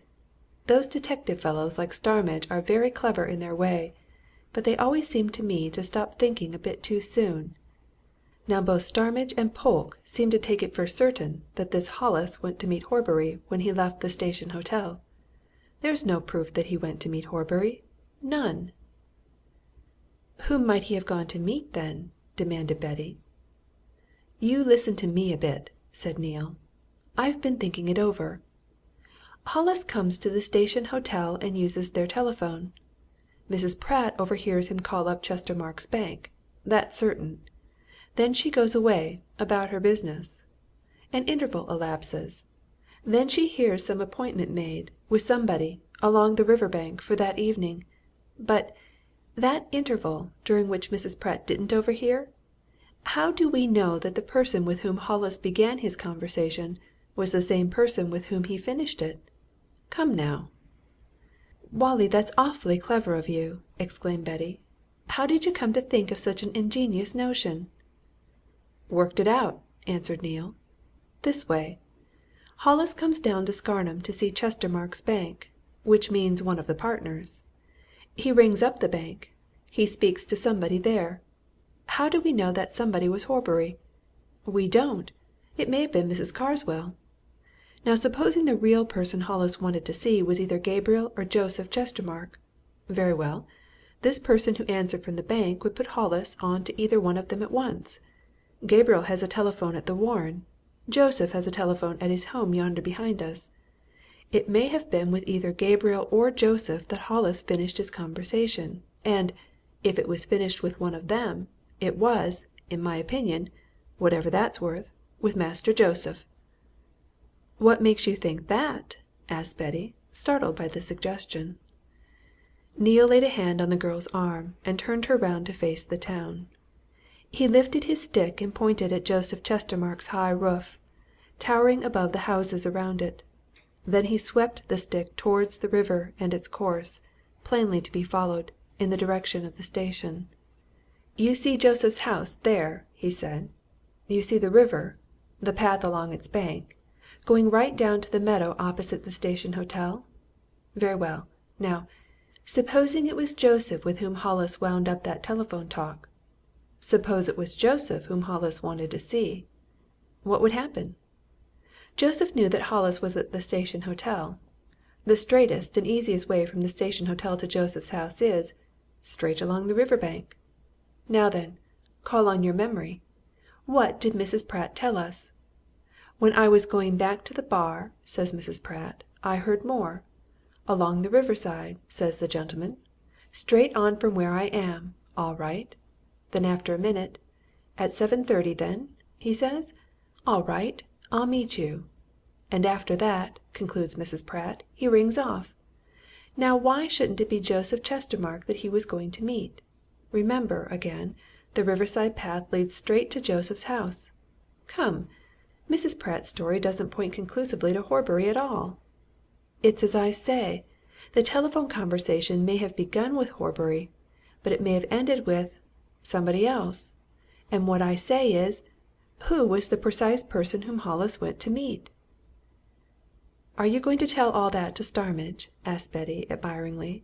"Because I'm sure it's never entered his head, so far." "Depends," replied Neale. "Let's see if the tinker has anything to tell. He's at home, anyway. There's his fire." A spiral of blue smoke, curling high above the green and gold of the gorse bushes, revealed Creasy's whereabouts. He had shifted his camp since their first meeting with him. His tilted cart, his tethered pony, and his fire, were now in a hollow considerably nearer the town. Neale and Betty looked down into his retreat to find him busily mending a collection of pots and pans, evidently gathered up during his round of the previous day. He greeted his visitors with a smile, and fetched a three-legged stool from his cart for Betty's better accommodation. "Heard anything?" asked Neale, seating himself on a log of wood. The tinker pointed to several newspapers which lay near at hand, kept from blowing away by a stone placed on the uppermost. "Only what's in these," he answered. "I've read all that, so I'm pretty well posted up, mister. I've just read this morning's. Bought it in the town when I went to fetch some bread. Queer affair altogether, I call it." "Have you looked round about at all?" asked Betty. "I've been a good bit over the Hollow, miss," answered Creasy. "But it's a stiff job seeking anything here. There's nobody knows what a wilderness this Hollow is until they begin exploring it. Holes, corners, nooks, crannies, bracken and bushes. It's a wilderness, and that's a fact. I'd engage to hide myself safely in this square mile for many a week against 100 seekers. It wouldn't a bit surprise me, you know, if it comes out in the end that Mr. Horbury, after all, did fall down one of these old shafts. I couldn't believe it possible at first, knowing that he knew every in and out of the place, but I'm beginning to think he may have done. There's only one thing against that theory." "What?" asked Betty. "Where's the other gentleman?" answered the tinker. "If they came together on to this waste, one couldn't fall down a shaft without the other knowing it, eh? And it's scarcely likely they'd both fall down." Neale glanced at Betty and shook his head. "There you are, you see!" he muttered. "They all hang to the notion that Hollis did meet Horbury. Mr. Horbury may have been alone, after all, you know," he went on, turning to Creasy. "There's no proof that the other gentleman was with him." "Aye, well, I'm going on what these paper accounts say," answered Creasy. "They all take it for granted that those two were together. Well, about these old shaftings, mister, I did notice something very early this morning that I thought might be looked into." "What is it?" asked Neale. "Don't let's lose any chance of finding anything out, however small it may be." The tinker finished mending a kettle and set it upright amongst the other renovated articles. He lifted the pan of solder off the fire, set it aside, too, and got up. "Come this way, then," he said. "I was going to Scarnham this noon to tell Mr. Polke about it, but as long as you're here—" He led the way through the thick gorse and heather until he came to a narrow track which wound across the moor in the direction of the town. There he paused, pointing towards Ellersdeane on the one hand, towards Scarnham on the other. "You see this track, mister?" he said. "You'll notice that it goes to Ellersdeane village that way, and to Scarnham this. Of course, you can't see it all the way in either direction, but you can take my word for it, it does. It comes out at Ellersdeane by the duck pond, at Scarnham by the bridge at the foot of Cornmarket. People who know it would follow it if they wanted a short cut across the moor from the town to the village, or the opposite, as you might say. Now then, look here, a bit this way." He preceded them along the narrow track until, on an open space in the moorland, they came to one of the old lead mine shafts, the mouth of which had been fenced in by a roughly built wall of stone gathered from its immediate surroundings. In this wall, extending from its parapet to the ground, was a wide gap. The stones which had been displaced to make it had disappeared into the cavernous opening. "Now then," said the tinker, turning to his companions with the inquiring look of a man who advances a theory which may or may not be accepted as reasonable. "You see that? What I'd like to know is that a recently made gap? It's difficult to tell. If this bit of stone fence had been built with mortar, one could have told, but it's never had mortar or lime in it. It's just rough masonry, as you see, stones picked up off the moor, like all these fences round the old shafts. But there's the gap right enough. Do you know what I'm thinking?" "No," murmured Betty, with a glance of fear and doubt at the black vista which she saw through the gap. "But don't be afraid to speak." "I'm thinking this," continued the tinker. "Supposing a man was following this track from Ellersdeane to Scarnham, or t'other way round, as it might be. Supposing he was curious to look down one of these old shafts. Supposing he looked down this one, which stands, as you see, not 2 yards off the very track he was following. Supposing he leaned his weight on this rotten bit of fencing. Supposing it gave way. What?"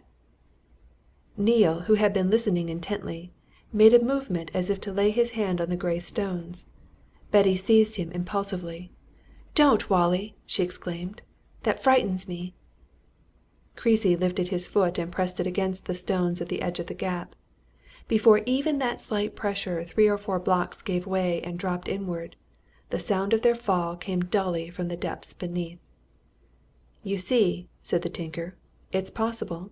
It might be. And, as you can tell from the time it takes a stone to drop, it's a long way down there. They're very deep, these old mines." Neale turned from the broken wall and looked narrowly at the ground about it. I don't see any signs of anybody being around here recently," he remarked. "There are no footmarks." "There couldn't be, mister," said Creasy. "You could march a regiment of soldiers over this moorland grass for many an hour, and there'd be no footprints on it when they'd gone. It's that wiry and strong. No, if half a dozen men had been standing about here when one fell in, or if 2 or 3 men had come here to throw another man in," he added significantly, "there'd be no footmarks. Try it! You can't grind an iron-shod heel like mine into this turf." "It's all very horrible," said Betty, still staring at the black gap, with its suggestion of subterranean horror. "If one only knew." The tinker turned and looked at the two young people as if he were estimating their strength. "What are you wondering about?" asked Neale. Creasy smiled as he glanced again at Betty. "Well," he replied, "you're a pretty strong young fellow, mister, I take it, and the young lady looks as if she'd got a good bit of muscle about her. If you two could manage one end of a rope, I'd go down into that shaft at the other end a bit of the way, at any rate, and then I'll let down a lantern and see if there's aught to be seen." Betty turned anxiously to Neale, and Neale looked the tinker over with appraising eyes. "I could pull you up myself," he answered. "You're no great weight. And haven't those shafts got props and stays down the side?" "Aye, but they'll be thoroughly rotten by this," said Creasy. "Well, we'll try it. Come to my cart I've plenty of stuff there." "You're sure there's no danger?" asked Betty. "Don't imperil yourself." "No danger, so long as you two'll stick to this end of the rope," said Creasy. "I shan't go too far down." The tilted cart proved to contain all sorts of useful things. They presently returned to the shaft with 2 coils of stout rope, a crowbar, a lantern attached to a length of strong cord, and a great sledge-hammer, with which the tinker drove the crowbar firmly into the ground some 10 or 12 feet from the edge of the gap. He made one end of the rope fast to this, the other end he securely knotted about his waist. One end of the second rope he looped under his armpits and handed the other to Neale. Then, lighting his lantern, he prepared to descend, having first explained the management of the ropes to his assistants. "All you've got to do," he said reassuringly to Betty, "is to hold on to this second rope and let me down gradual like. When I say pull, draw up. I'll help, hand over hand, up this first rope. Simple enough. I shan't go too far." Nevertheless, he exhausted the full length of both ropes, and it seemed a long time before they heard anything of him. Betty, frightened of what she might hear, fearful lest Neale should go too near the edge of the shaft, began to get nervous at the delay, and it was with a great sense of relief that she at last heard the signal. The tinker came hand over hand up the stationary rope, helped by the second one. His face, appearing over the edge of the gap, was grave and at first inscrutable. He shook himself when he stepped above the ground, as if he wanted to shake off an impression. Then he turned and spoke in a whisper. "It's as I thought it might be," he said. "There's a dead man down there." End of chapter 16.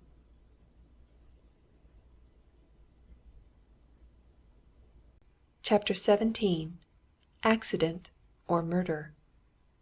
Betty checked the cry of horror which instinctively started to her lips, and turned to Neale with a look which he was quick to interpret. He moved nearer to the tinker, who was unwinding the rope from his waist. "You couldn't tell what man?" he asked in low tones. Creasy shook his head with a look of dislike for what he had seen by the light of his lantern. "No," he answered. "'Twasn't possible, mister. But a man there is, and dead, naturally, and a long way down it is, too, down to the bottom of that place." "What's to be done?" asked Neale. The tinker slowly coiled up his ropes and laid them in order by the crowbar. "There's only one thing to be done," he answered, after a reflective pause. "We shall have to get him up. That'll be a job. Do you and the young lady go back to Scarnham, and tell Polke what we've found, and let him come out here with a man or two. I'll go to Ellersdeane yonder and get some help. And a windlass can't do without that. There's a man that sinks wells in Ellersdeane. I'll get him and his men to come back with me. Then we can set to work."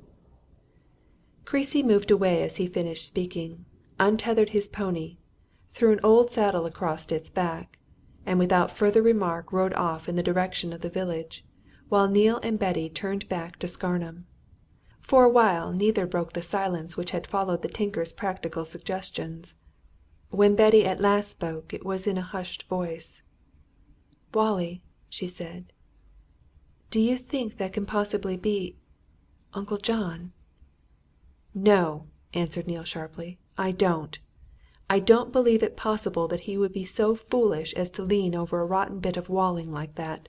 He'd know the danger of it." "Then it must be the other man Hollis," said Betty. "Maybe," agreed Neale.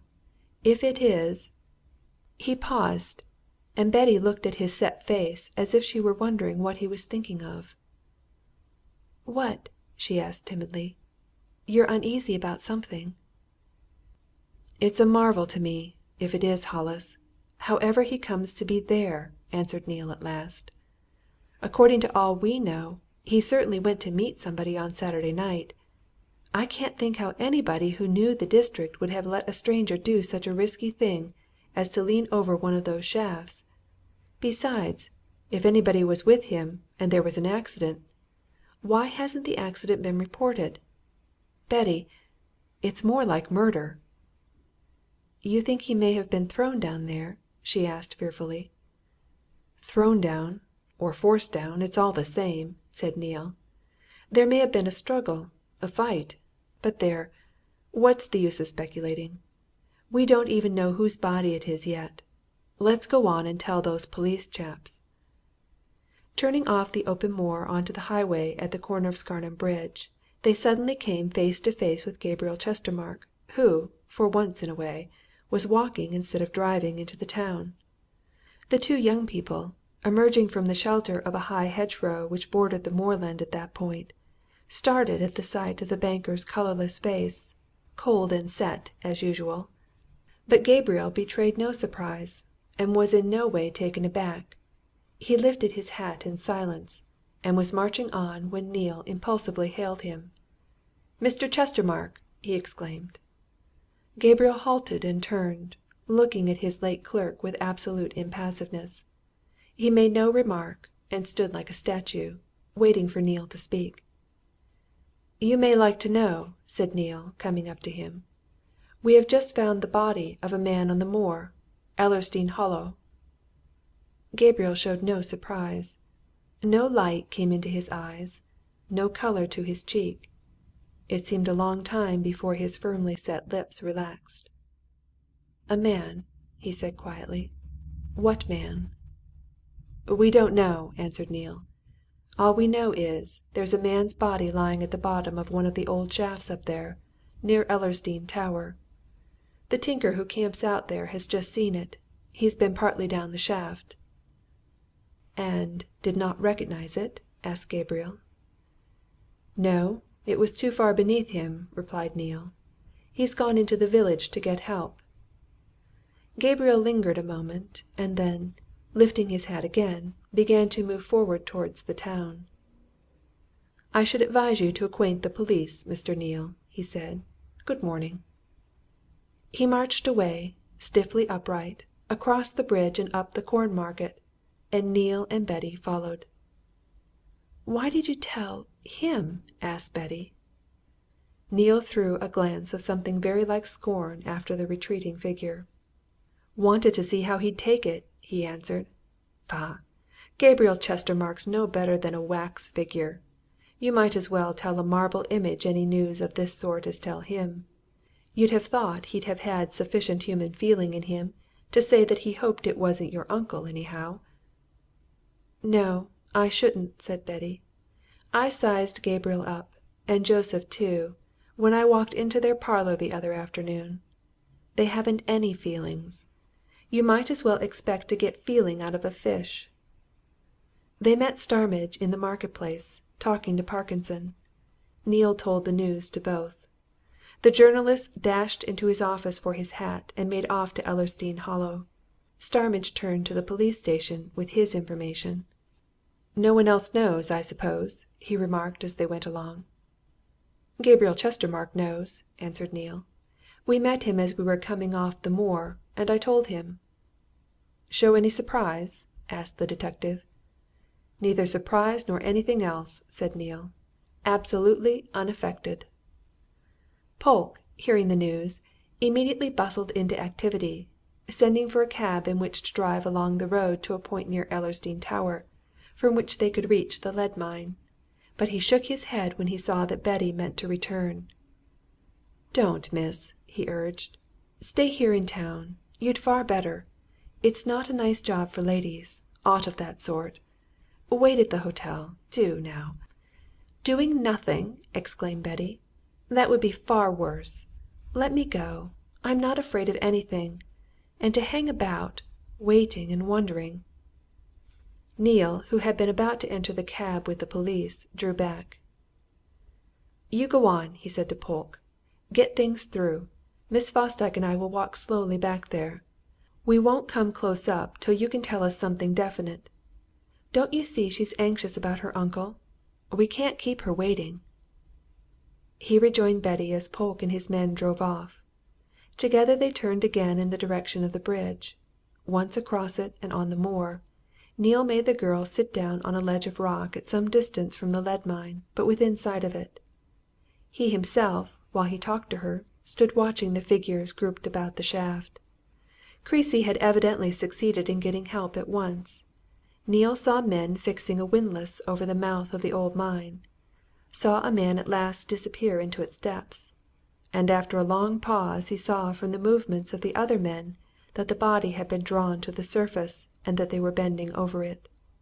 A moment later, Starmidge separated himself from the rest and came in Neale's direction. He nodded his head energetically at Betty as he drew within speaking distance. "All right, Miss Fosdyke," he said. "It's not your uncle, but it's the other man, Mr. Neale. No doubt of it." "Hollis!" exclaimed Neale. "It's the man described by Mrs. Pratt and Simmons, that's certain," answered the detective. "So there's one mystery settled, though it makes all the rest stranger than ever. Now, Miss Fosdyke, that'll be some relief to you, so don't come any nearer. But just spare Mr. Neale a few minutes. I want to speak to him." Betty obediently turned back to the ledge of the rock, and Neale walked with Starmidge towards the group around the shaft. "Can you tell anything?" he asked. "Are there any signs of violence? I mean, does it look as if he'd been " "Thrown in there?" said the detective calmly. "Ah, it's a bit early to decide that. The only thing I'm thinking of now is the fact that this is Hollis. That's certain, Mr. Neale. Now what could he be doing on this lonely bit of ground? Where does this track lead?" "It's a short cut from Scarnham Bridge corner to the middle of Ellersdeane village," answered Neale, pointing one way and then the other. "And Gabriel Chestermarke lives in Ellersdeane, doesn't he?" asked Starmidge. "Or close by?" Neale indicated certain chimneys rising amongst the trees on the far side of the Hollow. "He lives there the Warren," he replied. Mused Starmidge. "I wonder if this poor fellow was making his way there to see him?" "How should he, a stranger, know of this short cut?" demurred Neale. "I don't think that's very likely." "That's true unless he'd had it pointed out to him," rejoined Starmidge. "It's odd, anyway, that his body should be found half way, as it were, between Gabriel Chestermarke's place and Joseph Chestermarke's house, isn't it now? But, Lord bless you, we're only on the fringe of this business as yet. Well, just take a look at him." Neale walked within the group of bystanders, feeling an intense dislike and loathing of the whole thing. In obedience to Starmidge's wish, he looked steadily at the dead man and turned away. "You don't know him? Never saw him during the 5 years you were at the bank?" whispered the detective. "Think! Make certain, now!" "Never saw him in my life," declared Neale, stepping back. "I neither know him nor anything about him." "I wanted you to make sure," said Starmidge. "I thought you might possibly recollect him as somebody who'd called at the bank during your time." "No," said Neale. "Certainly not. I've never set eyes upon him until now. Of course, he's Hollis, I suppose?" "Oh, without a doubt," answered Polke, who caught Neale's question as he came up. "He's Hollis, right enough. Mr. Neale, here's a difficulty. It's a queer thing, but there isn't one of us here who knows if this spot is in Scarnham or in Ellersdeane. Do you? Is it within our borough boundary, or is it in Ellersdeane parish? The Ellersdeane policeman there doesn't know, and I'm sure I don't. It's a point of importance, because the inquest'll have to be held in the parish in which the body was found." The Ellersdeane constable who had followed Polke suddenly raised a finger and pointed across the heather. "Here's a gentleman coming as might know, Mr. Polke," he said. "Mr. Chestermarke." Neale and Starmidge turned sharply, to see the banker advancing quickly from the adjacent road. A cab, drawn up a little distance off, showed that he had driven out to hear the latest news. Polke stepped forward to meet the newcomer. Gabriel greeted him in his usual impassive fashion. "This body been recovered?" he asked quietly. "A few minutes ago, Mr. Chestermarke," answered Polke. "Will you look at it?" Gabriel moved aside the group of men without further word, and the others followed him. He looked steadily at the dead man's face, and withdrew. "Not known to me," he said, in answer to an inquiring glance from Polke. "Hollis, I suppose? Of course." He went off again as suddenly as he had come, and Starmidge drew Neale aside. "Mr. Neale," he whispered, with a nearer approach to excitement than Neale had yet seen in him, "did you see Gabriel Chestermarke's eyes? He's a liar! As sure as my name's Starmidge, he's a liar! Mr. Neale, he knows that dead man!"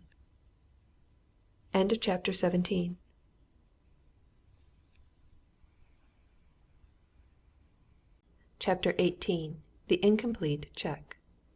Neale, startled and amazed by this sudden outburst on the part of a man whom up to that time he had taken to be unusually cool-headed and phlegmatic, did not immediately answer.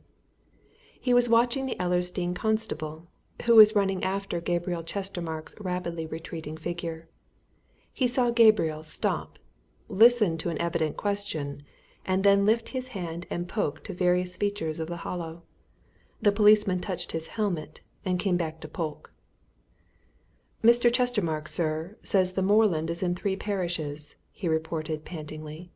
"From Scarnham Bridge corner to Ellersdeane Tower yonder is in the Scarnham parish. This side of the Hollow is in Ellersdeane. Everything beyond the Tower is in Middlethorpe." "Then we're in Scarnham," said Polke. "He'll have to be taken down to the town mortuary. We'd better see to it at once. What are you going to do, Starmidge?" he asked, as the detective turned away with Neale.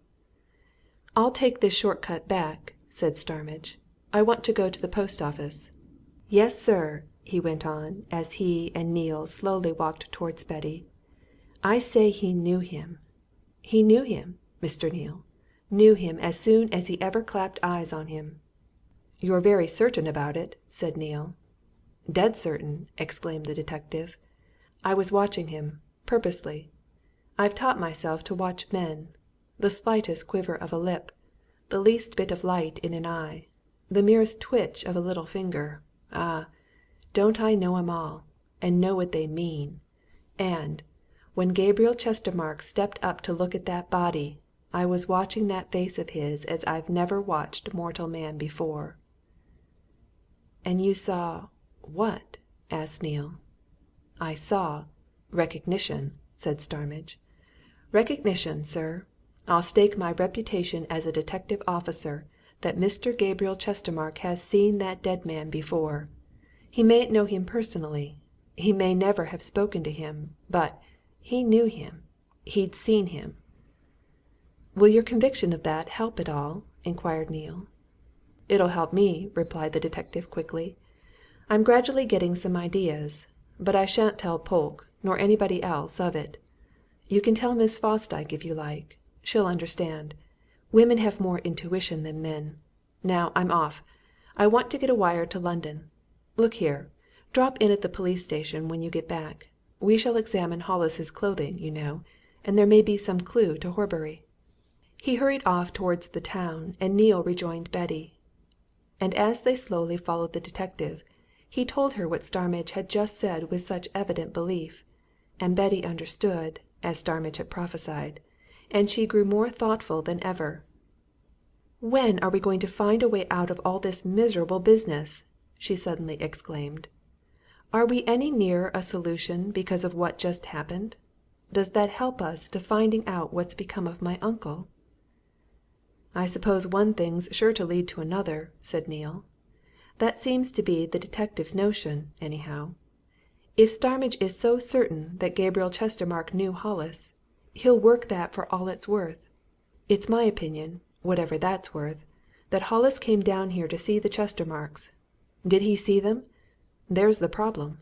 If one could only find out that." "I wish you and I could do something, apart from the police," suggested Betty. "Isn't there anything we could do?" Neale pointed ahead to the high roof of Joseph Chestermarke's house across the river. "There's one thing I'd like to do, if I could," he answered. "I'd just like to know all the secrets of that place. That there are some I'm as certain as that we're crossing this moor. You see that queer-shaped structure sort of conical chimney sticking up amongst the trees in Joseph Chestermarke's garden? That's a workshop, or a laboratory, or something, in which Joseph spends his leisure moments. I'd like to know what he does there. But nobody knows. Nobody is ever allowed in that house, nor in the garden. I don't know a single soul in all Scarnham that's ever been inside either. I'm perfectly certain Mr. Horbury was never asked there. Once Joseph's across his thresholds, back or front, there's an end of him till he comes out again." "But he doesn't live entirely alone, does he?" asked Betty. "As near as can be," replied Neale. "His entire staff consists of an old man and an old woman, man and wife, who've been with him, ever since he was born, I believe. You may have seen the old man about the town old Palfreman. Everybody knows him queer, old-fashioned chap. He goes out to buy in whatever's wanted. The old woman never shows. That's the trio that live in there. A queer lot, aren't they?" "It's all queer," sighed Betty. "But now that this unfortunate man's body's been found Wallie, do you think it possible he was thrown down that mine? That would mean murder." "If he were thrown down there, already dead," answered Neale grimly, "it would not only mean murder, but more than one person was concerned in it. We shall know more when they've examined the body and searched the clothing. I'm going round to the police station when I've seen you back to the hotel. I'm hoping they'll find something that'll settle the one point that's so worrying." "Which point?" asked Betty. "The real critical point, in my opinion," answered Neale. "Who it was that Hollis came to see on Saturday. There may be letters, papers on him that'll settle that. And if once we know that that will make a difference, because then "What then?" demanded Betty. "Then the police can ask that person if Hollis did meet him," exclaimed Neale. "And they can ask, too, what that person did with Hollis. Solve that, and we'll see daylight." But Betty shook her head with clear indications of doubt as to the validity of this theory. "No," she said. "It won't come off, Wallie. If there's been foul play, the guilty people will have had too much cleverness to leave any evidences on their victim. I don't believe they'll find anything on Hollis that'll clear things up. Daylight isn't coming from that quarter." "Where are we to look for it, then?" asked Neale dismally. "It's somewhere far back," declared Betty. "I've felt that all along. The secret of this affair isn't in anything that's been done here and lately. It's in something deep down, and how to get at it, and to find out about my uncle, I don't know."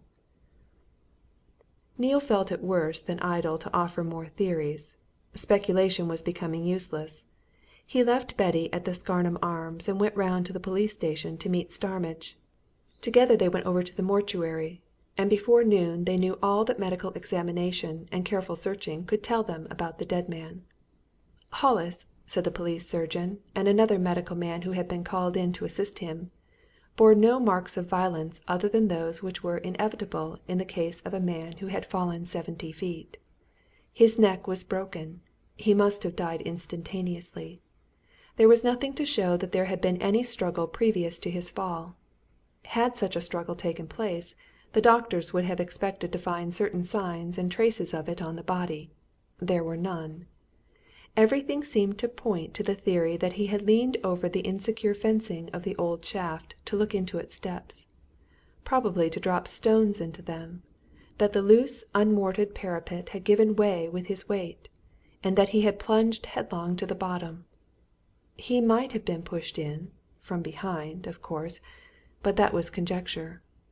Under ordinary circumstances, agreed both doctors, everything would have seemed to point to accident.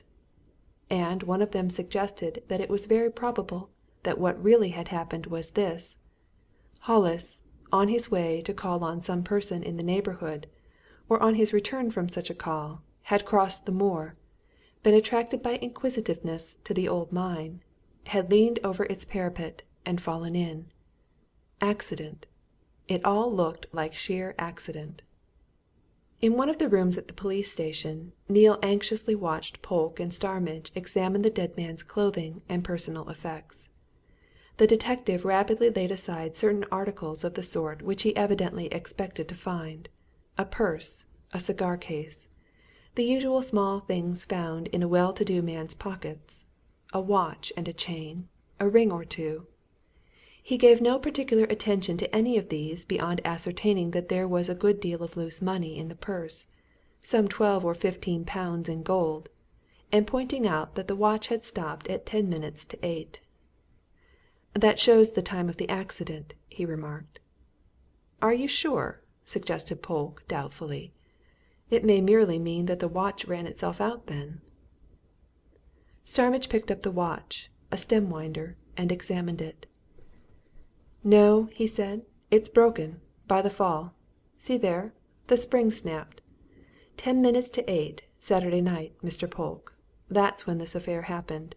Now then, this is what I want." From an inner pocket of the dead man's smart morning coat he drew a morocco leather letter case, and carefully extracted the papers from it. With Neale looking on at one side and Polke at the other, Starmidge examined every separate paper. Nothing that he found bore any reference to Scarnham. There were 1 or 2 bills, from booksellers, made out to Frederick Hollis, Esquire. There was a folded playbill, which showed that Mr. Hollis had recently been to a theatre, and, because of some pencilled notes in its margins, had taken an unusual interest in what he saw there.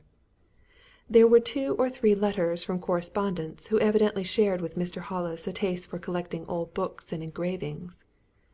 There were some cuttings from newspapers; they, too, related to collecting. And Neale suddenly got an idea. "I say!" he exclaimed. "Mr. Horbury was a bit of a collector of that sort of thing, as you probably saw from his house. This man may have run down to see him about some affair of that sort." But at that moment Starmidge unfolded a slip of paper which he had drawn from an inner pocket of the letter case. He gave one glance at it, and laid it flat on the table before his companions. "No," he said. "That's probably what brought Hollis down to Scarnham. A cheque for £10,000, and incomplete." The 3 men bent wonderingly over the bit of pink paper. Neale's quick eyes took in its contents at a glance. "London, May 12th, 1912. Vanderkiste, Milnew and Company, 563 Lombard Street, E.C. Pay blank or order the sum of £10,000 blank." "That's extraordinary!" exclaimed Neale. "Date and amount filled in, and the names of payee and drawer omitted. What does it mean?" "Ah!" said Starmidge. "When we know that, Mr. Neale, we shall know a lot. But I'm pretty sure of one thing. Mr. Hollis came down here intending to pay somebody £10,000, and he wasn't exactly certain who that somebody was." "Good!" muttered Polke. "Good! That looks like it." "So," said Starmidge, "he didn't fill in either the name of the payee or his own name until he was sure. See, Mr. Neale?" "Why did he fill in the amount?" remarked Neale sceptically. Starmidge winked at Polke. Very likely to dangle before somebody's eyes, he answered slyly.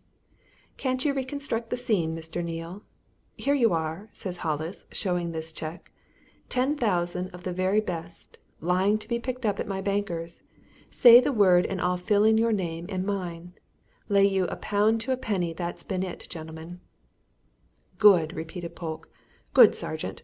I believe you're right. Now, what'll you do about it? The detective carefully folded up the cheque and replaced it in the slit from which he had taken it. He also replaced all the other papers, put the letter case in a stout envelope, and handed it to the superintendent. Seal it up and put it away in your safe till the inquest tomorrow, he said. What shall I do? Oh, well, you needn't mention it, either of you, except to Miss Fosdyke, of course. But as soon as the inquest is adjourned, as it'll have to be, I shall slip back to town and see those bankers. I don't know, but I don't think it's likely that Mr. Hollis would have £10,000 always lying at his bank. I should say this 10,000 has been lodged there for a special purpose. And what I shall want to find out from them, in that case, is what special purpose? And what had it to do with Scarnham, or anybody at Scarnham? See? And I'll tell you what, Mr. Polke, I don't know whether we'll produce that cheque at the inquest on Hollis, at first anyhow. The coroner's bound to adjourn. All he'll want tomorrow will be formal identification of the body. All other evidence can be left till later.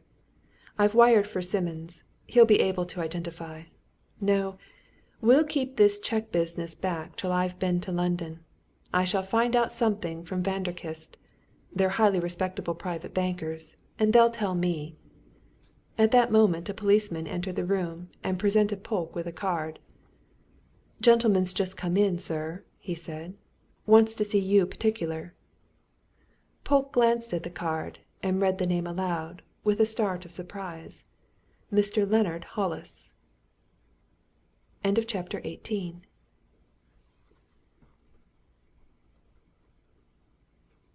Chapter 19.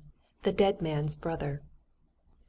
Polke hastily followed the policeman from the room, to return immediately with a quiet-looking, elderly gentleman in whom Neale and Starmidge saw a distinct likeness to the dead man. His brother, whispered Polke, as he handed a chair to the visitor. So you've seen about this in the newspapers, sir, he went on, turning to Mr. Leonard Hollis, and you thought you'd better come over, I suppose?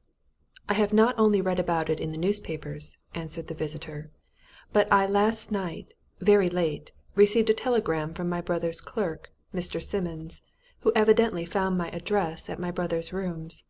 So I left Birmingham, where I now live, at once, to see you. Now, have you heard anything of my brother?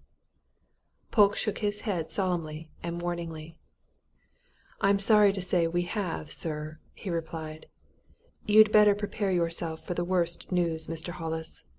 We found the body this morning, not 2 hours ago, and we don't know, as yet, how he came by his death.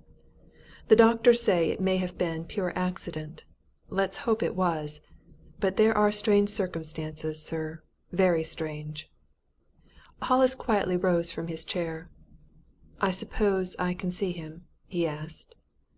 Polke led him out of the room, and Starmidge turned to Neale.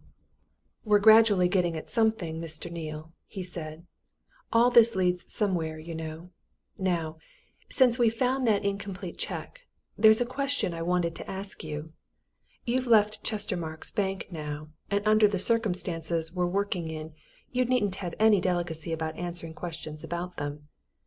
Do you know of any recent transaction of theirs which involved £10,000? No, replied Neale. I certainly don't. Nor any sum approaching it? Suggested Starmidge.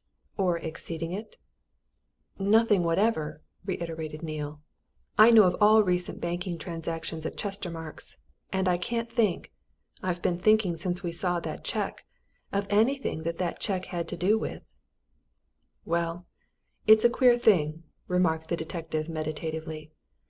I'll lay anything Hollis brought that cheque down here for some specific purpose. And who on earth is there in this place that he could bring it to but Chestermarke's? However, we'll see if I don't trace something about it when I get up to town. And then Polke and the dead man's brother came back, talking earnestly. The superintendent carefully closed the door, and begging his visitor to be seated again, turned to Starmidge. "I've told Mr. Hollis all the main facts of the case," he said. "Of course, he identified his brother at once." "When did you see him last, sir?" asked Starmidge. "Some 8 or 9 months ago," replied Hollis. "He came to see me, in Birmingham. Previous to that, I hadn't seen him for several years. I ought to tell you," he went on, turning to Polke, "that for a great many years I have lived abroad, tea planting in Ceylon. I came back to England about a year ago, and eventually settled down at Edgbaston. I suppose my brother's clerk found my address on an old letter or something last night, and wired me in consequence." "When Simmons was here," observed Starmidge, "he said that your brother seemed to have no relations." "I daresay Simmons would get that impression," remarked Hollis. "My brother was a very reserved man, who was not likely to talk much of his family. As a matter of fact, I am about the only relation he had, except some half cousins, or something of that sort." "Can you tell us anything about your brother's position?" asked Starmidge. "The clerk said he didn't practise very much, and had means of his own." "Quite true," assented Hollis. "I believe he had a comfortable income, apart from his practice perhaps 500 or 600 a year. He mentioned to me that he only did business for old clients."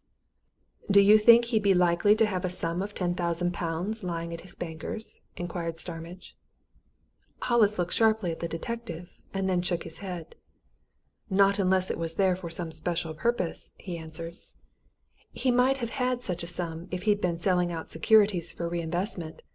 But my impression is in fact, it's more than an impression I'm sure that he bought himself an annuity of about the amount I mentioned just now some years ago. You see, he'd no children, and he knew that I was a well-to-do man, so he used his capital in that way." "Would you be surprised to see a cheque of his drawn for £10,000?" asked Starmidge suddenly.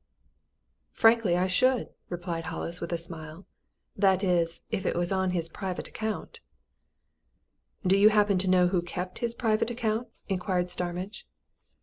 "Yes," answered Hollis. "He banked with an old private firm called Vanderkiste, Mullineau and Company, of Lombard Street." Starmidge, after a whispered word with Polke, took up the envelope in which he had placed the dead man's letter case, and produced the cheque.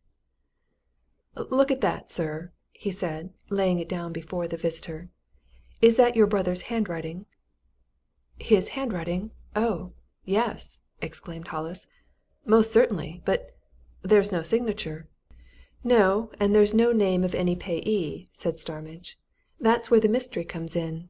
But this and this letter case and its contents was found on him, and there's no doubt he came down to Scarnham intending to pay that cheque to somebody. You can't throw any light on that, sir?" The visitor, who continued to regard the cheque with evident amazement, at last turned away from it and glanced at his three companions. "Well," he said, "I don't know that I can. But one principal reason why I hurried here after getting Simmons's telegram last night is this. In the newspapers there's a good deal of mention of Mr. John Horbury, manager of a bank in this town. He, too, you tell me, has disappeared. Now, I happen to possess a remarkably good memory, and it was at once stirred by seeing that name.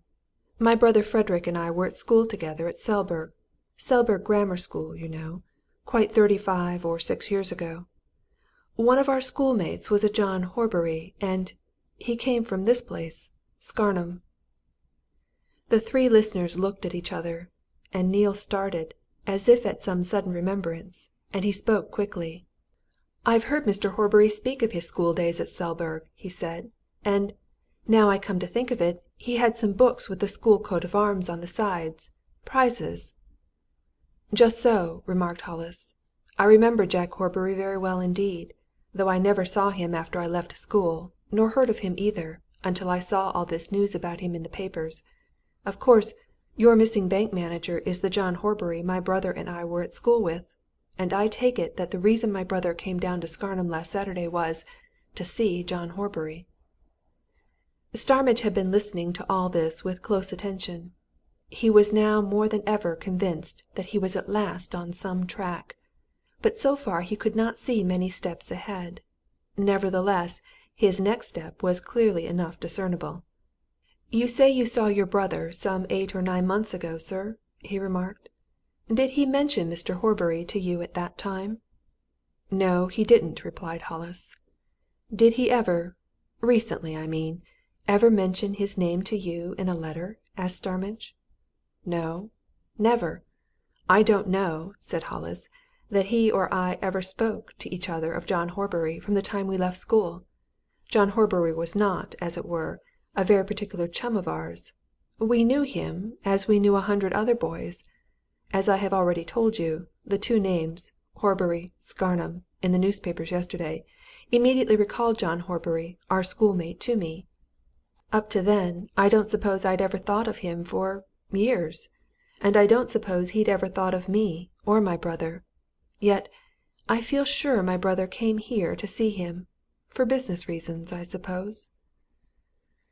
"The odd thing about that, Mr. Hollis," remarked Polke, "is that we can't find the slightest reason, either from anybody here or from your brother's clerk in London, why your brother should come to see Horbury, whether for business or for any other purpose. And as to his remembering Mr. Frederick Hollis, well, here's Mr. Neale. Mr. Horbury was his guardian, and Mr. Neale, of course, has known him all his life. Now, Mr. Neale has never heard him mention Mr. Frederick Hollis by name at any time. And there's now staying in the town Mr. Horbury's niece, Miss Fosdyke. She, too, never heard her uncle speak of any Mr. Hollis. Then, as to business, the partners at Chestermarke's Bank declare that they know nothing whatever of your brother. Mr. Gabriel, the senior partner, has seen the poor gentleman, and didn't recognize him. So, we, at any rate, are as wise as ever. We don't know what your brother came here for." Hollis bowed his head in full acceptance of the superintendent's remarks. But he looked up at Starmidge and smiled. "Exactly!" he said. "I quite understand you, Mr. Polke. But I am convinced that my brother came here to see John Horbury. Why he came, I know no more than you do. But I hope to know." "You'll stay in the town a bit, sir?" suggested Polke. "You'll want to make arrangements for your poor brother's funeral, of course. Aught that we can do, sir, to help, shall be done." "I'm much obliged to you, Mr. Polke," replied Hollis. "Yes, I shall certainly stay in Scarnham. In fact," he went on, rising and looking quietly from one man to the other, "I shall stay in Scarnham until I, or you, or somebody have satisfactorily explained how my brother came to his death.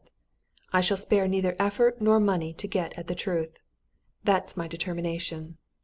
"There's somebody else in like case with you, Mr. Hollis," observed Polke. "Miss Fosdyke's just as concerned about her uncle as you are about your brother.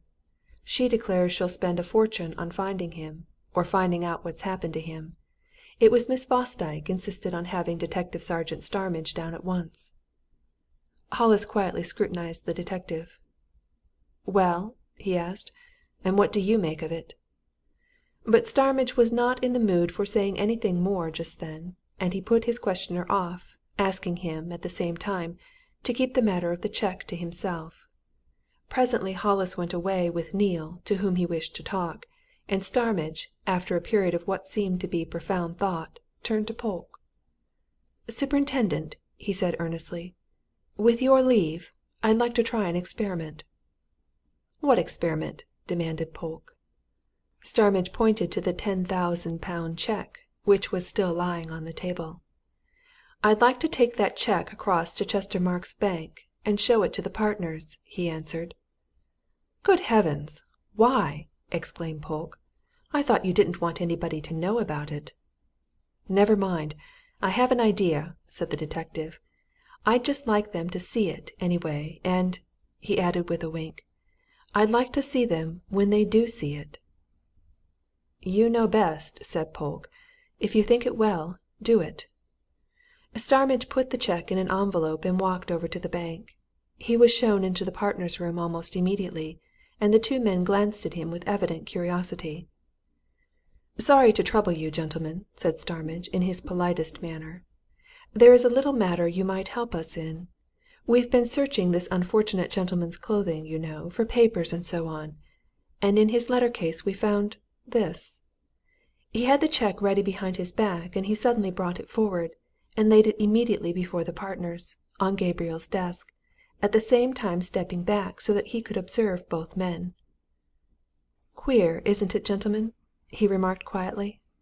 "Incomplete." Gabriel Chestermarke, in spite of his habitual control, started. Joseph, bending nearer to the desk, made a curious sound of surprise. A second later they both looked at Starmidge, each as calm as ever. "Well?" said Gabriel.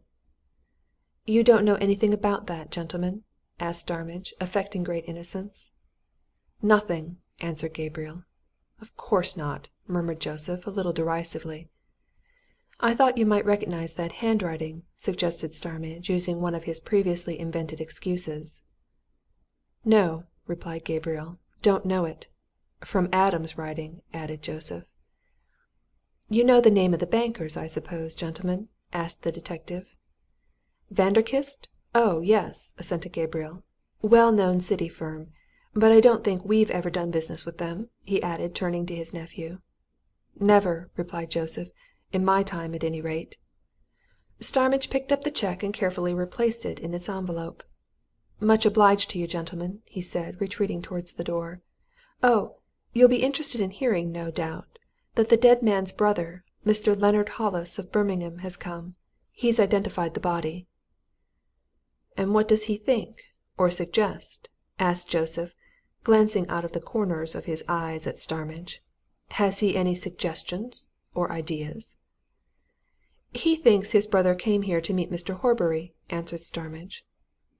"That's so evident that it's no news," remarked Joseph. "Perhaps he can suggest where Horbury's to be found." Starmidge bowed and went out and straight back to Polke. He handed him the cheque and the letter case. "Lock 'em up," he said. "Now then, listen. You can do all that's necessary about that inquest. I'm off to town. Sit down and I'll tell you why. And what I tell you, keep to yourself." That evening Starmidge, who had driven quietly across the country from Scarnham to Ecclesborough, joined a London express at the Midland station in the big town. The carriages were unusually full, and he had some difficulty in finding the corner seat that he particularly desired. But he got one at last at the very end of the train, and he had only just settled himself in it when he saw Gabriel Chestermarke hurry past. Starmidge put his head out of the window and watched. Gabriel entered a first-class compartment in the next coach.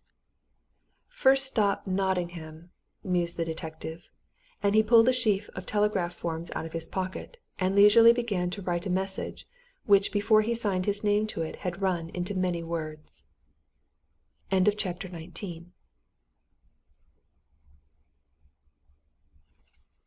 Chapter 20. The Other Cheque.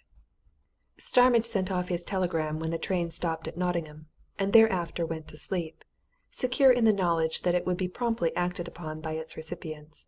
And when, soon after 11 o'clock, the express ran into St. Pancras, he paid no particular attention to Gabriel Chestermarke. He had no desire, indeed, that the banker should see him, and he hung back when the crowded carriages cleared and the platform became a scene of bustle and animation. But he had no difficulty in distinguishing Gabriel's stiffly erect figure as it made its way towards the hall of the station, and his sharp eyes were quick to notice a quietly dressed, unobtrusive sort of man who sauntered along, caught sight of the banker, and swung round to follow him. Starmidge watched both pass along towards the waiting line of vehicles. Then he turned on his heel and went to the refreshment room, and straight to a man who evidently expected him. "You got the wire in good time, then?" said Starmidge. "Plenty," answered the other man laconically. "I've put a good man on to him. See anything of them?" "Yes, but I didn't know our man," remarked Starmidge. "Who is he? Will he do what I want?" "He's all right fellow who's just been promoted, and, of course, he's naturally keen," replied Starmidge's companion. "Name of Gandam. That was a pretty good and full description of the man you want followed, Starmidge," he went on, with a smile. "You didn't leave much out." "I didn't want him to be overlooked, and I didn't want to show up myself," said Starmidge. "I noticed that our man spotted him quick. Now, look here I'll be at headquarters first thing tomorrow morning, and I want this chap Gandam's report, 9:30 sharp. Now we'll have a drink, and I'll get home." "Good case, this?" asked the other man, as they pledged each other. "Getting on with it?" "Tell you more tomorrow," answered Starmidge. "When and if I know more. 9:30, mind." But when Starmidge met his companion of the night before at 9:30 next morning, it was to find him in conversation with the other man, and to see dissatisfaction on the countenances of both. And Starmidge, a naturally keen observer, knew what had happened. He frowned as he looked at Gandam. "You don't mean to say he slipped you?" he exclaimed. "I don't know about slipped," muttered Gandam. "I lost him, anyway, Mr. Starmidge, and I don't see how I can be blamed either. Perhaps you might have done it differently, but " "Tell about it," interrupted Starmidge. "What happened?" "I spotted him, of course, from your description, as soon as he got off the train," replied Gandam. "No mistaking him. Naturally, he's an extra good one to watch. He'd no luggage not even a handbag. I followed him to the taxi cabs. I was close by when he stepped into one, and I heard what he said. Stage door, Adalbert Theatre. Off he went. I followed in another taxi. I stopped mine and got out just in time to see him walk up the entry to the stage door. He went in. It was then 11:30. They were beginning to close. I waited and waited until at last they closed the stage door. I'd take my oath he'd never come out never!" Starmidge made a face of intense disgust. "No, of course he hadn't!" he exclaimed.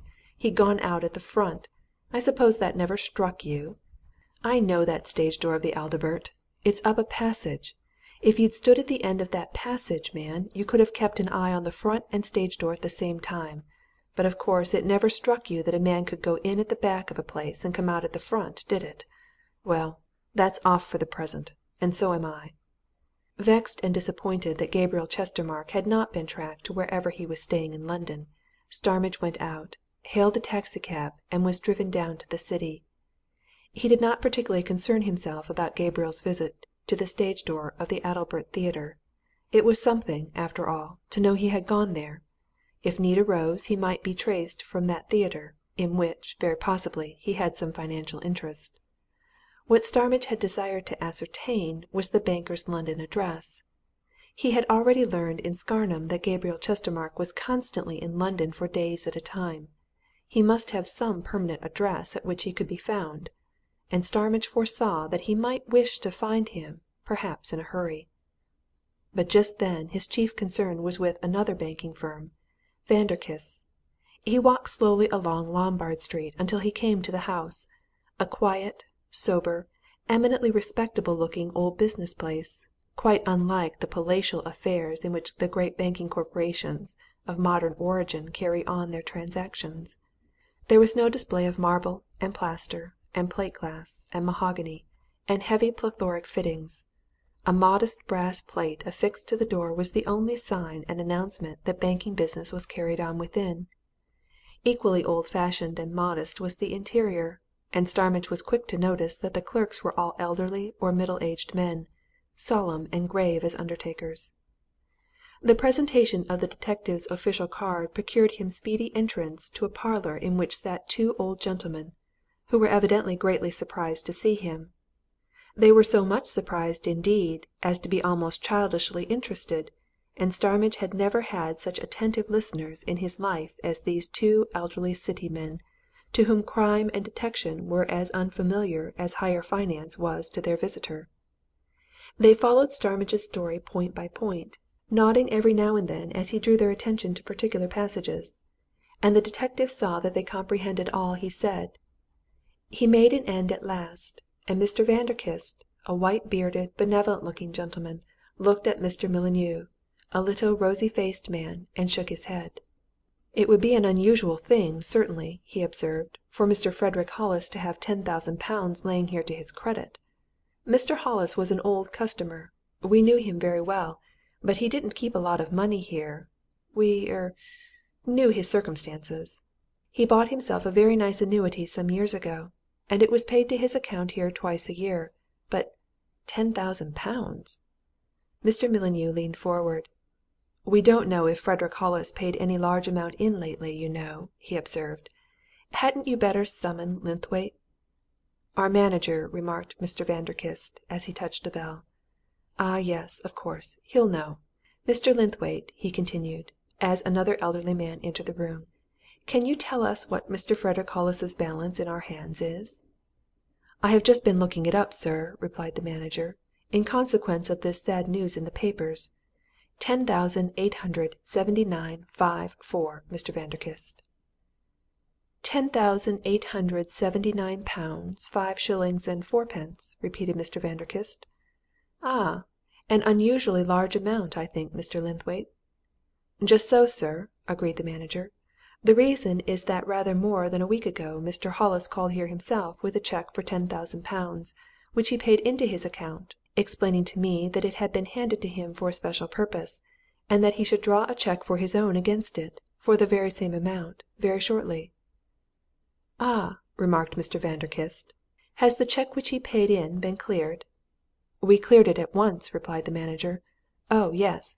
But the cheque which Mr. Hollis spoke of drawing against it has not come in, and now, of course " "Just so," said Mr. Vanderkiste. "Now that he's dead, of course his cheque is no good. That will do. Thank you, Mr. Linthwaite." He turned and looked at Starmidge when the manager had withdrawn. "That explains matters," he said.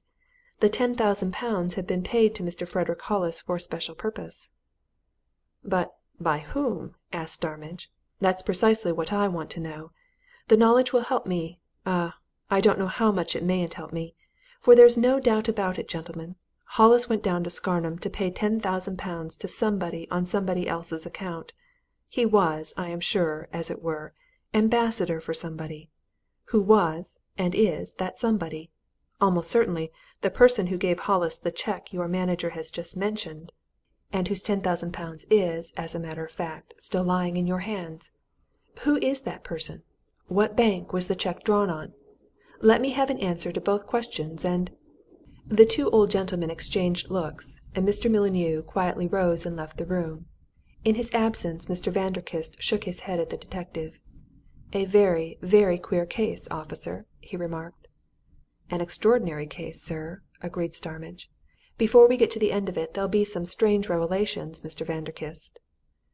"So I should imagine so I should imagine," assented the old gentleman. "Very remarkable proceedings altogether. We shall be deeply interested in hearing how matters progress. Of course, this affair of the £10,000 is very curious. We " Mr. Mullineau came back with a slip of paper, which he handed to the detective. "That gives you the information you want," he said. Starmidge read aloud what the manager had written down on his principal's instructions. "Drawer, Helen Lester," he read. "Bank, London and Universal, Pall Mall Branch." He looked up at the two partners. "I suppose you gentlemen don't know who this Mrs. or Miss Helen Lester is?" he inquired. "No, not at all," answered Mr. Mullineau. "Nor does Linthwaite. I thought Mr. Hollis might have told him something about that special purpose, but he told him nothing." "You'll have to go to the London and Universal people," observed Mr. Vanderkiste. "They, of course, will know all about this customer." Mullineau looked inquiringly after his partner. "Don't you think that, as there are almost certain to be some complications in this matter, Linthwaite had better go with Detective Starmidge?" he suggested. "The situation, as regards the £10,000, is a somewhat curious one. This Miss or Mrs. Lester will want to recover it. Now, according to what Mr. Starmidge tells us, nobody, so far as he's aware, is in possession of any facts, papers, letters, anything relating to it. I think there should be some consultation between ourselves and the other bank which is concerned." "Excellent suggestion," agreed Mr. Vanderkiste. "Let him go, by all means." Half an hour later, Starmidge found himself closeted with another lot of bankers, but these were younger men, who were quicker to grasp situations and comprehend points, and they quickly understood what the detective was after. Moreover, they were already well posted up in those details of the Scarnham mystery which had already appeared in the newspapers. "What you want," said one of them, a young and energetic man, addressing Starmidge at the end of their preliminary conversation, "is to find out for what purpose Mrs. Lester gave Mr. Frederick Hollis £10,000?" "Precisely," replied Starmidge. "It will go far towards clearing up a good many things." "I have no doubt Mrs. Lester will tell you readily enough," said the banker. "In fact, as things are, I should say she'll only be too glad to give you any information you want.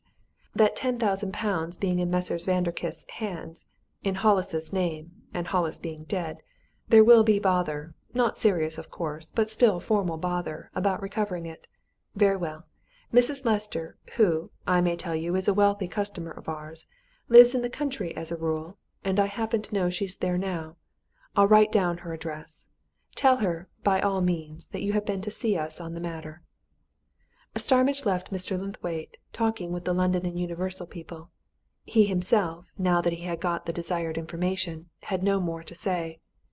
Outside the bank he opened the slip of paper which had just been handed to him, and saw that another journey lay before him. Mrs. Lester lived at Lowdale Court, near Chesham. Chapter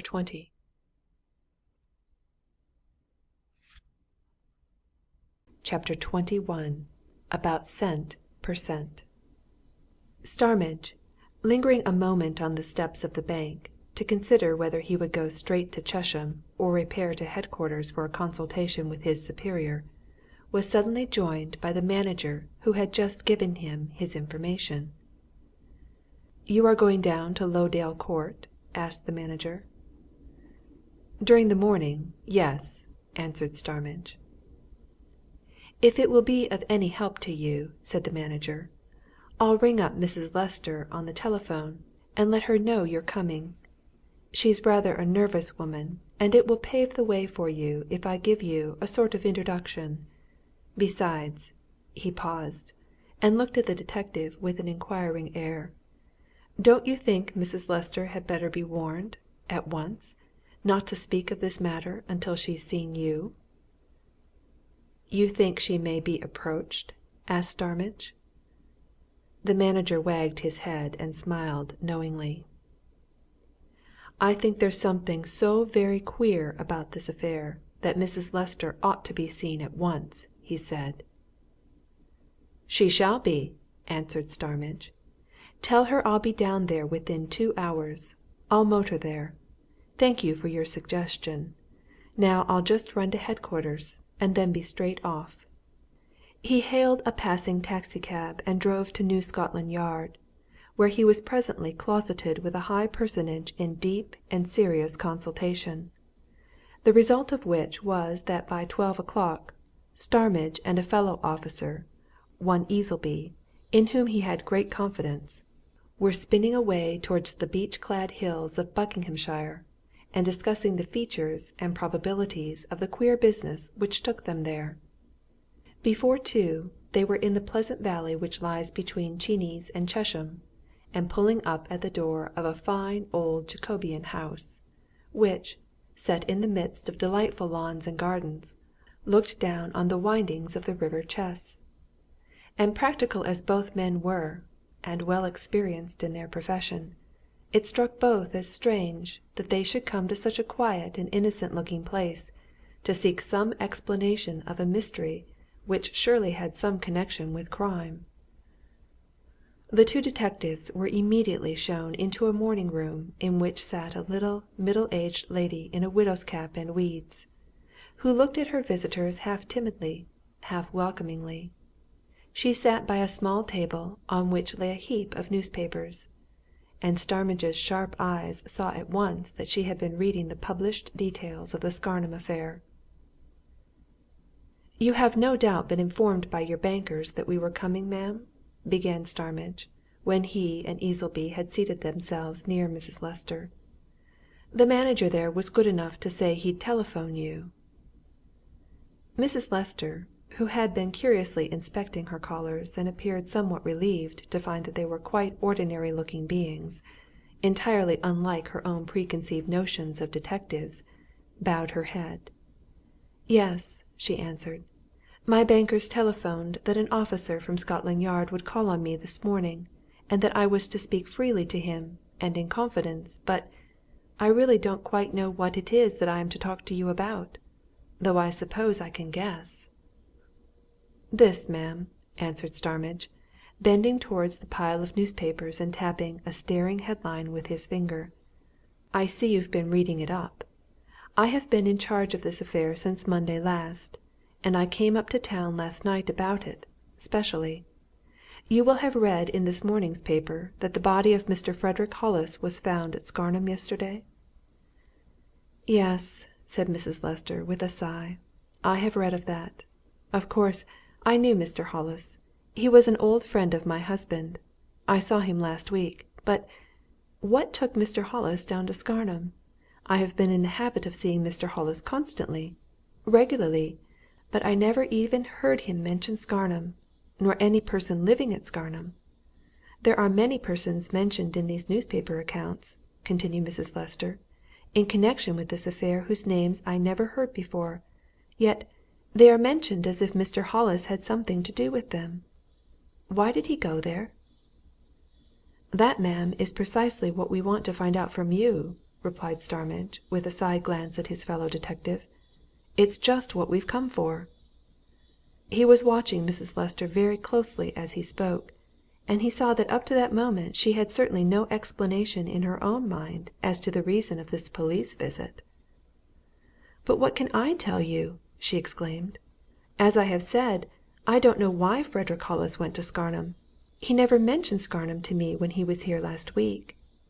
"Let me tell you something that's not in the papers yet, ma'am," said Starmidge. "I think it will explain matters to you.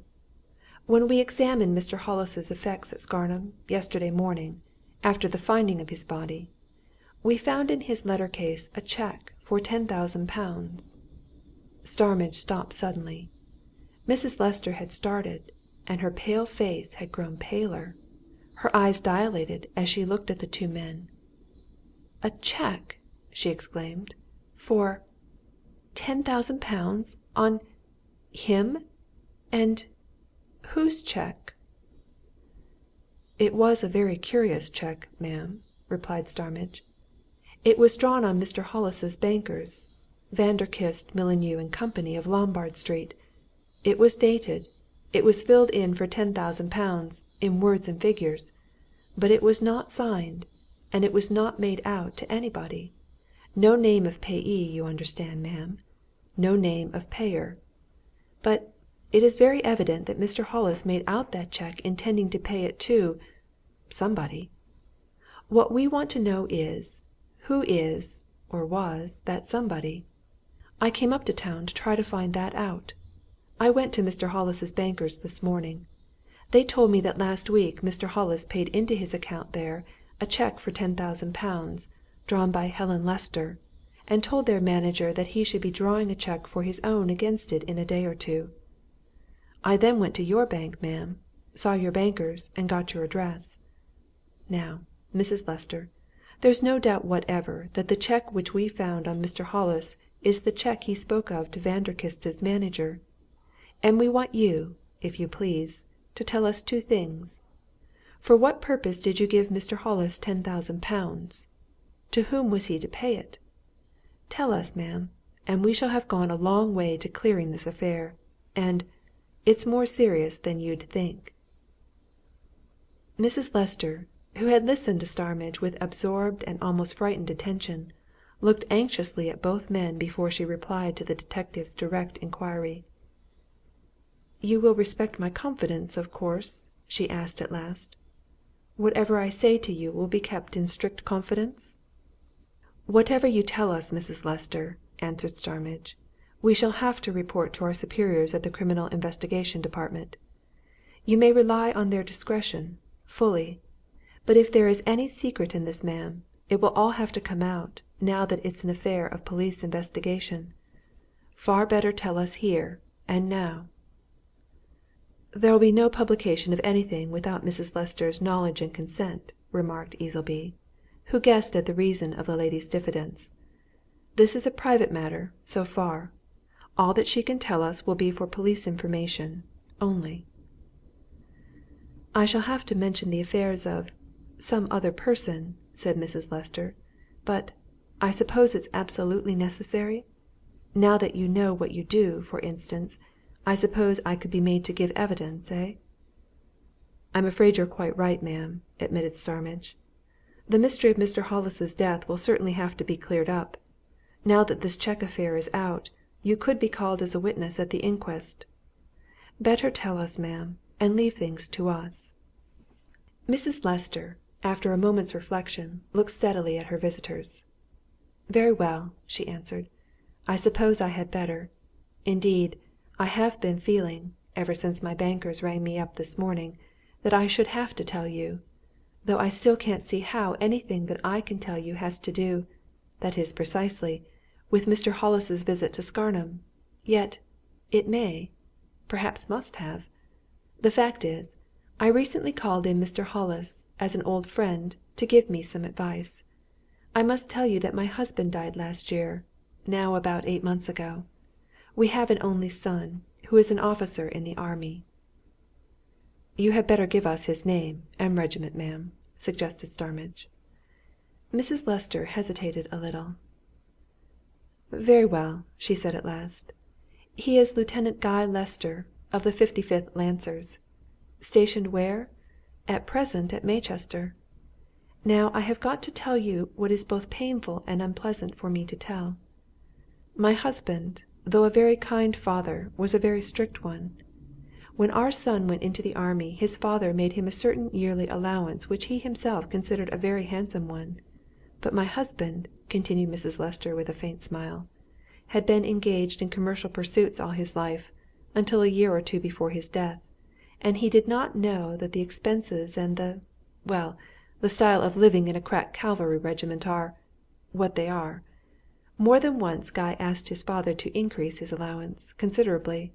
His father always refused. He was a strict and, in some ways, a very hard man about money. And so, my son had recourse to a money-lender." Starmidge, who was sitting close by his fellow detective, pressed his elbow against Easleby's sleeve. At last they were getting at something. "Just so, ma'am," he said encouragingly. "Nothing remarkable in all this so far. Quite an everyday matter, I assure you. Nothing for you to distress yourself about either. All that can be kept quiet." "Well," continued Mrs. Lester, "my son borrowed money from a money-lender in London, expecting, of course, to pay it back on his father's death. I must tell you that my husband married very late in life. He was quite 30 years my senior. No doubt this money-lender acquainted himself with Mr. Lester's age and state of health." "He would, ma'am, he would," agreed Starmidge. "He'd take particular good care of that, ma'am," added Easleby. "They always do, in such cases." "Yes," said Mrs. Lester. "But you see, when my husband died, he did not leave Guy anything at all. He left everything to me. So Guy had nothing to pay the money-lender with. Then, of course, the money-lender began to press him, and in the end Guy was obliged to come and tell me about it. That was only a few weeks ago. And it was very bad news, because the man claimed much, very much, more money than he had ever advanced. His demands were outrageous."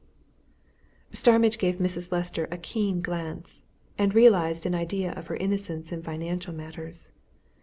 "Ah!" he observed. "They are very grasping, ma'am, some of these money-lenders. How much was this particular one asking of your son, now?" "He demanded between 14 and 15,000 pounds," replied Mrs. Lester. "An abominable demand, for my son assured me that at the very outside he had had not more than 7 or 8,000. "And what happened, ma'am?" inquired Starmidge sympathetically. "The man pestered you, of course." "Guy made him 1 or 2 offers," answered Mrs. Lester. "Of course I would have made them good, to get rid of the affair. It was no use. He had papers and things signed by Guy, who had borrowed all the money since he came of age, and he refused to abate a penny. The last time that Guy called on him, he told him flatly that he would have his 15,000 to the last shilling. It was, of course, extortion." Starmidge and Easleby exchanged looks. Both felt that they were on the very edge of a discovery. "To be sure, ma'am," asserted Starmidge. "Absolute extortion. And what was the name of this money-lending gentleman?" "His name," replied Mrs. Lester, "is Godwin Markham." "Did you ever see him, ma'am?" asked Starmidge. Mrs. Lester looked her astonishment. "I?" she exclaimed. "No, never." "Did your son ever describe him to you? His personal appearance, I mean," inquired Starmidge. Mrs. Lester shook her head. "No," she replied. "Indeed, I have heard my son say that he never saw Markham himself but once. He did his business, I suppose you would call it, with the manager, who always said, when this recent pressing began, that he was powerless. He could only do what Mr. Markham bade him to do." "Precisely," said Starmidge. "There generally is a manager whose chief business is to say that sort of thing, ma'am. Dear me! And where, ma'am, is this Mr. Godwin Markham's office? You know that, no doubt."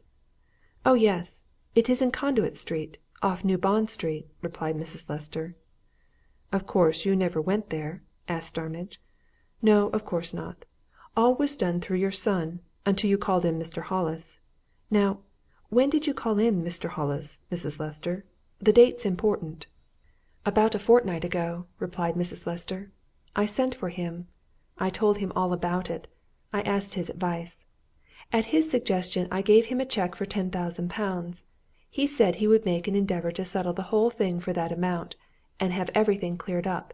He took the cheque away with him. Between then, that day when he was here and you gave him the cheque," asked Starmidge, "and last Saturday, when we know Mr. Hollis went to Scarnham, did you hear of or from Mr. Hollis at all?" "Only in this way," replied Mrs. Lester. "When he left me, he said that before approaching Markham as intermediary, he should like to see Guy and hear what his account of the transactions was, and that he would ask my son to come up to town from Maychester and meet him. I heard from Guy at the end of last week last Saturday morning, as a matter of fact that he had been to town, that he had lunched with Mr. Hollis at Mr. Hollis's club, and that after discussing the whole affair, Mr. Hollis had said that he would make a determined effort to settle the matter at once. And after that," concluded Mrs. Lester, "I heard no more, or anything, until I read of this Scarnham affair in the newspapers." "And now that you have read it, ma'am, and have heard what I have to tell," said Starmidge, "do you connect it in any way with Mr. Guy Lester's affair?" Mrs. Lester looked puzzled. She considered the detective's proposition in silence for a time. "No," she answered at last. "Really, I don't." Starmidge got up, and Easleby followed his lead. "Well, ma'am," said Starmidge, "there is a connection, without doubt, and I think that within a very short time we shall have discovered what it is. What you have told us has been of great assistance, the very greatest assistance, and you can make your mind easy for the present. I don't see any reason for any unpleasant publicity just now. In fact, I think you'll find there won't be any. The unpleasant publicity, ma'am," continued Starmidge, with an almost imperceptible wink at Easleby, "will be for some other people." The two detectives bowed themselves out, re-entered their car, and were driven off to Chesham. Neither had touched food since breakfast time, and each was hungry. They discovered an old-fashioned hotel in the main street of the little town, and were presently confronting a round of cold beef, a cold ham, and two foaming tankards in the snug parlour which they had to themselves. "One result of our profession, young Starmidge," observed the middle-aged Easleby, bending towards his companion over a well-filled plate, "is that it makes a man indulge in a tremendous lot of what you might call intellectual speculation." "What are you speculating about?" asked Starmidge. "This on information received," replied Easleby, as he lifted his tankard. "There are the names of three Scarnham gentlemen before me Gabriel Chestermarke, Joseph Chestermarke, and John Horbury. Now then, which of the three sports the other name of Godwin Markham?"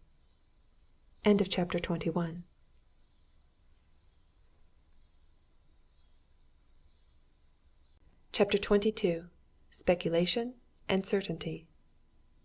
Starmidge ate and drank in silence for a while, evidently pondering his companion's question. "Yes," he said at last, "there's all that in it. It may be any one of the three you never know. Yet, according to all I've been told, Horbury's a thoroughly straight man of business." "According to all I've been told," remarked Easleby, "and all I've been told about anything has been told by yourself, the two Chestermarkes have the reputation of being thoroughly straight men of business outwardly. But one thing is certain, my lad, after what we've just learned. Hollis went down to Scarnham to offer that cheque to one of these three men. And whichever it was, that man's Godwin Markham. It's a double life business, Jack. The man's Goodwin Markham here in London, and he's somebody else in somewhere else. Dead certainty, my lad." "It's not Horbury," said Starmidge, after some reflection. "I'll stake my reputation, such as it is, on that." "You don't know," replied Easleby. "Remember, Mrs. Lester said this son of hers always did business with a manager. That's a usual thing with these big money lending offices. The real man doesn't show. For aught you know, Horbury may have been running a money lender's office in town, unknown to anybody, under the name of Goodwin Markham, and he may have wanted new funds for it, and he may have collared these securities which the Chestermarkes say are missing, and he may have appropriated Lord Ellersdeane's jewels. D'ye see? You never can tell, in any of these cases. You see, my lad, you've been going, all along, on the basis, the supposition, that Horbury is an innocent man, and the victim of foul play. But he may be a guilty man. Lord bless you, I don't attach any importance to reputation and character. Not I. It isn't 10 years since Jim Chambers and myself had a case in point. A bank manager, who was a churchwarden, Sunday school teacher, this, that, and t'other in the way of piety and respectability. All a cloak to cover as clever a bit of thievery and fraud as ever I heard of. He got 10 years, that chap, and he ought to have been hanged. As I say, you never can make certain. Hollis may have found out that Goodwin Markham of Conduit Street was in reality John Horbury of Scarnham, and then "I'll tell you what," interrupted Starmidge, who had been thinking as well as listening. "There's a very sure and certain way of finding out who Goodwin Markham is. Do you remember? Mrs. Lester said her son had only seen him once. Well, once is enough. He'd remember him. We must go to Maychester right away and see this young Lester, and get him to describe the man he saw." "Good notion, of course," assented Easleby.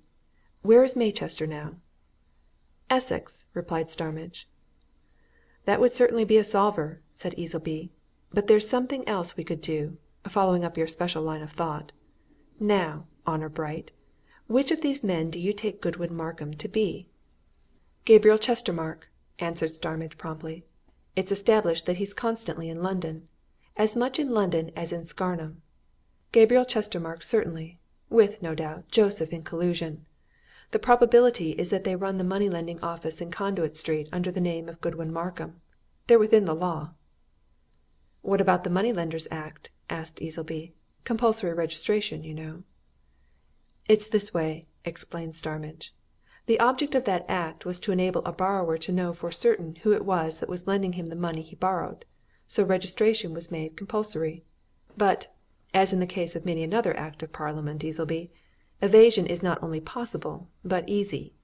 A money lender can register in a name which isn't his own if it's one which he generally uses in his business. So there you are! I've seen the name Goodwin Markham advertised ever since I was a youngster. It's an old established business, well known. There's nothing to prevent Abraham Moses from styling himself Fitzwilliam Simpkins, if he's always done business as Fitzwilliam Simpkins. See? And it's highly probable that, as he's so much in town, Gabriel Chestermarke lives in town under the name of Goodwin Markham. Double life business, as you suggest. But you were going to suggest something else. What?" "This," said Easleby. "You know that Gabriel Chestermarke went to the stage door of the Adalbert Theatre the other night. Go there, officially, and find out if he called there as Gabriel Chestermarke. That'll solve a lot." "We'll both go," assented Starmidge. "It's a good notion. I hadn't thought of it. Whom shall we try to see?" "Top man of all," counselled Easleby. "Lessee, manager, whatever he is. Our cards'll manage it." "I'm obliged to you, old man!" exclaimed Starmidge. "It's a bright idea. Of course, somebody there'll know who the man was that called last night know his name, of course, and in that case " "Aye, but don't you anticipate too much, my lad," interrupted Easleby. "There's no doubt that Gandam traced your Gabriel Chestermarke to the stage door of the Adalbert Theatre and lost him there. But you know, for anything you know, Mr. Gabriel Chestermarke, banker, of Scarnham, may have had legitimate and proper business at that theatre. For aught you know, Mr. Gabriel Chestermarke may be owner of that theatre, ground landlord, part proprietor, financier. He may have a mortgage on it, All sorts of reasons occur to me as to why Mr. Gabriel Chestermarke may have called. He might be a personal friend of the manager's, or the principal actor's, called to take him out to supper. D'ye see, on his arrival in town? So, whoever we see there, you want to go guardedly, eh?" "I'll tell you what," said Starmidge. "I'll leave it to you. I'll go with you, of course, but you manage it." "Right, my lad," assented Easleby. "All I shall want'll be a copy of this morning's newspaper, to lead up from." One of the London morning journals had been making a great feature of the Scarnham affair from the moment Parkinson, on Starmidge's inspiration, had supplied the press with its details, and it had that day printed an exhaustive résumé of the entire history of the case, brought up to the discovery of Frederick Hollis's body.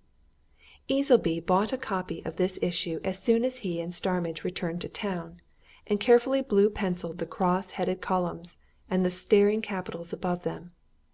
With the folded paper in his hand, and Starmidge at his heel, he repaired to the stage door of the Adalbert Theatre at 7:45, when the actors and actresses were beginning to pass in for their evening's work, and thrust his hand into the glass-fronted cage in which the stage door-keeper sat. "A word with you, mister," whimpered Easleby. "A quiet word, you understand.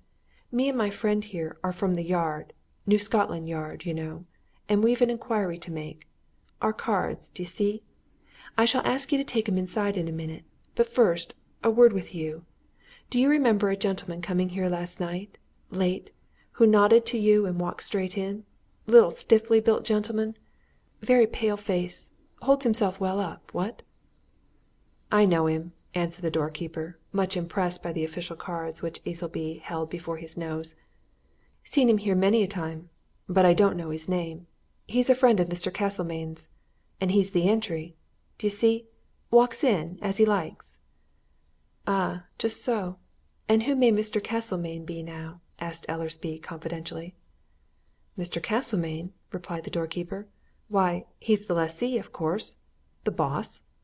"Ah, the boss, is he?" said Easleby. "Much obliged to you, sir. Well, now then, just take these two cards to Mr. Castlemayne, will you? And ask him if he'll be good enough to see their owners for a few minutes on very important private business." The door-keeper departed up a dark passage, and Easleby pointed Starmidge to a playbill which hung framed on the wall behind them. "There you are," he said, indicating a line, near the big capitals at the top. "Lessee and manager, Mr. Leopold Castlemayne. That's our man. Fancy name, of course. Real name Tom Smith or Jim Johnson, you know. But, Lord bless you, what's in a name? Haven't we got a case in point?" "There's a good deal in what's in a name in our case, old man," retorted Starmidge. "You're off it there." Easleby was about to combat this reply when a boy appeared and intimated that Mr. Castlemayne would see the gentleman at once, and the two detectives followed up one passage and down another, and round corners and across salons and foyers, until they were shown into a snug room, half office, half parlour, very comfortably furnished and ornamented, wherein, at a desk, and alone, sat a gentleman in evening dress, whose countenance, well fed though it was, seemed to be just then clouded with suspicion and something that looked very like anxiety. He glanced up from the cards which lay before him to the two men who had sent them in, and silently pointed them to chairs near his own. "Good evening, sir," said Easleby, with a polite bow. "Sorry to interrupt you, Mr. Castlemayne, but you see our business from our cards, and we've called, sir, to ask if you can give us a bit of much-wanted information. I don't know, sir," continued Easleby, laying the blue-pencilled newspaper on the lessee's desk, "if you've read in the papers any account of the affair which is here called the Scarnham Mystery." Mr. Leopold Castlemayne glanced at the columns to which Easleby pointed, rubbed his chin, and nodded. "Yes, yes," he said. "I have just seen the papers. Case of a strange disappearance. Bank manager, isn't it?" "It's more than that, sir," replied Easleby. "It's a case of all sorts of things. Now you're wondering, Mr. Castlemayne, why we've come to you. I'll explain. You see there, sir, the name, blue-pencilled, Gabriel Chestermarke. Mr. Gabriel Chestermarke is a banker at Scarnham. You don't happen to know him, Mr. Castlemayne?" The two detectives watched the lessee narrowly as that question was put, and each knew instantly that the prompt reply was a truthful one.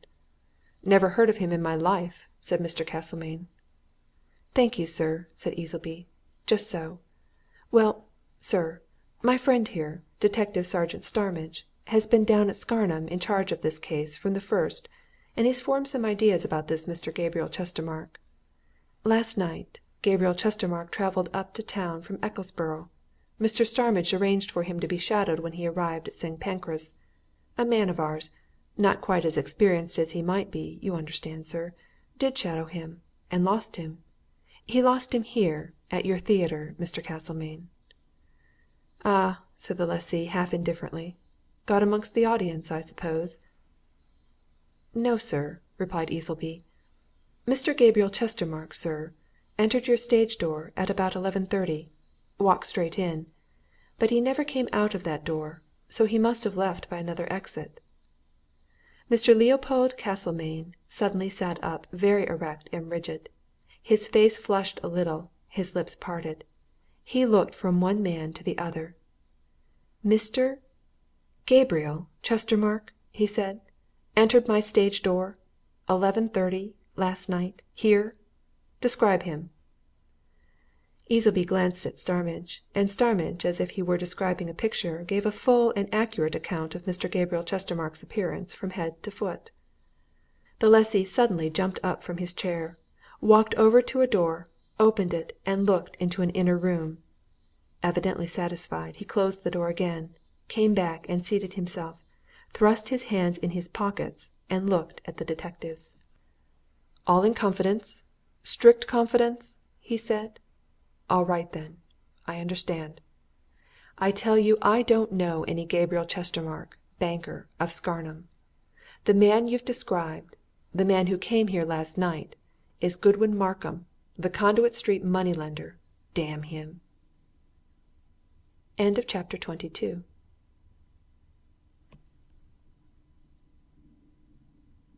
Chapter 23. The Aggrieved Victim.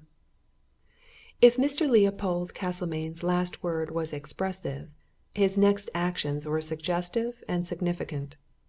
Returning to the door of the inner room, he turned the key in it. Crossing to the door by which the detectives had been shown in, he locked that also. Proceeding to a cupboard in an adjacent recess, he performed an unlocking process, after which he produced a decanter, a siphon, 3 glasses, and a box of cigars. He silently placed these luxuries on a desk before his visitors, and hospitably invited their attention. "Yes," he said presently, proceeding to help the 2 men to refreshment, and pressing the cigars upon them. "I've good reason to say that, gentlemen. Godwin Markham, indeed! I ought to know him. If I don't look out, that devil of a bloodsucker is going to ruin me. He is, so." Easleby gave Starmidge an almost imperceptible wink as he lighted a cigar. It was evident that Mr. Leopold Castlemayne was not only willing to talk, but was uncommonly glad to have somebody to talk to. Indeed, his moody countenance began to clear as his tongue became unloosed. He was obviously at that stage when a man is thankful to give confidences to any fellow creature. "I've done business with gentlemen of your profession before," he went on, nodding to his visitors over the rim of his tumbler, "and I know you're to be trusted. Naturally, you'll hear a good many queer things and queer secrets in your line of life. As you come to me in confidence, I'll tell you a thing or two in confidence. It may help you, if you're certain that the man you're wanting is the man who came here last night. Do you want him?" "We may do," replied Easleby. "We don't know yet. Mr. Starmidge here is much disposed to think that we shall. But let's be clear, sir. We're all 3 agreed that we're talking about the same man? Starmidge has accurately described a certain man who without a doubt entered your stage door about 11:30 last night?"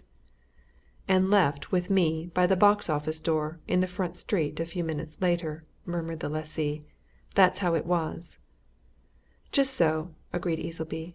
"Now, Starmidge up to now has only known that man as Mr. Gabriel Chestermarke, senior partner in Chestermarke's Bank at Scarnham, while you, up till now, have only known him as Godwin Markham, moneylender, financial agent, and so on, of Conduit Street," interrupted Castlemayne. "And known him a lot too much for my peace, I can tell you. Of course we're talking about the same man. I can quite believe he runs a double show. I know that he's a great deal away from town. It's very rarely that he's to be found at Conduit Street. Very, very rarely indeed. He's a clever manager there, who sees everybody and does everything. And I know that he's quite 2/3 of his time away from his own house, so, of course, he's got to put it in somewhere else." "His own house?" said Starmidge, catching at an idea which presented himself. "You know where he lives in London, then, Mr. Castlemayne?" "Do I know where my own mother lives?" exclaimed the lessee. "I should think I do! He's a neighbour of mine.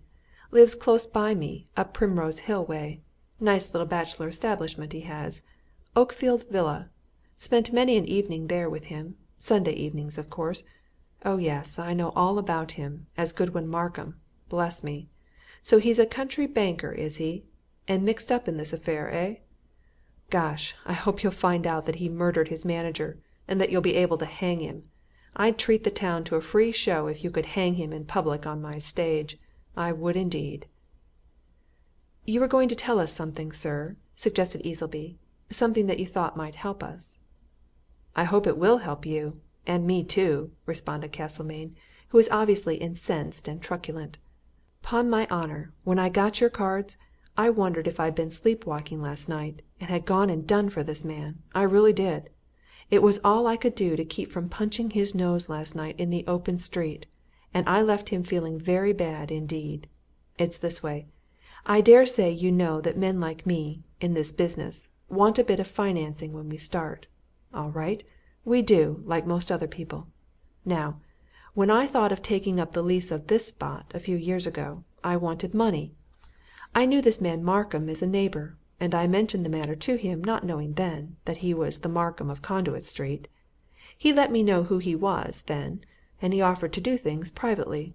No need to go to his office, do you see? And he found me a necessary capital. And I dare say I signed papers without thoroughly understanding 'em, and, of course, when you get into the hands of a fellow like that, it's like putting your foot on a piece of butter in the street. You're down before you know what's happened. But I ain't down yet, my boys," concluded Mr. Castlemayne, drinking off the contents of his glass and replenishing it.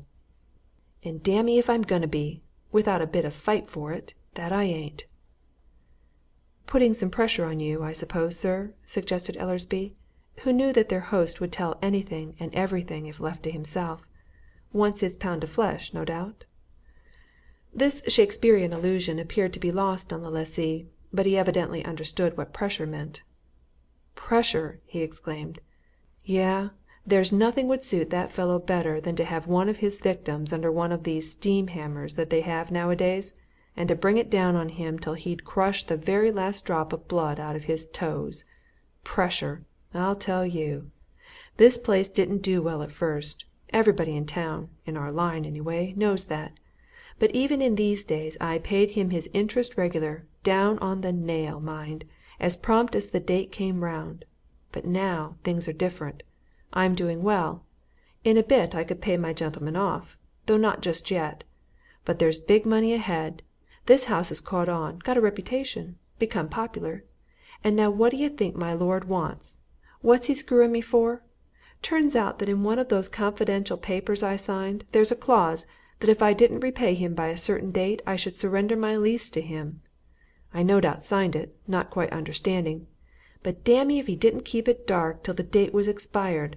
And now, when I've worked things up, not only as lessee, mind you, but as manager, to success and big prospects, hanged if he doesn't want to colour my lease with all its fine possibilities and put me in to work for him at a bloomin' salary." "Dear me, sir!" exclaimed Easleby. "Now, what might that exactly mean? We're not up in these matters, you know."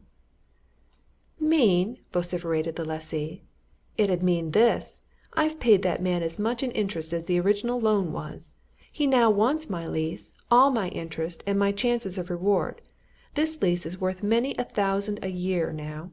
If I surrender my lease peaceably, without fuss, you understand, he'll wipe off my original debt to him and give me a bloomin' salary of 25 quid a week. Me! Gosh! He ought to be burnt alive." "And if you don't?" asked Starmidge, deeply interested by this sidelight on financial dealings. "What then?" "Then he relies on his damned paper and my signature to it, and turns me out," replied the aggrieved one. Thievery, that's what I call it. That's his bloomin' ultimatum. Came last night to tell me. I hope you'll catch him and hang him." The two detectives had long since realized that Mr. Leopold Castlemayne's interest in the banker money-lender was a purely personal one, based on his own unlucky dealings with him. But they wished for something outside that interest, and Starmidge, after a word or two of condolence, and another of advice to go to a shrewd and smart solicitor, asked a plain question. "You say you've been on terms of shall we call it neighbourly intimacy with this man?" he remarked. "Have you ever met his nephew?" The lessee made a face expressive of deep scorn. "Nephew!" he exclaimed. "Yah! D'ye think a fellow like that'd have a nephew? I don't believe he's any relations that's flesh and blood. I don't believe he ever had a mother. I believe he's one of these ghouls you read about in the story books. What's he look like? A bloodsucker? That's what he is." Starmidge gave his host an accurate description of Joseph Chestermarke. "Did you ever see a man like that at this Markham's house?" he asked. "Never," answered the lessee. "Or at his office?" persisted Starmidge. "No, don't know such a man. I've only been to the office in Conduit Street a few times," said Castlemayne. "The chap you see there is a fellow called Stipp, Mr. James Stipp, a nice, smooth-tongued, mealy-mouthed chap, you know. I say, do you think you'll be able to fasten anything on Markham, or Chestermarke, or whatever his name is?" Easleby responded jocularly that they certainly wouldn't if they sat there, and after solemnly assuring Mr. Leopold Castlemayne that his confidence would be severely respected, he and Starmidge went away. Once outside they walked for a while in silence, each reflecting on what he had just heard. "Well," remarked Starmidge at last, "we're certain on one point now, anyway. Godwin Markham, money-lender of Conduit Street, is the same person as Gabriel Chestermarke, banker, of Scarnham. That's flat. And now that we've got to know that much, how much nearer am I to finding out the real thing that I'm after?" "Which is exactly what?" asked Easleby. "I was called in," said Starmidge, "to find out the secret of John Horbury's disappearance. It isn't my business to interfere with Gabriel Chestermarke or Godwin Markham in his money-lending affairs, nor to trace Lord Ellersdeane's missing jewels. My job is to find John Horbury, or to get to know what happened to him." "And all this helps," answered Easleby. "Haven't you got anything?" "Don't know that I have," admitted Starmidge. "Just now, anyway. I've had a dozen ideas, but they're a bit mixed at present. Have you, after what we've found out?" "What sort of banking business is it the Chestermarkes carry on down there at Scarnham?" asked Easleby. "I suppose you'd get a general idea." "Usual thing in a small country town," replied Starmidge. "Highly respectable, county family business, I should say, from what I saw and heard." "All the squires and the parsons and the farmers and the better sort of tradesmen go to 'em, I suppose?" suggested Easleby. "And all the nice old ladies and that sort? An extra respectable connection, eh?" "Just as I say regular country town business," said Starmidge half impatiently. Remarked Easleby. "Now, if you were a highly respectable country town banker, with a connection of that sort amongst the very proper people, and if it so happened that you were living a double life, and running a money-lending business in London, do you think you'd want your banking customers to know what you were after when you weren't banking?" "What do you think he'd do?" asked Starmidge. "I'm not quite sure," replied Easleby, with candour. "But I think I shall get there all the same. Now, didn't you say that from all the accounts supplied to you, this Mr. John Horbury was an eminently proper sort of person? Very well. Supposing it suddenly came to his knowledge that his employer, or employers, for I expect both Chestermarkes are in at it, were notorious money-lenders in London, and that they carried on this secret business in the greedy and grasping fashion. What do you suppose he'd do? Especially if he was, as you say Horbury was, a man of considerable means." "What do you think he'd do?" asked Starmidge. "I think it's quite on the cards that he'd chuck his job there and then," said Easleby. "And not only that, but that he'd probably threaten exposure. Men of a very severe type of commercial religion would, my lad. I know 'em." "You're suggesting what?" inquired the younger detective. "I'm suggesting that on the night of Hollis's visit to Scarnham, Horbury, through Hollis, became acquainted with the Chestermarke secret," replied Easleby, "and that he let the Chestermarkes know it. And in that case, what would happen?" Starmidge walked slowly at his companion's side, thinking. He was trying to fit together a great many things. He felt as a child feels who is presented with a puzzle in many pieces and told to put them together. "I know what you're after," he said suddenly. "You think the Chestermarkes murdered Horbury." "If you want it plain and straight," replied Easleby, "I do." "There's the other man Hollis," suggested Starmidge. "I should say they finished him as well," said Easleby.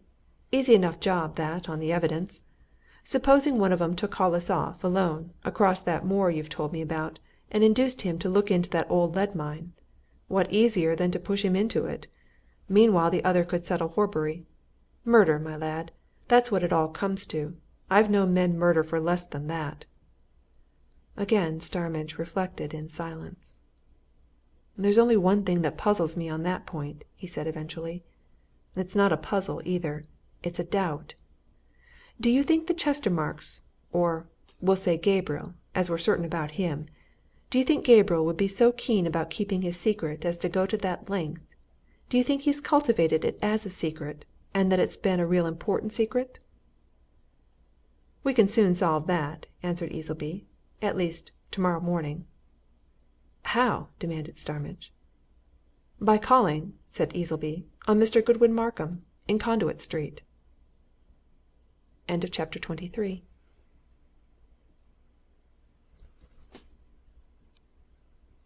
Chapter 24. Mrs. Carswell. Starmidge looked at his companion as if in doubt about Easleby's exact meaning. "According to what the theatre chap said just now," he remarked, "Markham is very rarely to be found in Conduit Street." "Exactly!" agreed Easleby. "That's why I want to go there." Starmidge shook his head. "Don't follow," he said. "Make it clear." Easleby tapped his fellow detective's arm. "You said just now, would Gabriel Chestermarke be so keen about keeping his secret as to go to any length in keeping it?" he answered. "Now I say we can solve that by calling at his office. His manager, as Castlemayne told us, is one Stipp, Mr. Stipp. I propose to see Mr. Stipp. You and I must be fools if, inside 10 minutes, we can't find out if Stipp knows that Godwin Markham is Gabriel Chestermarke. We will find out. And if we find out that Stipp doesn't know that, if we find that Stipp is utterly unaware that there is such a person as Gabriel Chestermarke, or, at any rate, that he doesn't connect Gabriel Chestermarke with Godwin Markham, why, then—" He ended with a dry laugh and waved his hand, as if the matter were settled. But Starmidge had a love of precision, and liked matters to be put in plain words. "Well, and what then?" he demanded. "What then?" exclaimed Easleby. "Why, then we shall know for a certainty that Gabriel Chestermarke is keen about his secret. If he keeps it from the man who does his business for him here in London, he'd go to any length to keep it safe if it was threatened by his manager at Scarnham. Is that clear, my lad?" The two men, in the course of their slow strolling away from the Adalbert Theatre, had come to the end of Shaftesbury Avenue, and had drawn aside from the crowds during the last minute or two to exchange their confidences in private. Starmidge looked meditatively at the thronging multitudes of Piccadilly Circus, and watched them a while before he answered his companion's last observation. "I don't want to precipitate matters," he said at last. "I don't want an anti-climax. Suppose we found Markham, or Chestermarke, there, or supposing he came in." "Excellent, in either case," replied Easleby. "Serve our purpose equally well. If he's there, you betray the greatest surprise at seeing him. You can act up to that. If he should come in, you're equally surprised, see? We haven't gone there about any Chestermarke, you know. We aren't going to let it out there that we know what we do know. Not likely." "What have we gone there for, then?" asked Starmidge. "We've gone there to say that Mrs. Helen Lester, of Lowdale Court, near Chesham, has informed us, the police, that she placed a certain sum of money in the hands of her friend, Mr. Frederick Hollis, for the purpose of clearing off a debt contracted by her son, Lieutenant Lester, with Mr. Godwin Markham; that Mr. Hollis had been found dead under strange circumstances at Scarnham, and that we should be vastly obliged to Mr. Markham if he can give us any information or light on the matter, or hints about it," replied Easleby. "That, of course, is what we shall say, and all that we shall say, to Mr. James Stipp. If, however, we find Gabriel Chestermarke there, well, then, we shall say nothing, at first. We shall leave him to do the saying. It'll be his job to begin." "All right," assented Starmidge, after a moment's reflection. "We'll try it. Meet you tomorrow morning, then, the corner of Conduit Street and New Bond Street, say at 10:30. Now I'm going home." Starmidge, being a bachelor, tenanted a small flat in Westminster within easy reach of headquarters. He repaired to it immediately on leaving Easleby, intent on spending a couple of hours in ease and comfort before retiring to bed. But he had scarcely put on his slippers, lighted his pipe, mixed a whisky and soda, and picked up a book, when a knock at his outer door sent him to open it, and to find Gandam standing in the lobby. Gandam glanced at him with a smile which was half apologetic and half triumphant. "I've been to the office after you, Mr. Starmidge," he said. "They gave me your address, so I came on here."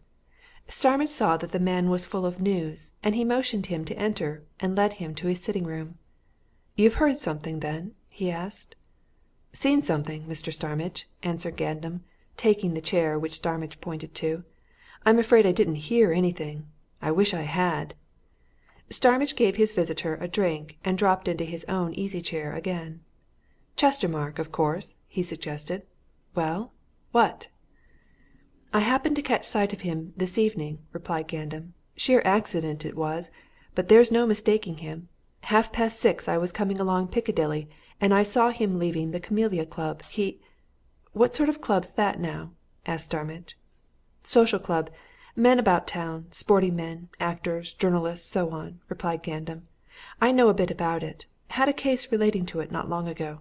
Well, he went along Piccadilly, and, of course, I followed him. I wasn't going to lose sight of him after that setback of last night, Mr. Starmidge. He crossed the Circus and went into the Café Monaco. I followed him in there. Do you know that downstairs saloon there?" "I know it," assented Starmidge. "He went straight down to it," continued Gandam, "and as I knew that he didn't know me, I presently followed. When I got down, he'd taken a seat at a table in a quiet corner, and the waiter was bringing him a glass of sherry. There was a bit of talk between 'em. Chestermarke seemed to be telling the waiter that he was expecting somebody, and he'd wait a bit before giving an order. So I sat down, in another corner, and as I judged it was going to be a longish job, I ordered a bit of dinner. Of course I kept an eye on him, quietly. He read a newspaper, smoked a cigarette, and sipped his sherry. And at last, perhaps 10 minutes after he'd got in, a woman came down the stairs, looked round, and went straight over to where he was sitting." "Describe her," said Starmidge. "Tallish, good figure, very good looking, well dressed, but quietly," replied Gandam. "Had a veil on when she came in, but lifted it when she sat down by Chestermarke. What I should call a handsome woman, Mr. Starmidge, and, I should say, about 35 to 40. Dark hair, dark eyes, taking expression." "Mrs. Carswell, for a fiver!" thought Starmidge. "Well?" he said aloud. "You say she went straight over to him?" "Straight to him, and began talking at once," answered Gandam. "It seemed to me that it was what you might call an adjourned meeting. They began talking as if they were sort of taking up a conversation, but she did most of the talking. He ordered some dinner for both of 'em as soon as she came. She talked while they ate. Of course, being right across the room from them, I couldn't catch a word that was said. But she seemed to be explaining something to him the whole time, and I could see he was surprised, more than once." "It must have been something uncommonly surprising to make him show signs of surprise," muttered Starmidge, who had a vivid recollection of Gabriel Chestermarke's granite countenance. "Yes go on." "They were there about 3/4 of an hour," continued Gandam. "Of course, I ate my dinner while they ate theirs, and I took good care not to let them see I was watching them. As soon as I saw signs of a move on their part, when she began putting on her gloves, I paid my waiter and slipped out upstairs to the front entrance. I got a taxi cab driver to pull up by the curb and wait for me, and told him who I was and what I was after, and that if those two got into a cab he was to follow wherever they went, cautiously. Gave him a description of the man, you know. Then I hung round till they came out. They parted at once. She went off up Regent Street." "I wish you'd had another man with you!" exclaimed Starmidge. "I'd give a lot to get hold of that woman. She's probably the housekeeper who disappeared from the bank, you know." "So I guessed, Mr. Starmidge. But what could I do?" said Gandam. "I couldn't follow both, and it was the man you'd put me on to. I decided, of course, for him. Well, he tried to get my cab. When he found it was engaged, he walked on a bit to the corner of Shaftesbury Avenue and got one there. And of course we followed. A longish follow, too. Right away up to the bank of Regent's Park. You know those detached houses, foot of Primrose Hill? It's one of those. He was a cute chap, my driver, and he contrived to slow down and keep well behind, and yet to see where Chestermarke got out. The name of the house is Oakfield Villa. It's on the gateposts.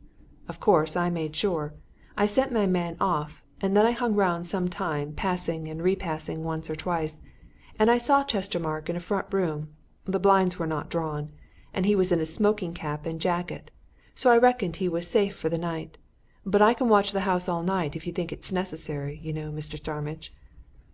"No," answered Starmidge, "not at all. But I'll tell you what you be there first thing tomorrow morning. Can you hang about without attracting attention?" "Easily," replied Gandam. "Easiest thing in the world. Do you know where a little lodge stands, as you go into Primrose Hill the St. John's Wood side? Well, his house is close by that. On the other side of the road there's a path leading over a bridge into the park, close by the corner of the Zoo. I can watch from that path. You can rely on me, Mr. Starmidge. I'll not lose sight of him this time."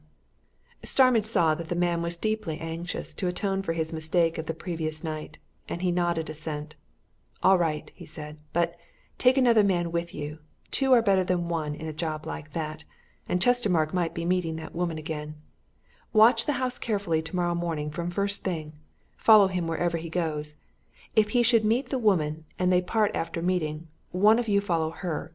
And listen I shall be at headquarters at 12 o'clock tomorrow. Contrive to telephone me there as to what you're doing, but don't lose him, or her, if you see her again." "One more thing," said Gandam, as he rose to go. "Supposing he goes off by train, do I follow?" "No," answered Starmidge, after a moment's reflection. "But manage to find out where he goes." He sat and thought a long time after his visitor had left, and his thoughts all centred on one fact, the undoubted fact that Gabriel Chestermarke and Mrs. Carswell had met. Chapter 25.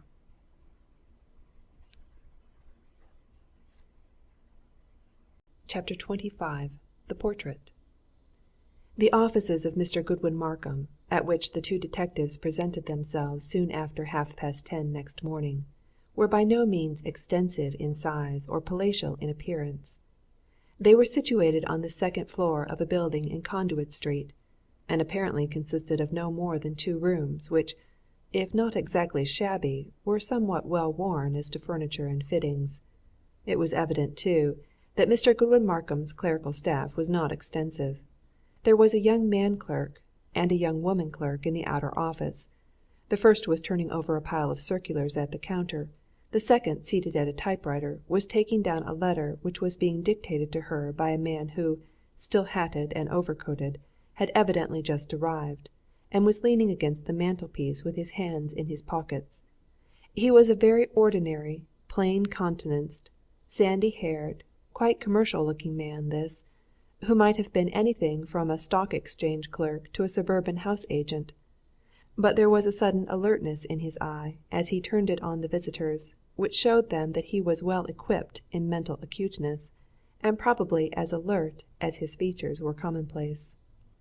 The circular sorting young man looked up with indifference as Easleby approached the counter, and when the detective asked if Mr. Godwin Markham could be seen, turned silently and interrogatively to the man who leaned against the mantelpiece.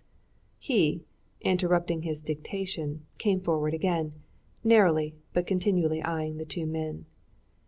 "Mr. Markham is not in town, gentlemen," he said, in a quick, business-like fashion, which convinced Starmidge that the speaker was not uttering any mere excuse.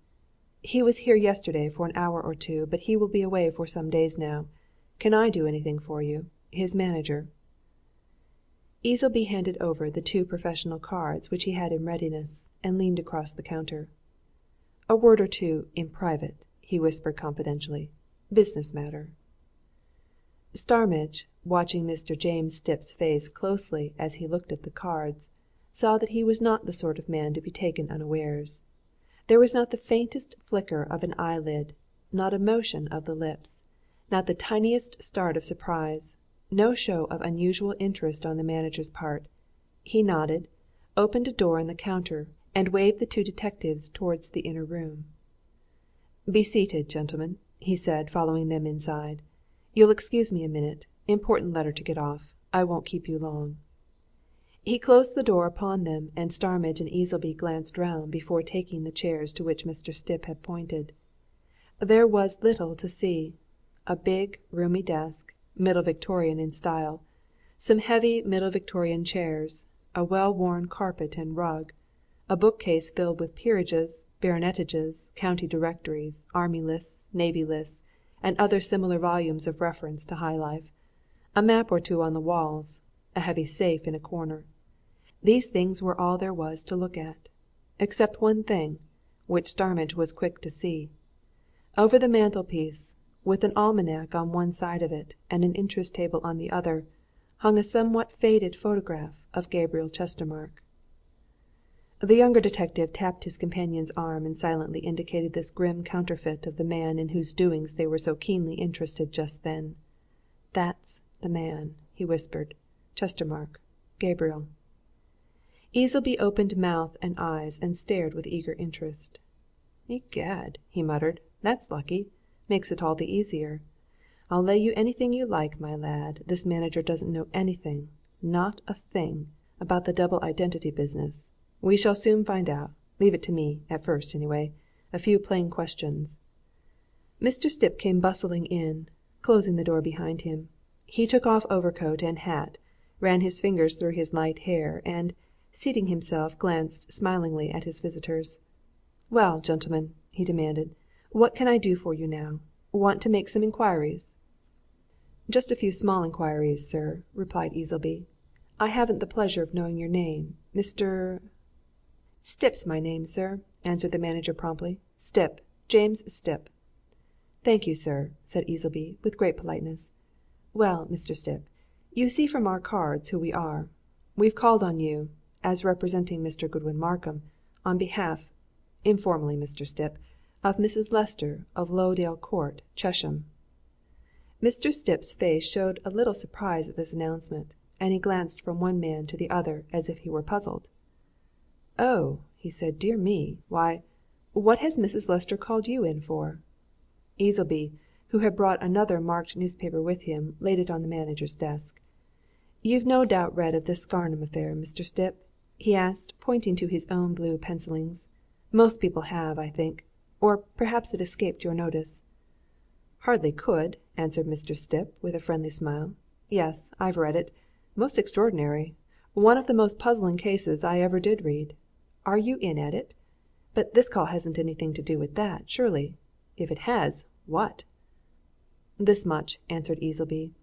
"Mrs. Lester has told us, of course, that her son, the young officer, is in debt to your governor.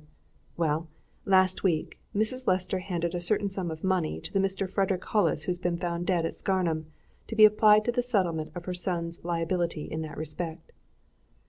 Mr. Stipp showed undoubted surprise at this announcement. "She did!" he exclaimed. "Gave Mr. Hollis money for that? Why? Mr. Hollis never told me of it." In the course of a long professional experience, Easleby had learned to control his facial expression. Starmidge was gradually progressing towards perfection in that art, but each man was hard put to it to check an expression of astonishment, and Easleby showed some slight sign of perplexity when he replied. "Mr. Hollis has called on you, then?" he said. "Hollis was here last Friday afternoon," answered Mr. Stipp. "Called on me at 5 o'clock, just before I was leaving for the day. He never offered me any money. Glad if he had. It's time young Lester paid up."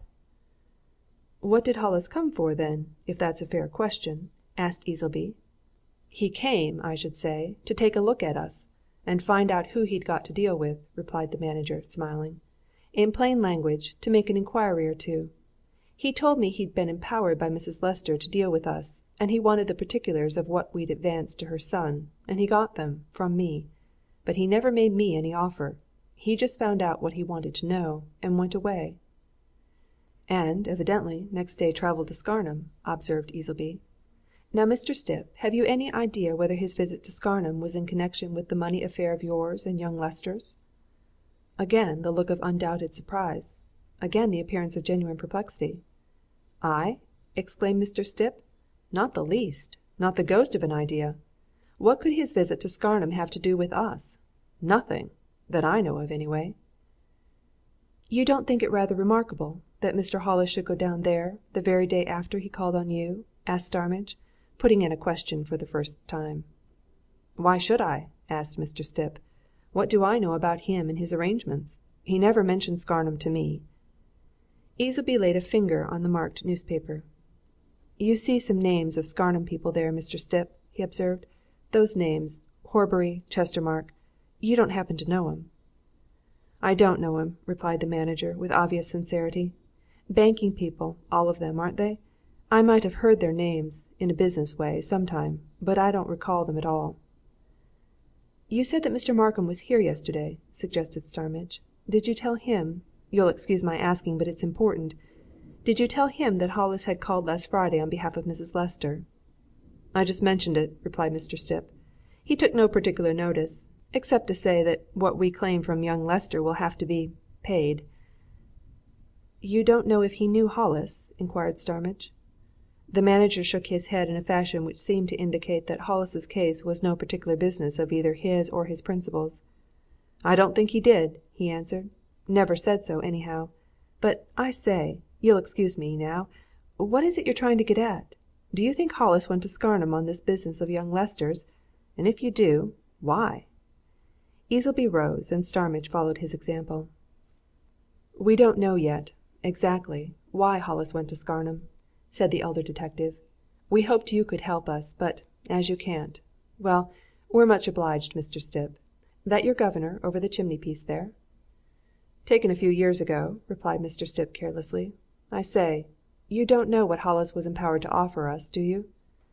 The two detectives looked at each other, a quiet nod from Starmidge indicating that he left it to Easleby to answer this question. After a moment's reflection, Easleby spoke. "Mr. Hollis was empowered to offer £10,000 in full satisfaction, Mr. Stipp," he said. "And what's more, a cheque for that amount was found on his dead body when it was discovered. Now, sir, you'll understand why we want to know who it was that he went to see at Scarnham." Both men were watching the money-lender's manager with redoubled attention. But it needed no very keen eye to see that the surprise which Mr. Stipp had already shown at various stages of the interview was nothing to that which he now felt. And in the midst of his astonishment the two detectives bade him good day and left him, disregarding an entreaty to stop and tell him more.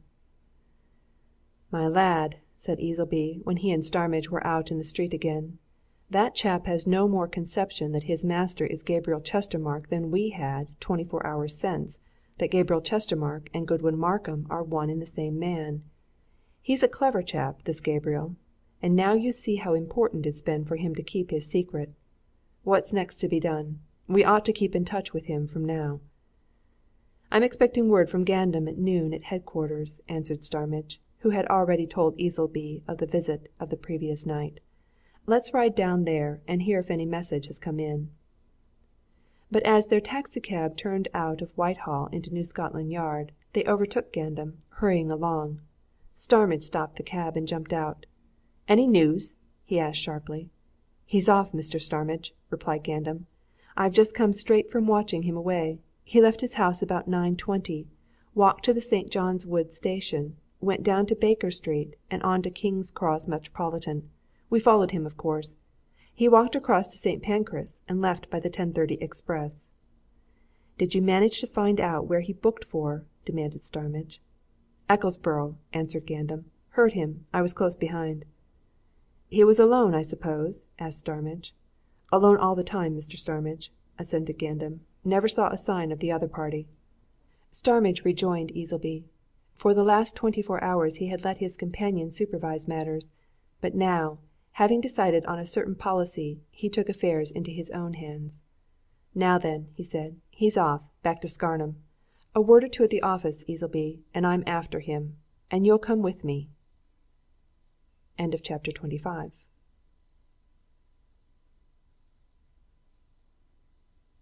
Chapter 26. The Lightening Flash.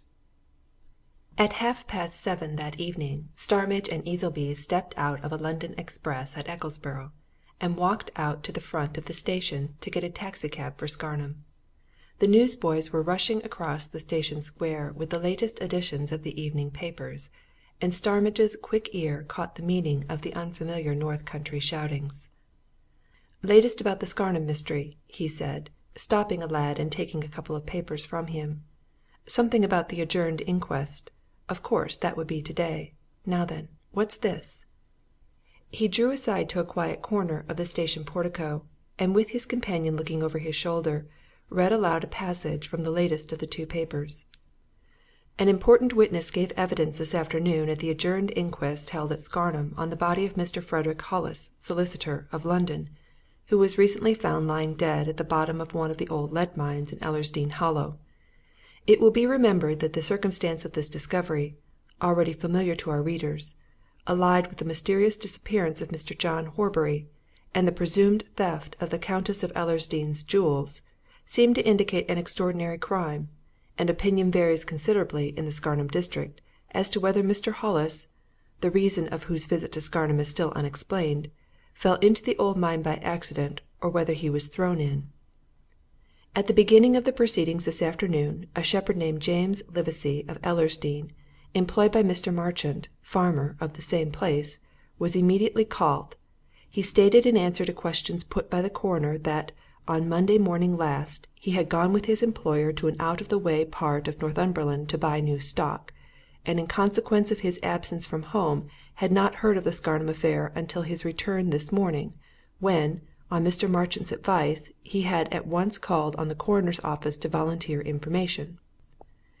Livesey's evidence, in brief, was as follows. At 9 o'clock last Saturday evening he was walking home from Scarnham to Ellersdeane by a track which crosses the Hollow and cuts into the high road between the town and the village at a point near the Warren, an isolated house which is the private residence of Mr. Gabriel Chestermarke, banker, of Scarnham. As he reached this point he saw Mr. John Hornbury, whom he knew very well by sight, accompanied by a stranger, come out of the Hollow by another path, cross the high road, and walk down the lane which leads to the Warren. They were talking very earnestly, but Mr. Hornbury saw him and said good night in answer to his own greeting. There was a strong moonlight at the time, and he saw the stranger's face clearly. He was quite sure that the stranger was the dead man whose body had just been shown to him at the mortuary. Questioned further, Livesey positively adhered to all his statements. He was certain of the time, certain of the identity of the two gentlemen. He knew Mr. Hornbury very well indeed, and had known him for many years. Mr. Hornbury had often talked to him when they met in the fields and lanes of the neighbourhood. He had no doubt at all that the dead man he had seen in the mortuary was the gentleman who was with Mr. Hornbury on Saturday night. He had noticed him particularly as the two gentlemen passed him, and had wondered who he was. The moon was very bright that night. He saw Mr. Hollis quite plainly. He would have known him again at any time. He was positive that the two gentlemen entered the lane which led to Mr. Gabriel Chestermarke's house. They were evidently making a direct line for it when he first saw them, and they crossed the high road straight to its entrance. The lane led nowhere else than to the Warren. It was locally called the lane, but it was really a sort of carriage drive to Mr. Chestermarke's front door, and there was a gate at the high road entrance to it. He saw Mr. Hornbury and his companion enter that gate. He heard it clash behind them. Questioned by Mr. Polke, superintendent of police at Scarnham, Livesey said that when he first saw the two gentlemen they were coming from the direction of Ellersdeane Tower.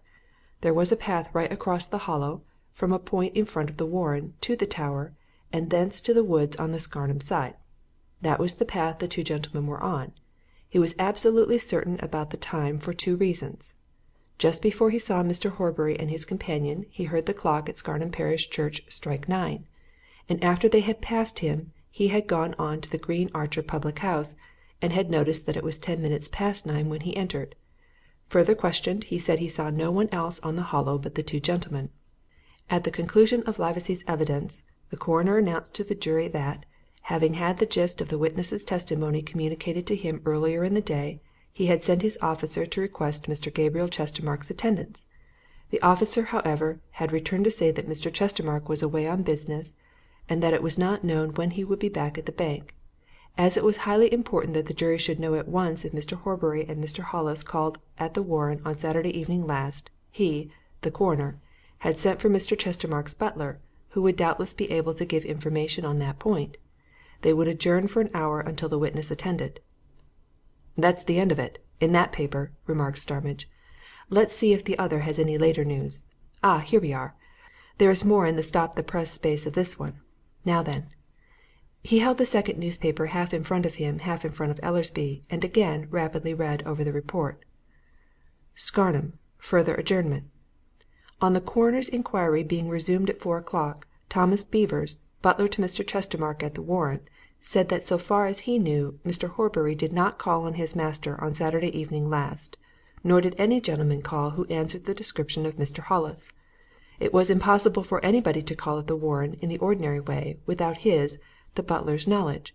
As a matter of fact, the witness continued, Mr. Chestermarke was not at home during the greater part of that evening. Mr. Joseph Chestermarke had dined at the Warren at 7 o'clock, and at 8:30 he and his uncle left the house together. Mr. Chestermarke did not return until 11. Asked by Mr. Polk, superintendent of the police, if he knew in which direction Mr. Gabriel and Mr. Joseph Chestermarke proceeded when they went away, the witness said that a short time after they left the house, he, in drawing the curtains of the dining room, saw them walking on a side path of the garden, apparently in close conversation. He saw neither of them until Mr. Gabriel Chestermarke returned home alone at the time he had mentioned. Later. The inquest was further adjourned at the close of this afternoon's proceedings. Before adjourning, the coroner informed the jury that he understood there were rumours in the town to the effect that Mr. Hollis had been strangled before being thrown into the old lead mine. He need hardly say that there was not the slightest grounds for those rumours. But the medical men had some suspicion that the unfortunate gentleman might have been poisoned, and he, the coroner, thought it well to tell them that a specialist was being sent down by the Home Office, who, with the Scarnham doctors, would perform an autopsy on his arrival. The result would be placed before the jury when these proceedings were resumed. Starmidge dropped the paper and looked at Easleby with an expression of astonishment. "Poison!" he exclaimed. "That's a new idea. Poisoned first, and thrown into that old mine after? But there, what's the good of theorizing? Pick out the best of those cars. Let's get to Scarnham as quickly as possible. Something's got to be done tonight." Easleby made no immediate answer, but presently, when they were in a fast motor and leaving the Ecclesborough streets behind them, he shook his head and spoke more gravely than was usual with him. "The big question, my lad," he said, "is what to do, and there's another, what's been done, and possibly what's being done. It's my impression something's being done now, still going on." "I know one thing," exclaimed Starmidge determinedly. "We'll confront Gabriel Chestermarke tonight with what we know. That's positive." "If we can find him," said Easleby. "You don't know. The coming down to Ecclesborough may have been all a blind. You can reach a lot of places from Ecclesborough, and you can leave a train at more than one place between Ecclesborough and London." "I telephoned Polk to keep an eye on him anyway, if he did arrive at either Scarnham or the Warren," answered Starmidge, still grimly determined. "And it's my impression that he has come down to see that nephew of his. Easleby, they're both in at it. Both." Again the elder detective made no answer. He was obviously much impressed by the recent developments as related in the newspapers which they had just read, and was deep in thought about them and the possibilities which they suggested to him. "Well," he said at last, as the high roofs of Scarnham came into view, "we'll hear what Polk has to tell. Something may have happened since those inquest proceedings this afternoon." But Polk, when they reached his office, had little to tell. Lord Ellersdeane, Betty Fosdyke, and Stephen Hollis were with him, evidently in consultation, and Starmidge at once saw that Betty looked distressed and anxious in no ordinary degree.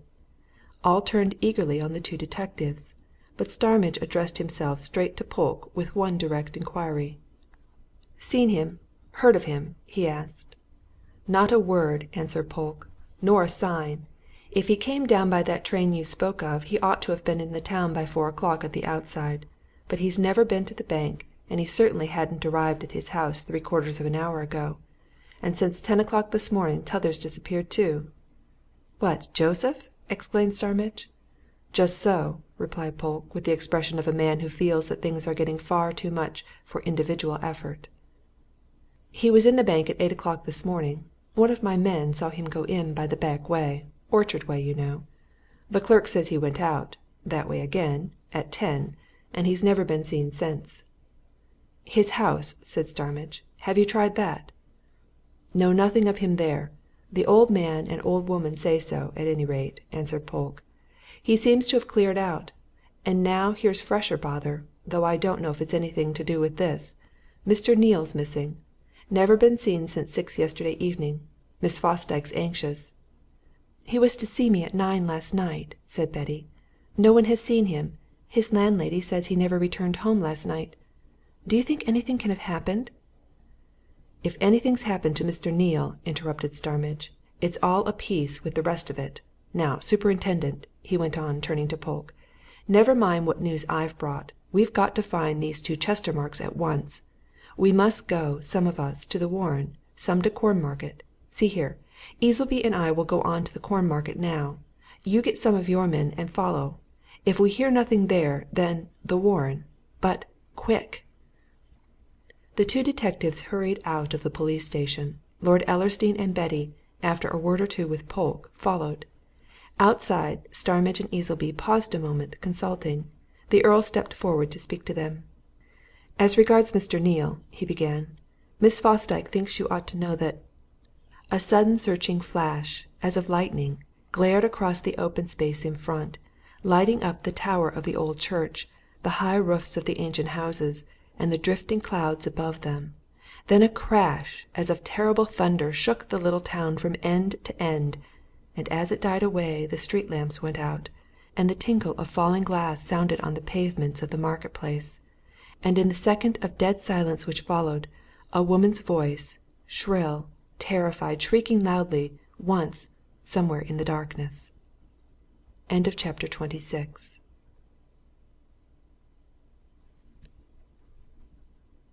Chapter 27. The Old Dove-Cot. On the previous evening, Wallington Neale, who had spent most of the day with Betty Fosdyke, endeavouring to gain some further light on the disappearance of her uncle, had left her at 8 o'clock in order to keep a business appointment. He was honorary treasurer of the Scarnham Cricket Club. The weekly meeting of the committee of which important institution was due that night at the Hope and Anchor Inn, an old tavern in the Cornmarket. Thither Neale repaired, proposing to rejoin Betty at 9 o'clock. There was little business to be done at the meeting. By 8:45 it was all over, and Neale was going away. As he walked down the long sanded passage which led from the committee room to the front entrance of the inn, old Robert Walford, the landlord, came out of the bow-windowed bar parlour, beckoning him, with a mystery-suggesting air, to follow, and led him into a private room, the door of which he carefully closed. Walford, a shrewd-eyed, astute old fellow, well known in Scarnham for his business abilities and his penetration, chiefly into other people's affairs, looked at Neale with a mingled expression of meaning and inquiry. "Mr. Neale," he whispered, glancing round at the panelling of the old parlour in which they stood, as if he feared that the ancient boards might conceal eavesdroppers, "I wanted a word with you in private. How's this here affair going? Is aught being done? Is aught being found out? Is that detective chap any good? Him from London, I mean. Is there aught new since this morning?" "Not to my knowledge, Mr. Walford," answered Neale, who knew well that the old innkeeper was hand in glove with the Scarnham police, and invariably kept himself well primed with information about their doings. "I should think you know nearly everything just as much as I do more, perhaps." The landlord poked a stout forefinger into Neale's waistcoat. "Aye," he said, "aye, so I do. As to what you might call surface matter, Mr. Neale. But about the main thing, which, in my opinion, is the whereabouts of John Horbury? Does yon young lady at the Scarnham Arms know aught more about her uncle? Do you? Does anybody? Is there aught behind, like? Aught that hasn't come out on the top?" "I don't know of anything," replied Neale. "I wish I did. Miss Fosdyke's very anxious indeed about her uncle. She'd give anything or do anything to get news of him. It's all rot, you know, to say he's run away. It's my impression he's never gone out of Scarnham or the neighbourhood. But where he is, and whether dead or alive, is beyond my comprehension," he concluded, shaking his head. "If he's alive, why don't we hear something, or find out something?" Walford gave his companion a quick glance out of his shrewd old eyes. "He might be under such circumstances as wouldn't admit of that there, Mr. Neale," he said. "But come, I've got something to tell you, something that I found out not half an hour ago. I was going on to tell Polke about it at once, but I remembered that you were in the house at this cricket club meeting, so I thought you'd do instead. You can tell Polke. I'm in a bit of a hurry myself. You know it's Wymington races tomorrow, and I'm off there tonight, at once, to meet a man that I do a bit of business with in these matters. We make a book together, d'ye see, so I can't stop. But come this way." He led Neale out into the long sanded passage, and down through the rear of the old house, into a big stable yard, enclosed by various shaped buildings, more or less in an almost worn out and dilapidated condition, whose roofs and gables showed picturesquely against the sky, faintly lighted by the waning moon. To one of these, a tower-like erection considerably higher than the rest, the old landlord pointed. "I suppose you know that these back premises of mine look partly over Joseph Chestermarke's garden," he whispered. "They do, anyway. You can see right over his garden and into the back of his house that is, in bits, for he's a fine lot of tall trees round his lawns. But there's a very fair view of that workshop he's built from the top story of this old Dove-Cot of mine. We use it as a storehouse. Come up, and mind these here broken steps. There's no rail, you see, and you could easily fall over." He led his companion up a flight of much worn stone stairs, which were built against the wall of the old Dove-Cot, through an open doorway 20 feet above, across a rickety floor, and up another stairway of wood, into a chamber in which was a latticed window, from which most of the glass and the woodwork had disappeared. "Now then," he said, taking Neale to this outpost and pointing downwards. "There you are! You see what I mean?" Neale looked out. Joseph Chestermarke's big garden lay beneath him. As Walford had said, much of it was obscured by trees, but there was a good prospect of one side of the laboratory from where Neale was standing. That side was furnished with a door, and on the level of that door, at the extreme end of the building, was a window fitted with a light-coloured blind. All the other windows, as in the case at the side which Neale had seen previously from the tree on the river bank, were high up in the walls and fitted with red material. And from the curiously shaped smoke-stack in the flat roof, the same differently tinted vapours, which he had noticed on the same occasion, were curling up above the elms and beeches. "Now look here," whispered the landlord. "D'ye see that one window with the whitish blind and the light behind it? I came up here, maybe half an hour ago, to see if we were out of something that's kept here, and I chanced to look out on Joseph Chestermarke's garden. Mr. Neale, there's a man in that room with the light-coloured blind. I saw his shadow on the blind, pass and repass, you understand, twice while I looked. And it's not Joseph Chestermarke."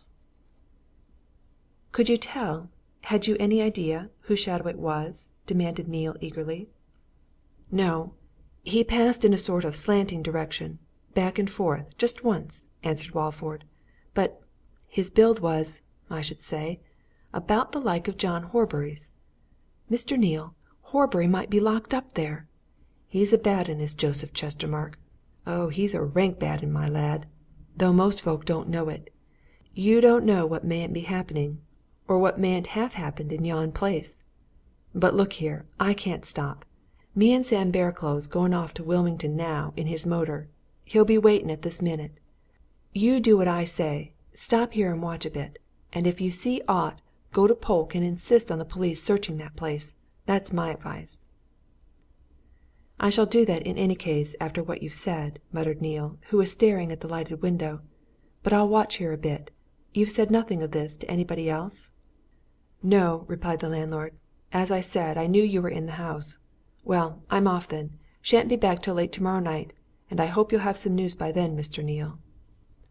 Walford went off across the creaking floor and down the stairs, and Neale leaned out of the dismantled window and stared into the garden beneath. Was it possible, he wondered, that there was anything in the old fellow's suggestion? Possible that the missing bank manager was really concealed in that mysterious laboratory or workshop, or whatever the place was, into which Joseph Chestermarke never allowed any person to enter? And if he was there at all, was it with his consent, or against his will, or what? Was he being kept a prisoner, or was he hiding? In spite of his own knowledge of Horbury, and of Betty Fosdyke's assertions of her uncle's absolute innocence, Neale had all along been conscious of a vague, uneasy feeling that, after all, there might be something of an unexplained nature in which the bank manager had been, or was, concerned. It might have something to do with the missing jewels. It might be mixed up with Frederick Hollis's death. It might be that Horbury and Joseph Chestermarke were jointly concerned in... But there he was at a loss, not knowing or able to speculate on what they could be concerned in.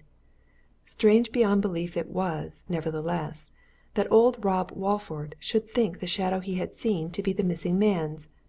Supposing...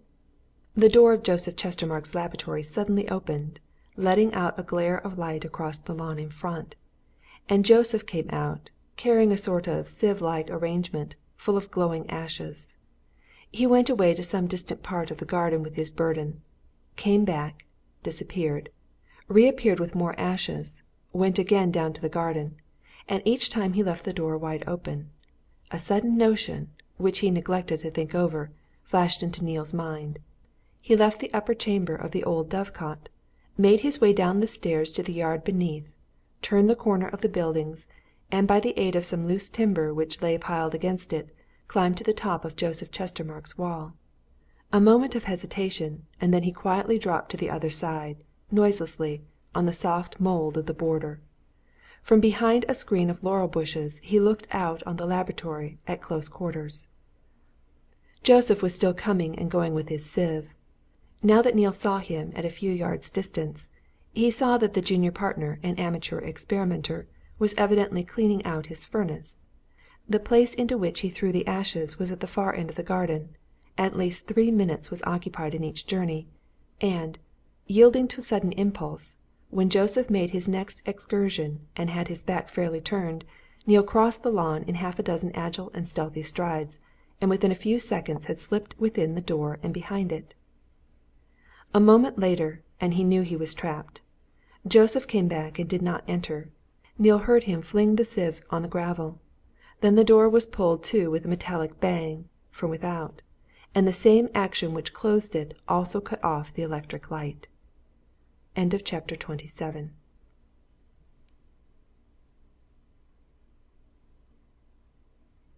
Chapter 28. Soundproof. It needed no more than a moment's reflection to prove to Neale that he had made a serious mistake in obeying that first impulse. Joseph Chestermarke had gone away, probably for the night, and there had been something in the metallic clang of that closing door, something in the sure and certain fashion in which it had closed into its frame, something in the utter silence which had followed the sudden extinction of the light, which made the captive feel that he might have beat upon door or wall as hard and as long as he pleased without attracting any attention. The place into which he had come of his own free will was no ordinary place. Already he felt that he was in a trap out of which it was not going to be easy to escape. He stood for a moment, heart thumping and pulses throbbing, to listen and to look. But he saw nothing beyond the faint indication of the waning moonlight outside the red-curtained circular windows high above him, and a fainter speck of glowing cinder left behind in the recently emptied furnace. He heard nothing either, save a very faint crackling of the expiring ashes in the furnace. Presently even that minute sound died down. The one speck of light went out, and the silence and gloom were intense. Neale now knew that unless Joseph Chestermarke came back to his workshop he was doomed to spend the night in it, and possibly part of the next day. He felt sure that it was impossible to obtain release otherwise than by Joseph's coming. he could do nothing, in all probability, to release himself. No one in the town would have the remotest idea that he was fastened up within those walls. The only man to whom such an idea could come on hearing that he, Neale, was missing, was old Rob Walford, and Walford, by that time, would be well on his way to Wymington, 30 miles off, and as he was to be there all night and all the next day, he would hear nothing until his return to Scarnham, 24 hours hence. No, he was caught. Joseph Chestermarke had had no idea of catching him, but he had caught him all the same. And now that he was safely caught, Neale began to wonder why he had slipped into that place. He had an elementary idea, of course. He wanted to find out if anybody was concealed in that room which the landlord had pointed to. Certainly he had felt no fear about meeting Joseph Chestermarke. Yet, now that he was there, he did not know what he should have done if Joseph had come in, as he expected he would, nor what he should or could do now that he was in complete possession. If he had been able to face Joseph, he would have demanded information, point blank, about the shadow on the blind. He even had some misty notion about enforcing it, if need be, but he was now helpless. He could do no good. He could not tell Polke or anybody else what Walford had reported, and if he was to be left there all night, which seemed likely, he had only got himself into a highly unpleasant situation. He moved at last, feeling about in the darkness. His hands encountered smooth, blank walls on each side of the door. He dared not step forward lest he should run against machinery or meet with some cavity in the flooring. And reflecting that the small, insignificant gleam which it would make could scarcely be noticed from outside, he struck a match, and carefully holding it within the flap of his outstretched jacket, looked around him. A first quick glance gave him a general idea of his surroundings. Immediately in front of him was the furnace. A little to its side was a lathe. On one side of the place a long table stood, covered with a multitude of tools, chemical apparatus, and the like. On the other was a blank wall, and in that blank wall, to which Neale chiefly directed his attention during the few seconds for which the match burned, was a door. The match went out. He dropped it on the floor and moved forward in the darkness to the door which he had just seen. That, of course, must open into the inner room to the outer window of which Walford had drawn his attention. He went on until his outstretched fingers touched the door. Then he cautiously struck another match and looked the door up and down. What he saw added to the mystery of the whole adventure. Neale had seen doors of that sort before, more than once, but they were the doors of very big safes or strong rooms.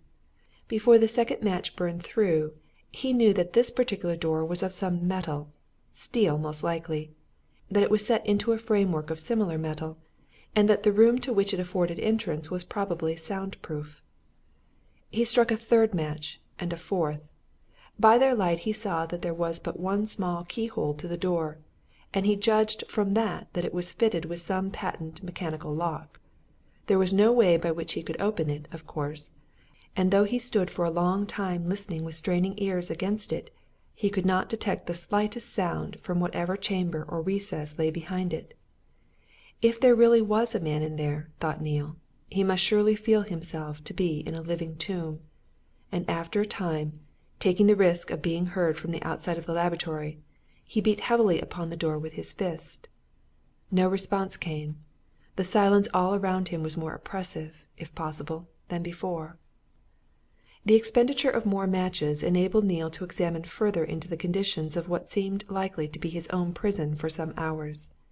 He was not sorry to see that in one corner stood an old settee, furnished with rugs and cushions.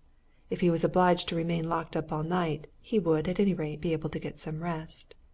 But beyond this, the furnace, a tall threefold screen, evidently used to assist in the manipulation of draughts, and the lathe, table, and apparatus which he had already seen, there was nothing in the place. There was no way of getting at the windows in the top of the high walls. Even if he could have got at them, they were too small for a man to squeeze through. And he was about to sit down on the settee and wait the probably slow and tedious course of events, when he caught sight of an object at the end of the table which startled him, and made him wonder more than anything he had seen up to that moment. That object was a big loaf of bread. He struck yet another match and looked at it more narrowly. It was one of those large loaves which bakers make for the use of families. Close by it lay a knife. A nearer inspection showed Neale that a slice had recently been cut off from the loaf. He knew that by the fact that the crumb was still soft and fresh on the surface, in spite of the great heat of the place. It was scarcely likely that Joseph Chestermarke would eat unbuttered bread during his experiments and labours. Why, then, was the loaf there? Could it be that this bread was that the slice which had just been cut was the ration given to somebody behind that door? This idea filled Neale with the first spice of fear which he had felt since entering the laboratory. The idea of a man being fastened up in a sound-proof chamber and fed on dry bread suggested possibilities which he did not and could not contemplate without a certain horror. And if there really was such a prisoner in that room, or cell, or whatever the place was, who could it be but John Horbury? And if it was John Horbury, how, under what circumstances, had he been brought there? Why was he being kept there? Neale sat down at last on the settee, and in the silence and darkness gave himself up to thoughts of a nature which he had never known in his life before. Here, at any rate, was adventure, and of a decidedly unpleasant sort. He was not afraid for himself. He had a revolver in his hip pocket, loaded. He had been carrying it since Tuesday, with some strange notion that it might be wanted. Certainly he might have to go without food for perhaps many hours. But he suddenly remembered that in the pocket of his Norfolk jacket he had a biggish box of first-rate chocolate, which he had bought on his way to the cricket club meeting, with a view of presenting it to Betty later on. He could get through a day on that, he thought, if it were necessary. As for the loaf of bread, something seemed to nauseate him at the mere thought of trying to swallow a mouthful of it. The rest of the evening went. The silence was never broken. Not a sound came from the mysterious chamber behind him. No step sounded on the gravel without. No hand unlocked the door from the garden. Now and then he heard the clock of the parish church strike the hours. At last he slept, at first fitfully, later soundly, and when he awoke it was morning, and the sunlight was pouring in through the red-curtained windows high in the walls of his prison. End of chapter 28.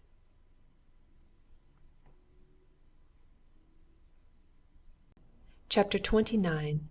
The Sparrows and the Sphere. Neale was instantly awake and on the alert. He sprang to his feet, shivering a little in spite of the rugs which he had wrapped about him before settling down. A slight current of cold air struck him as he rose. Looking in the direction from which it seemed to come, he saw that one of the circular windows in the high wall above him was open, and that a fresh north-east wind was blowing the curtain aside. The laboratory, hot and close enough when he had entered it on the previous evening, was now cool.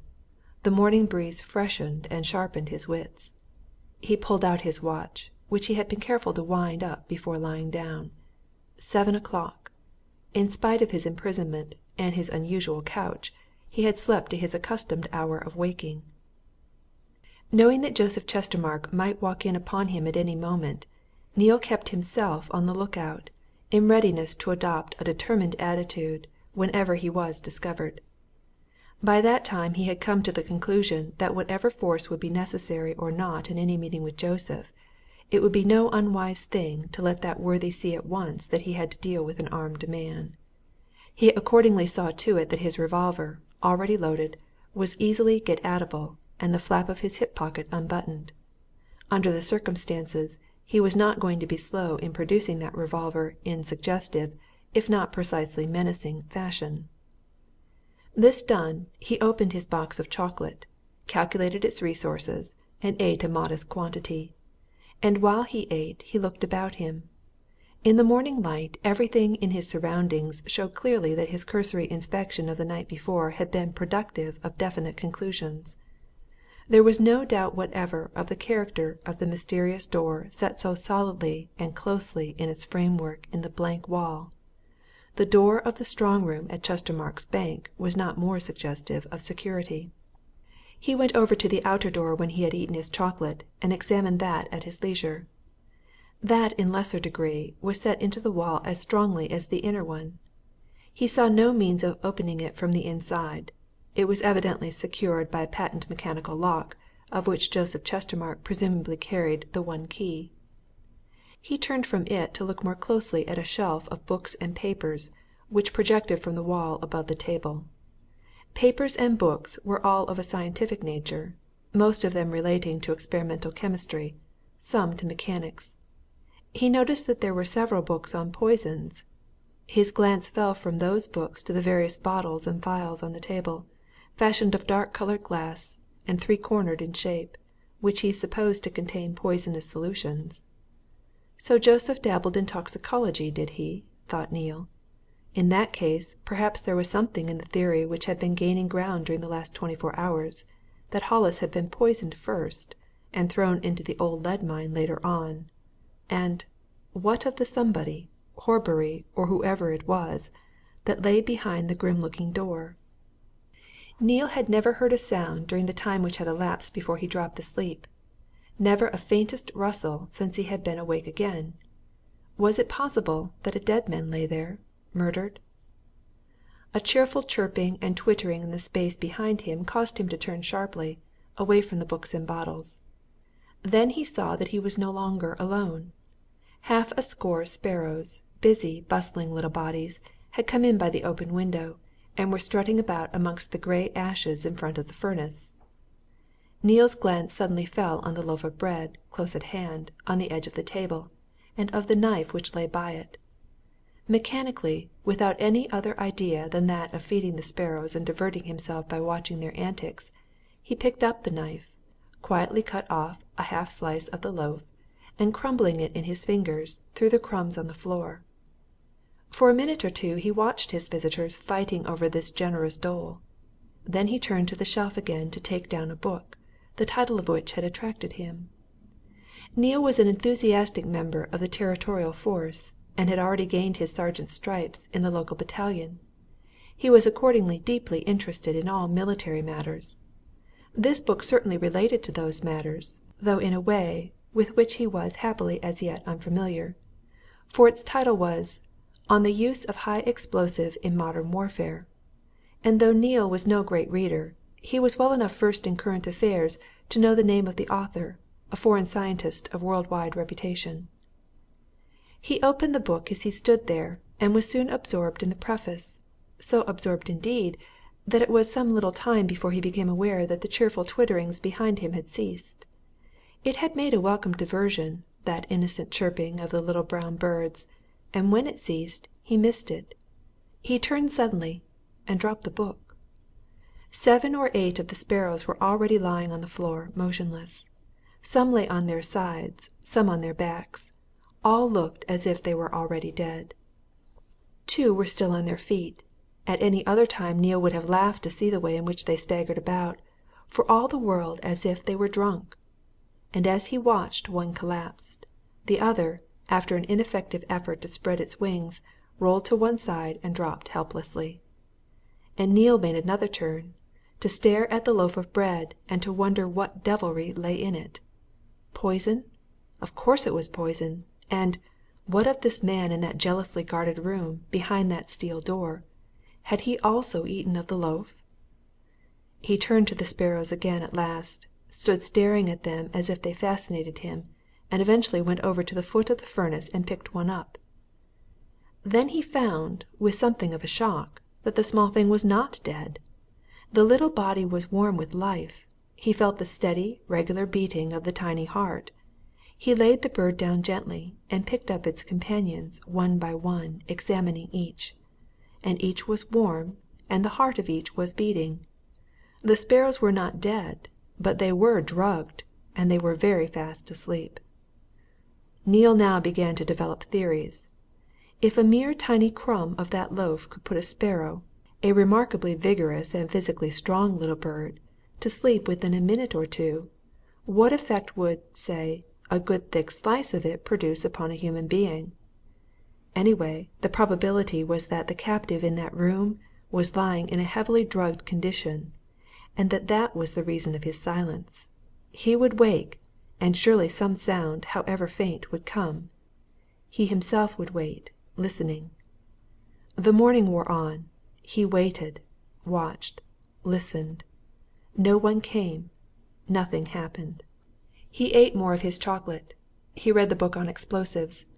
It interested him deeply, so deeply that in spite of his anxiety, his hunger, his uncertainty as to what might happen, sooner or later, he became absorbed in it, and once more he was called from its pages by the sparrows. The sparrows were coming to life. After lying stupefied for some 4 or 5 hours, they were showing signs of animation. One by one they were moving, staggering to their feet, beginning to chirp. As he watched them, first one, then the other got the use of its wings, and finally, with one consent, they flew off to the open window to disappear. Thereafter Neale listened more keenly than ever for any sound from that mysterious room. But no sound came. The afternoon passed wearily away, the light began to fail, and at last he had to confess to himself that the waiting, the being always on the alert, the enforced seclusion and detention, the desire for proper food and drink, especially the latter, was becoming too much for him, and that his nerves were beginning to suffer. Was Joseph Chestermarke never coming? Had he gone off somewhere, possibly leaving a dead man behind, whose body was only a few yards away? There was no spark of comfort visible save one. Old Rob Walford would be home late that night from Wymington. Sooner or later he would hear of Neale's disappearance, and he would sharpen his naturally acute wits and come to the right conclusion. Yet that might be as far off as tomorrow. As the darkness came, Neale, now getting desperate for want of food, was suddenly startled by 2 sounds which, coming abruptly, at almost the same time, made him literally jump. One, the first, was a queer thump, thump, thump, which seemed to be both close at hand and yet 1,000 miles away. The second was Joseph Chestermarke's voice in the garden outside, heard clearly through the open window. He was bidding somebody to tell a cab driver to wait for him at the foot of the bridge. The next minute Neale heard a key plunged into the outer door. Before it turned, he, following out a scheme which he had decided on during his long watch, had leaped behind the screen that stood near the furnace. Ere the door could open, he was safely hidden, and in that second he heard the thumping repeated, and knew that it came from the inner room. The electric light blazed up as Joseph Chestermarke strode in. He put the door to behind him without quite closing it, and walked into the middle of the laboratory, feeling in his waistcoat pocket for something as he advanced. And Neale, peering at him through the high screen, felt afraid of him for the first time in his life. For the junior partner had shaved off his beard and moustache, and the face which was thus clearly revealed, and on which the bright light shone vividly, was one of such mean and malevolent cruelty that the watcher felt himself turn sick with dread. Joseph went straight to the door in the far wall, unlocked it with a twist of the key which he had brought from his pocket, and walked in. The click of an electric light switch followed, and Neale stared hard and nervously into the hitherto hidden room. But he saw nothing but Joseph Chestermarke, standing, hands planted on his sides, staring at something hidden by the door. Next instant Joseph spoke, menacingly, sneeringly. "So you're round again from one of your long sleeps, are you?" he said. "That's lucky. Now then, have you come to your senses?" Neale thought his heart would burst as he waited for the unseen man's voice. But before he heard any voice he heard something which turned his blood cold with horror. The clanking, plain, unmistakable, of a chain. Whoever was in there was chained, chained like a dog, and following on that metallic sound came a very weary moan. "Come on now," said Joseph. "None of that. Are you going to sign that paper? Speak now." It seemed to Neale an age before an answer came, but it came at last, and in Horbury's voice. But what a changed voice! Thin, weak, weary. The voice of a man slowly being done to death. "How long are you going to keep me here?" it asked. "How long?" "Sign that paper on the table there, and you'll be out of this within 24 hours," replied Joseph. "And, listen you, you'll have good food, and wine, within 10 minutes. Come on now." Further silence was followed by another moan, and at the sound of that, Neale, whose teeth had been clenched firmly for the last minute or two, slipped his hand round to the pocket in which the revolver lay. "Don't be a damned fool," said Joseph. "Sign and have done with it. There's the pen. Sign. You could have signed any time the last week and been free. Get it done, damn you! I tell you, get it done. It's your last chance. I'm off tonight. If I leave you here, it's in your grave. Nobody'll ever come near this place for weeks. You'll be dead. Starved to death, mind. Long before that. Do you hear me? Come on, now. Sign." Neale half drew the revolver from his pocket. But, as he was about to step from behind the screen, a sudden step sounded on the gravel outside the outer door, and he shrank back, watching. The door opened, was thrown back with some violence, and at the same instant Joseph darted from the inner room, livid with anger, to confront Gabriel Chestermarke. That the younger man had not expected to encounter the elder was instantly evident to Neale. Joseph drew back, step by step, watching his uncle, until his back was against the door through which he had just rushed. His hand went out behind him and pulled the door to, heavily. And as it closed he spoke, and Neale knew that there was fear in his voice. What is it?" he got out. "When did you come in here?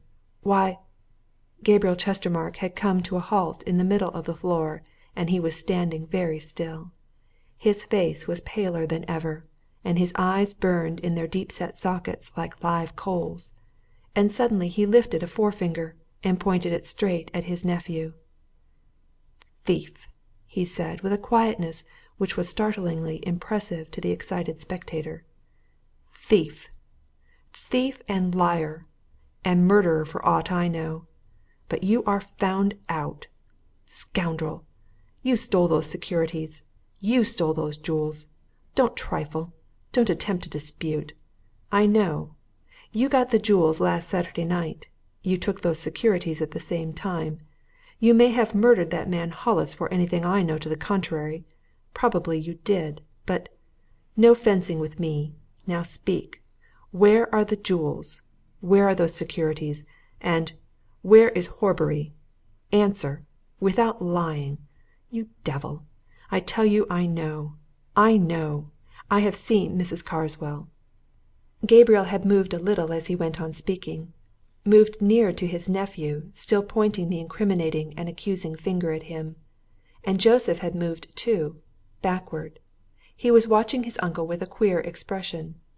Neale saw the tip of his tongue emerge from his lips, as if the lips had become dry and he wanted to moisten them. And suddenly his face changed, and Neale, closely watching him, saw his hand go quickly to his breast pocket, and caught the gleam of a revolver. Neale was a cricketer, of reputation and experience. On a felt-covered stand close by him lay a couple of heavy spherical objects, fashioned of some shining surfaced material and about the size of a cricket ball, which he had previously noticed and handled in looking around. He snatched one of them up now, and flung it hard and straight at Joseph Chestermarke, intending to stun him. But for once in a way he missed his mark. The missile crashed against the wall behind, and then came a great flash, and the roar of all the world going to pieces, and a mighty lifting and upheaving, and he saw and felt and knew no more. End of chapter 29.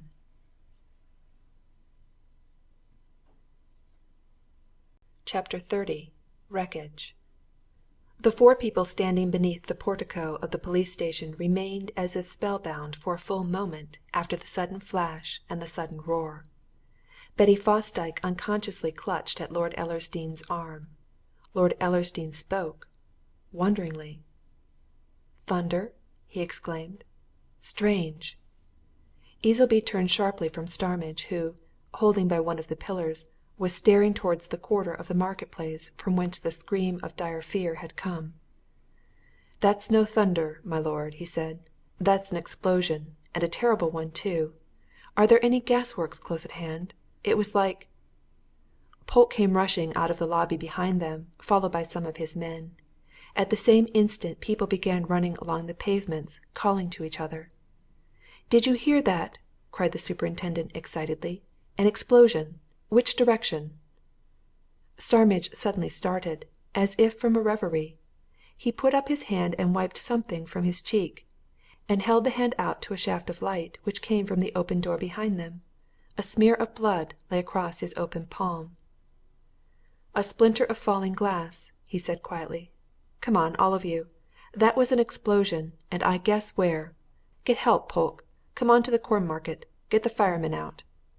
He set off running towards the end of the Market Place, followed by Easleby, and at a slower pace by Lord Ellersdeane and Betty. Crowds were beginning to run in the same direction. Very soon the two detectives found it difficult to thread a way through them. But within a few minutes they were in the Corn Market, and Starmidge, seizing his companion's arm, dragged him round the corner of Joseph Chestermarke's house to the high garden wall which ran down the slope to the river bank. And as they turned the corner, he pointed. "As I thought," he muttered. "It's Joseph Chestermarke's workshop. Something's happened. Look there." The wall, a good 10 feet high on that side, was blown to pieces, and lay, a mass of fallen masonry, on the green sward by the roadside. Through the gap thus made, Starmidge plunged into the garden, to be brought up at once by the twisted and interlaced boughs of the trees which had been lopped off as though by some giant axe, and then instantaneously transformed into a cunningly interwoven fence. The air was still thick with fine dust, and the atmosphere was charged with a curious, acid odour, which made eyes and nostrils smart. "No ordinary bust-up, this!" muttered Starmidge, as he and Easleby forced their way through the branches and obstacles to the open lawn. "My God! Look at it! Blown to pieces!" The two men stood for a moment staring at the scene before them, as it was revealed in the faint light of a waning moon. Neither had ever seen the effect of high explosives before, and they remained transfixed with utter astonishment at what they saw. Never, until then, had either believed it possible that such ruin could be wrought by such means. The laboratory was a mass of shapeless wreckage.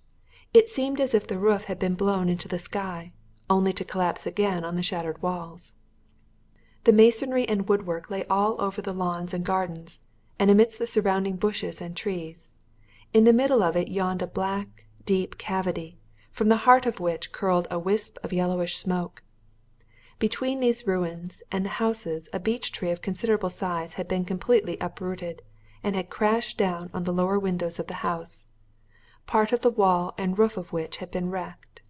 And on the opposite side of the garden a great gap had been made in the smaller trees and the shrubberies beneath them by the falling in of Rob Walford's old dove-cote, the ancient walls and timber roof of which had completely collapsed under the force of the explosion. Over the actual area of the wreckage everything was still as death, save for a faint crackling where some loose wood was just catching fire. Starmidge began to make his way towards it. "The thing is," he said mechanically, the thing is, yes, was there anybody here? Anybody here? We must have lights." And just then, as he came to where the burst of flame was growing bigger, and Polke with a body of firemen and constables came hurrying through the gap in the lower wall, he caught sight of a man's face, turned up to the half-light. Easleby saw it at the same time. Together they went nearer, and Starmidge bent down and found himself looking at Gabriel Chestermarke. "Him!" he whispered. "Then he came here." "He's gone, anyway," muttered Easleby. "Dead as can be." He lifted himself erect and called to Polke, who was making his way towards them.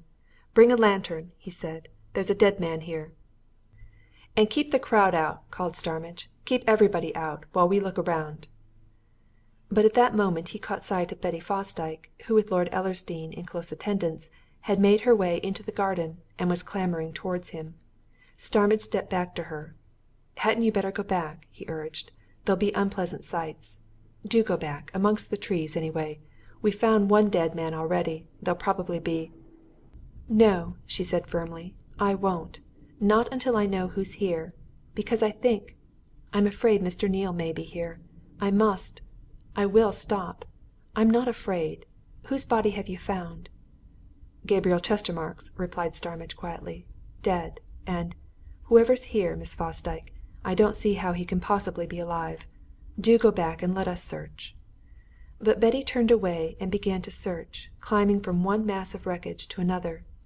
Presently an exclamation from her brought the others hurriedly to her side. She pointed between two slabs of stone. "There," she whispered, "a man's face." Starmidge turned to Lord Ellersdeane. "Get her away aside anywhere for a moment," he muttered. "Let's see what condition he's in, anyway. The other was blown to pieces." Lord Ellersdeane took a firm grip of Betty's arm and turned her round. "That was not Mr. Neale?" he asked. "No," she said faintly. "No." "Then leave them to deal with that, and let us look elsewhere," he said. "Come after all, you don't know that he would be here." "Where else should he be?" she answered. "I'm sure he's here, somewhere. Help me." She turned away with him in another direction, and the two detectives, with some firemen helping them, got to work on the place where she had pointed out. Presently Polke directed the light of a bull's eye on the dead face beneath them. He broke into an exclamation of amazement. "Who's this?" he demanded. "Look!" One of the firemen bent closer and suddenly glanced up at the superintendent. "It's young Chestermarke, sir," he said. "He must have shaved his beard off, but it's him." They took out what was to be found of Joseph Chestermarke at that particular spot, and went on to search for the rest of him, and for anything else. And eventually they came across Neale, unconscious but alive. His partial protection by the projecting iron walls of the furnace had saved him. He had evidently been carried back with them when the explosion occurred, and wedged between them and the outer wall of the lavatory. He came round to find a doctor administering restoratives to him on one side, and Betty Fosdyke kneeling at the other. And suddenly he remembered, and made a great shift to speak. "All right," he muttered at length. "Bit knocked out, that's all. But Horbury's somewhere. Get at him!" They got at the missing bank manager at last. He, too, had been saved by the thick wall which stood between him and the explosion. He was alive and conscious when they had dug down to him, and his rescuers stared from him to each other when they saw that the broken links of the steel chain were still securely manacled about his waist.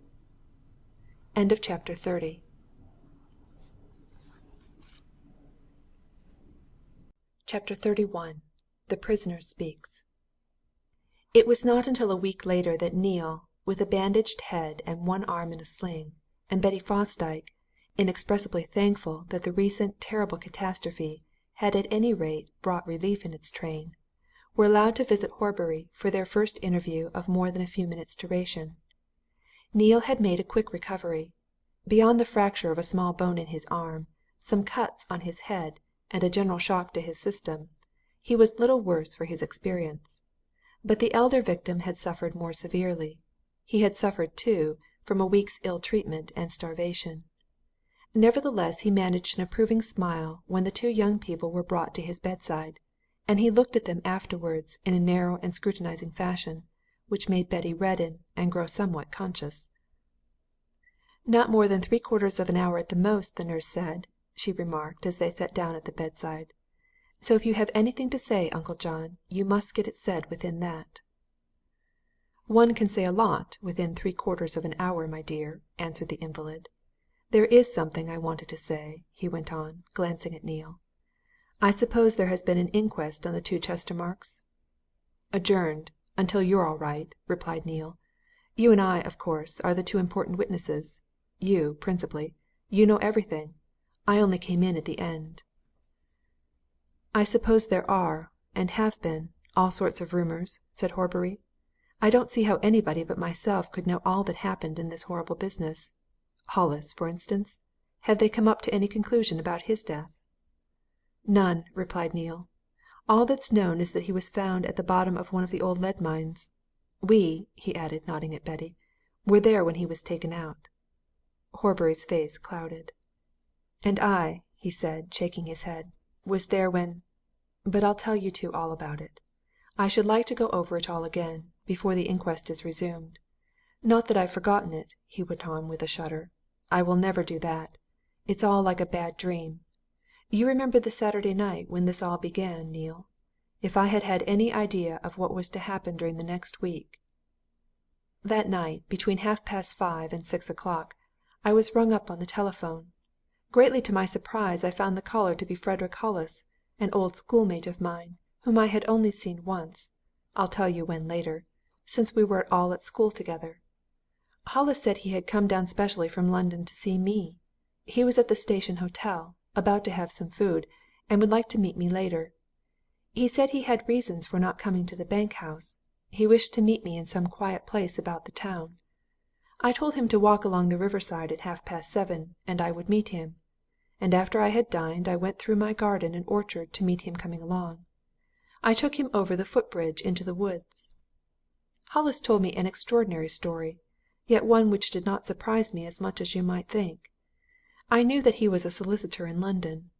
He said that only a few days before this interview a lady friend of his had privately asked his advice. She was a Mrs. Lester, the widow of a man, an old friend of Hollis's, who in his time made a very big fortune. They had an only son, a lad who went into the army, and into a crack cavalry regiment. The father made his son a handsome, but not sufficient allowance. The son, finding it impossible to get it increased, had recourse, after he was of age, to a London moneylender named Godwin Markham, of Conduit Street, from whom, in the course of time, he borrowed some £7,000 or £8,000. Old Lester died. Instead of leaving a handsome fortune to the son, he left every penny he had to his wife. The lad was pressed for repayment. Markham claimed some 15 or 16,000. Young Lester was obliged to tell his mother. She urged him to make terms, for cash.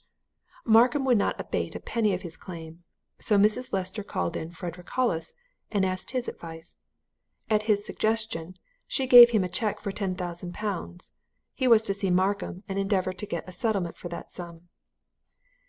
The day before he came down to Scarnham, Friday, Hollis did two things. He got young Lester to come up to town and tell him the exact particulars of his financial dealings with Godwin Markham.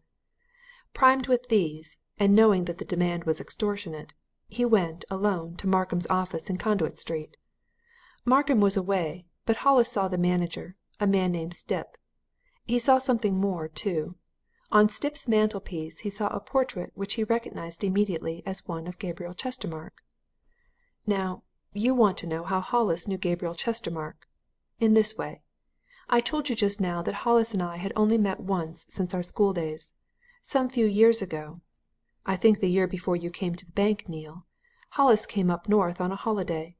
He was a bit of an archaeologist. He was looking round the old towns, and he took Scarnham in his itinerary. Knowing that an old schoolmate of his was manager at Chestermarke's Bank in Scarnham, he called in to see me.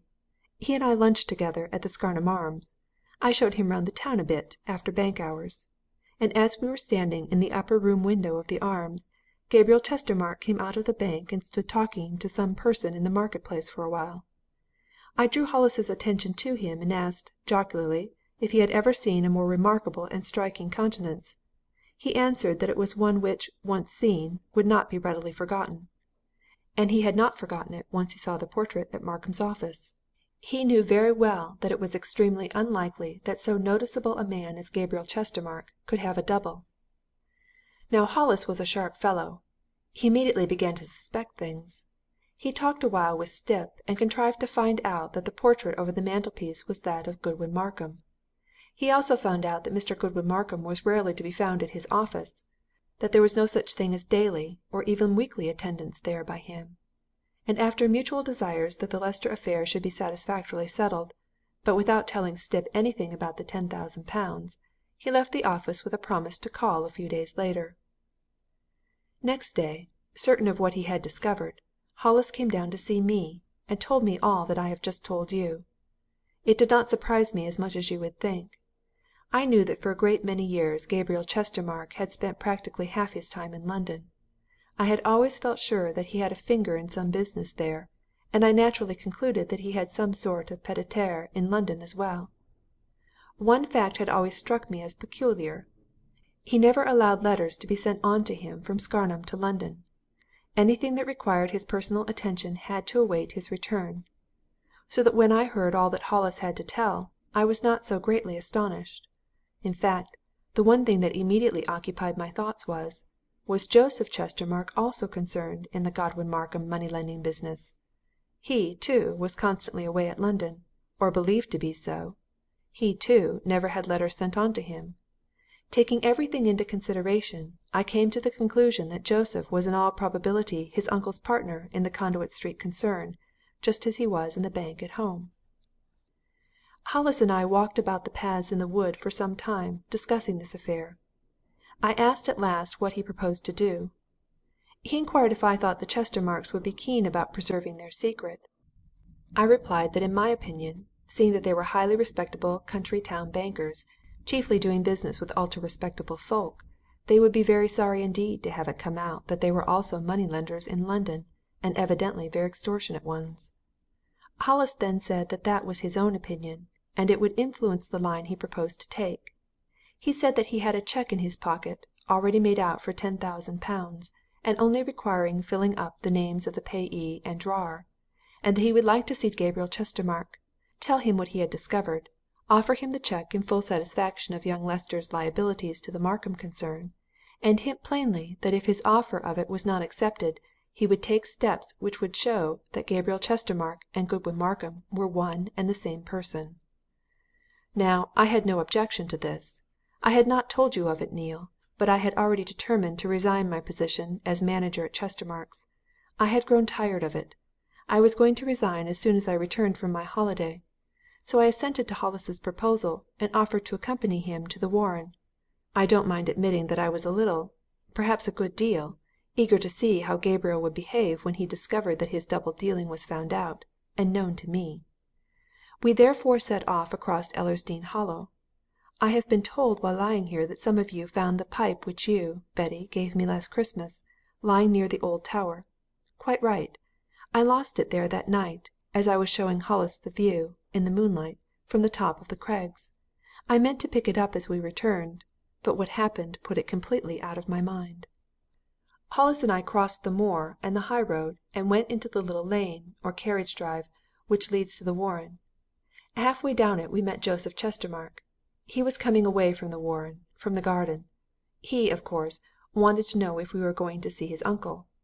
I told him that my companion, Mr. Frederick Hollis, a London solicitor, had come specially from town to see Mr. Gabriel Chestermarke, and that, being an old friend of mine, he had first come to see me. Joseph therefore said that we were too late to find his uncle at home. Gabriel, he went on, had been suffering terribly from insomnia, and by his doctor's advice he was trying the effect of a long solitary walk every night before going to bed, and he had just started out over the moor at the back of his house. Turning to Hollis, he asked if he could do anything. Was his visit about banking business? Now I determined to settle at once the question as to Joseph's participation in the affairs of the Conduit Street concern. Before Hollis could reply, I spoke.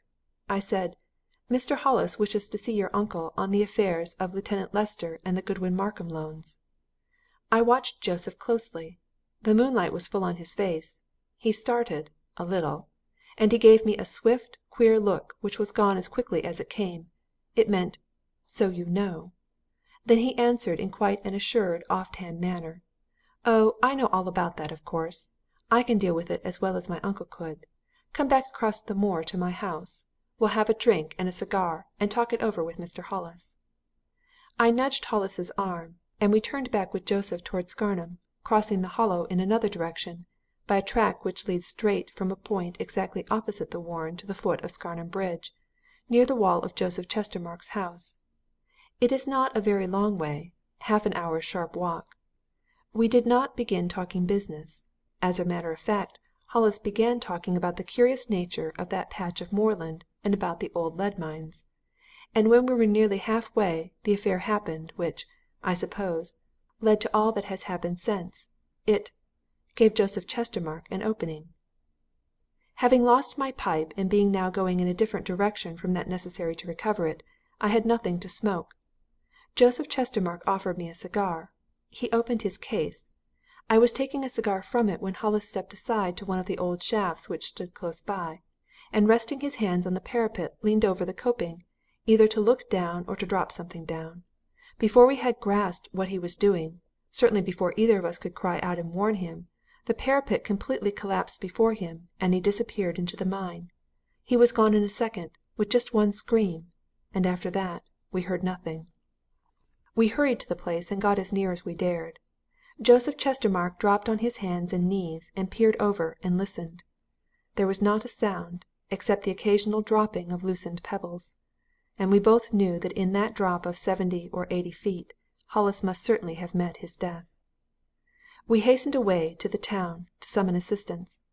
I don't think we'd had any very clear ideas, except to tell the police, and to see if we could get one of the fire brigade men to go down. I was in a dreadful state about the affair. I felt as though some blame attached to me. By the time we reached the bridge I felt like fainting, and Joseph suggested that we should go in through his garden door to his workshop. He had some brandy there, he said. It would revive me. He took me in, up the garden, and into the workshop. I dropped down on a couch he had there, feeling very ill. He went to a side table, mixed something which looked and tasted like brandy and soda, brought it to me, and bade me drink it right off. I did so, and within I should say a minute, I knew nothing more. The next thing I knew I awoke in pitch darkness, feeling very ill. It was some little time before I could gather my wits together. Then I remembered what had happened. I felt about. I was lying on what appeared to be a couch or small bed covered with rugs. But there was something strange, apart from the darkness and the silence. Then I discovered that I was chained round my waist, and that the chain had other chains attached to it. I felt along one of them, then along the other. They terminated in rings on a wall. I can't tell you what I felt until daylight came. I knew, however, that I was at Joseph Chestermarke's, perhaps at Gabriel's, mercy. I had discovered their secret. Hollis was out of the way. But what were they going to do with me? Oddly enough, though I had always had a secret dislike of Gabriel, and even some sort of fear of him, believing him to be a cruel and implacable man, it was Joseph that I now feared. It was he who had drugged and trapped me without a doubt. Why? Then I remembered something else. I had told Joseph, but not Gabriel, about my temporary custody of Lady Ellersdeane's jewels, and he knew where they were safely deposited at the bank, in a certain small safe in the strong-room, of which he had a duplicate key. I found myself, when the light came, in a small room, or cell, in which was a bed, a table, a chair, a dressing-table, evidently a retreat for Joseph when he was working in his laboratory at night. But I soon saw that it was also a strong-room. I could hear nothing. The silence was terrible, and, eventually, so was my hunger. I could rise, I could even pace about a little, but there was no food there, and no water. I don't know how long it was, nor when it was, that Joseph Chestermarke came. But when he came, he brought his true character with him. I could not have believed that any human being could be so callous, so brutal, so coldly indifferent to another's sufferings. I thought as I listened to him of all I had heard about that ancestor of his who had killed a man in cold blood in the old house at the bank, and I knew that Joseph Chestermarke would kill me with no more compunction, and no less, than he would show in crushing a beetle that crossed his path. His cruelty came out in his frankness. He told me plainly that he had me in his power. Nobody knew where I was. Nobody could get to know. His uncle knew nothing of the Hollis affair. No one knew. No one would be told. His uncle, moreover, believed I had run away with the convertible securities and Lady Ellersdeane's jewels. He, Joseph, would take care that he and everybody should continue to think so. And then he told me cynically that he had helped himself to the missing securities and to the jewels as well. The event of Saturday night, he said, had just given him the chance he wanted, and in a few days he would be out of this country and in another, where his great talent as a chemist and an inventor would be valued and put to grand use. But he was not going empty-handed, not he. He was going with as much as ever he could rake together. And it was on that first occasion that he told me what he wanted of me. You know, Neale, that I am trustee for 2 or 3 families in this town. Joseph knew that I held certain securities, deposited in a private safe of mine at the bank, which could be converted into cash in, say, London, at an hour's notice. He had already helped himself to them, and had prepared a document which only needed my signature to enable him to deal with them. That signature would have put nearly $250,000 into his pocket. He used every endeavour to make me sign the paper which he brought. He said that if I would sign, he would leave an ample supply of the best food and drink within my reach, and that I should be released within 36 hours, by which time he would be out of England. When I steadily refused, he had recourse to cruelty. Twice he beat me severely with a dog whip. Another time he assaulted me with hands and feet, like a madman. And then, when he found physical violence was no good, he told me he would slowly starve me to death. But he was doing that all along. The first 3 days I had nothing but a little soup and dry bread. The remaining part of the time, nothing but dry bread. And during the last 2 days, I knew that there was something in that bread which sent me off into long, continued periods of absolute unconsciousness, and I was glad. That's all. You know the rest, better than I do. I don't know yet how that explosion came about. He had been in to me only a few minutes before it happened, badgering me again to sign that authority, and I felt myself weakening. Flesh and blood were alike at the end of their endurance. Then it came. And as I say, that's all. But there's one thing I wanted to ask you. Have those jewels been found?" "Yes," replied Neale. "They were found, all safe, in a suit case in Joseph's house, along with a lot of other valuables money, securities, and so on.